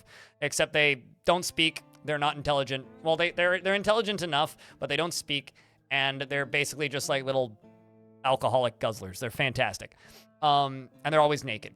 So it's just a bunch of naked dudes with beards come flying into your fort, chug all your booze, and leave. And the last fort that I had that had gnomes, the first human wagon that showed up, they showed up, gnomes came into the map, swarmed the wagon, drank all their alcohol, and ran off the map. And when they tried to trade with me, they charged me for the alcohol. Like, the humans are charging me for the alcohol that the gnomes drank. It's like, are you for real? Like, it's like, I guess it's like fucking gnome tax, man. Like, I have to pay extra taxes for these goddamn gnomes. You just want giant Wamblers or Wambler Man? Is there even a giant variation of Wamblers? I don't think there is.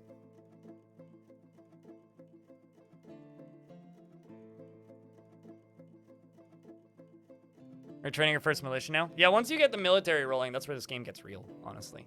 I mean, I've got a pretty big military in this fort. The whole point of this fort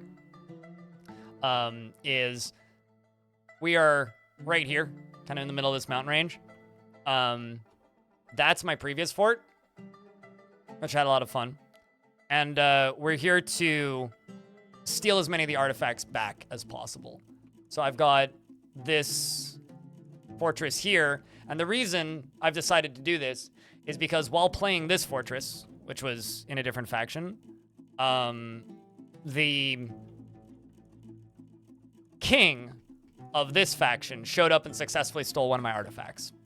I tried my best to stop him, but he ended up making it out. So the fact that he stole one of my artifacts was like, well, when I finished with that fortress, I was like, well, the only logical thing to do is to finish his job. So, you know, might as well actually right now, because I'm here. Send out squads and steal treasures from my old fort. Which is now, you know, completely run by demons.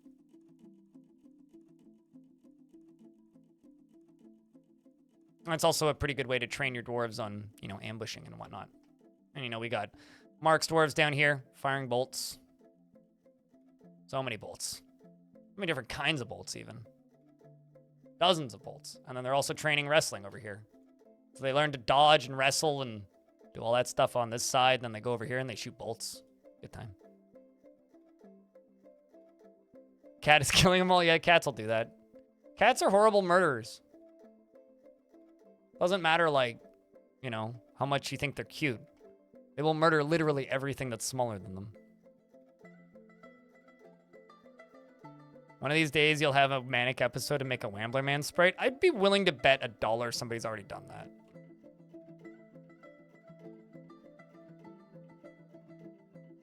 But yeah, I got so much stuff just rattling around in my brain about this game. It's, like, hard to keep it in line half the time. But yeah, I don't know. I mean, and then today earlier we were going back into older versions of adventure mode, and it's just like, now I'm sitting here and going like, man, I was trying my damnedest to not get excited for like adventure mode coming back, but like, bug's back in me now. Bug's back in me. Because there's something about just like, okay, so I've spent, I don't know, 40 hours in this world in 2 forts. Now I'm going to go talk to the people from those forts and get quests. There's something about that. I mean, again, there's very few games out there that let you have that kind of feeling.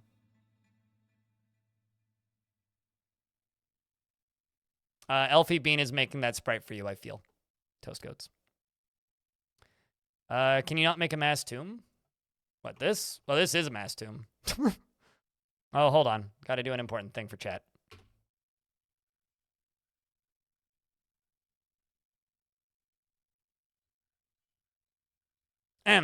Dumbfounded abounds dwarves during spring when rain remains bloodied everywhere. Kobolds hunt cabbages while Kias peck livers out from Prometheus's liver and face. I don't even know what I just read, but thanks. Anyway, caught up. For adventure mode, you're excited for when non-player sites get reworked for funny DF hack embarks? Non-player sites get reworked for funny DF hack embarks. What do you mean? Like embark anywhere? Is that what you're talking about? Or because like the dwarven sites that are world gen, those aren't gonna get reworked, I don't think, until the map rewrite. Because the reason those have been left as is because there's no reason to go in and completely mechanically change something that is gonna change completely anyway.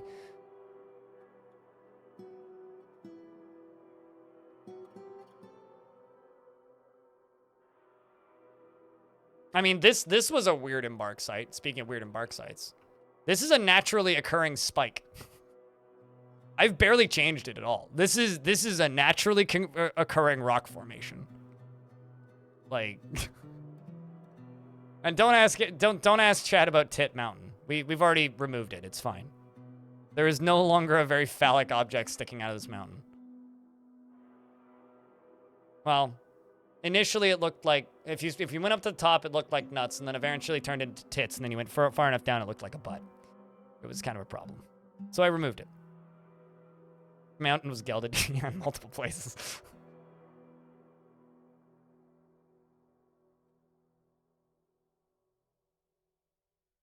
Although part of the nut is still down here where I caved it in. Some more migrants have arrived. Would you look at that? Chat room. I promised I wouldn't go too long today. See how he bites off the shell to get at the nut? No. Suited. No. I promised I wouldn't go too long today. So I think we're going to call it here at the start of this migrant wave because we can name a bunch of dwarves right when things arrive. But just to recap, we did a bunch of sieges and scarred a bunch of dwarves today. I built my golden bridges, which is good. Sent body parts flying literally everywhere. An artifact rock bed? Gotta say that bed must rock. We have lined up an area up here where I can make a cave-in trap. And I'm gonna go up the next few levels and make alternating cave-in traps so that when goblins attack us, I can just make them go splat. Over here, we've got this area that we built out a little bit. We also got this all hooked up to mechanism so I can close it. And also make enemies fall, which will be fun too. We did make some more bedrooms, but frankly, I need a lot more. We made a new temple. And the Cult of Amethysts is now a member. We got some migrants from my old fortress, which is cool. This is my new bedroom layer, which we're working on. We also got possibly the coolest bedroom I've made in this fortress. Is this? Although, hold on. Can I get this? Can I? Yes, I can. Sweet. So that's probably the coolest bedroom I've made in this fortress, gotta say. And as we slowly work things up the top of this, we also got some more of our artifacts finally put away onto these pedestals that I've been stealing. One of my militia captains is in prison for some reason. I'm not sure why. And then this is a very swanky office up here. And yeah. Also, down here we are growing mushrooms above ground. And we have a well that goes down to the caverns. All the way down. You know, because you need water so that the dwarves, you know, don't die of infections. Artifactor King will sleep in this? Damn right. Hopefully it's got some good engravings on it or something. And speaking of artifacts, there's just like artifact warhammers just sitting on the ground that I'm stealing from my old fortress. Hopefully the Mountain of Rage and the spicy vulgarity will do a very good job acquiring stuff. Starting to lag for you now? Oh no. But chat room, we're gonna save here. Can we see everyone who died? I just read that too late. Most of the deaths happened in like the first 90 seconds of the fortress mode portion. So if you go back in the VOD to the beginning where I started fort mode, when we finished up with adventure mode, you can see that good chunk right there. But chat room over here on Twitch. I'm shutting down the YouTube stream. So if you want to do me a huge favor, you can now say goodbye, YouTube. YouTube, if you would like to raid with us here over on Twitch, you gotta jump over to the Twitch channel. Otherwise, I will see you guys tomorrow at 10 a.m. when I turn the YouTube stream back on. We'll do another, like, I don't know, 4 hours or so of adventure mode, and then we will jump up to modern day and play some more fortress mode. Thanks for watching over there, YouTube.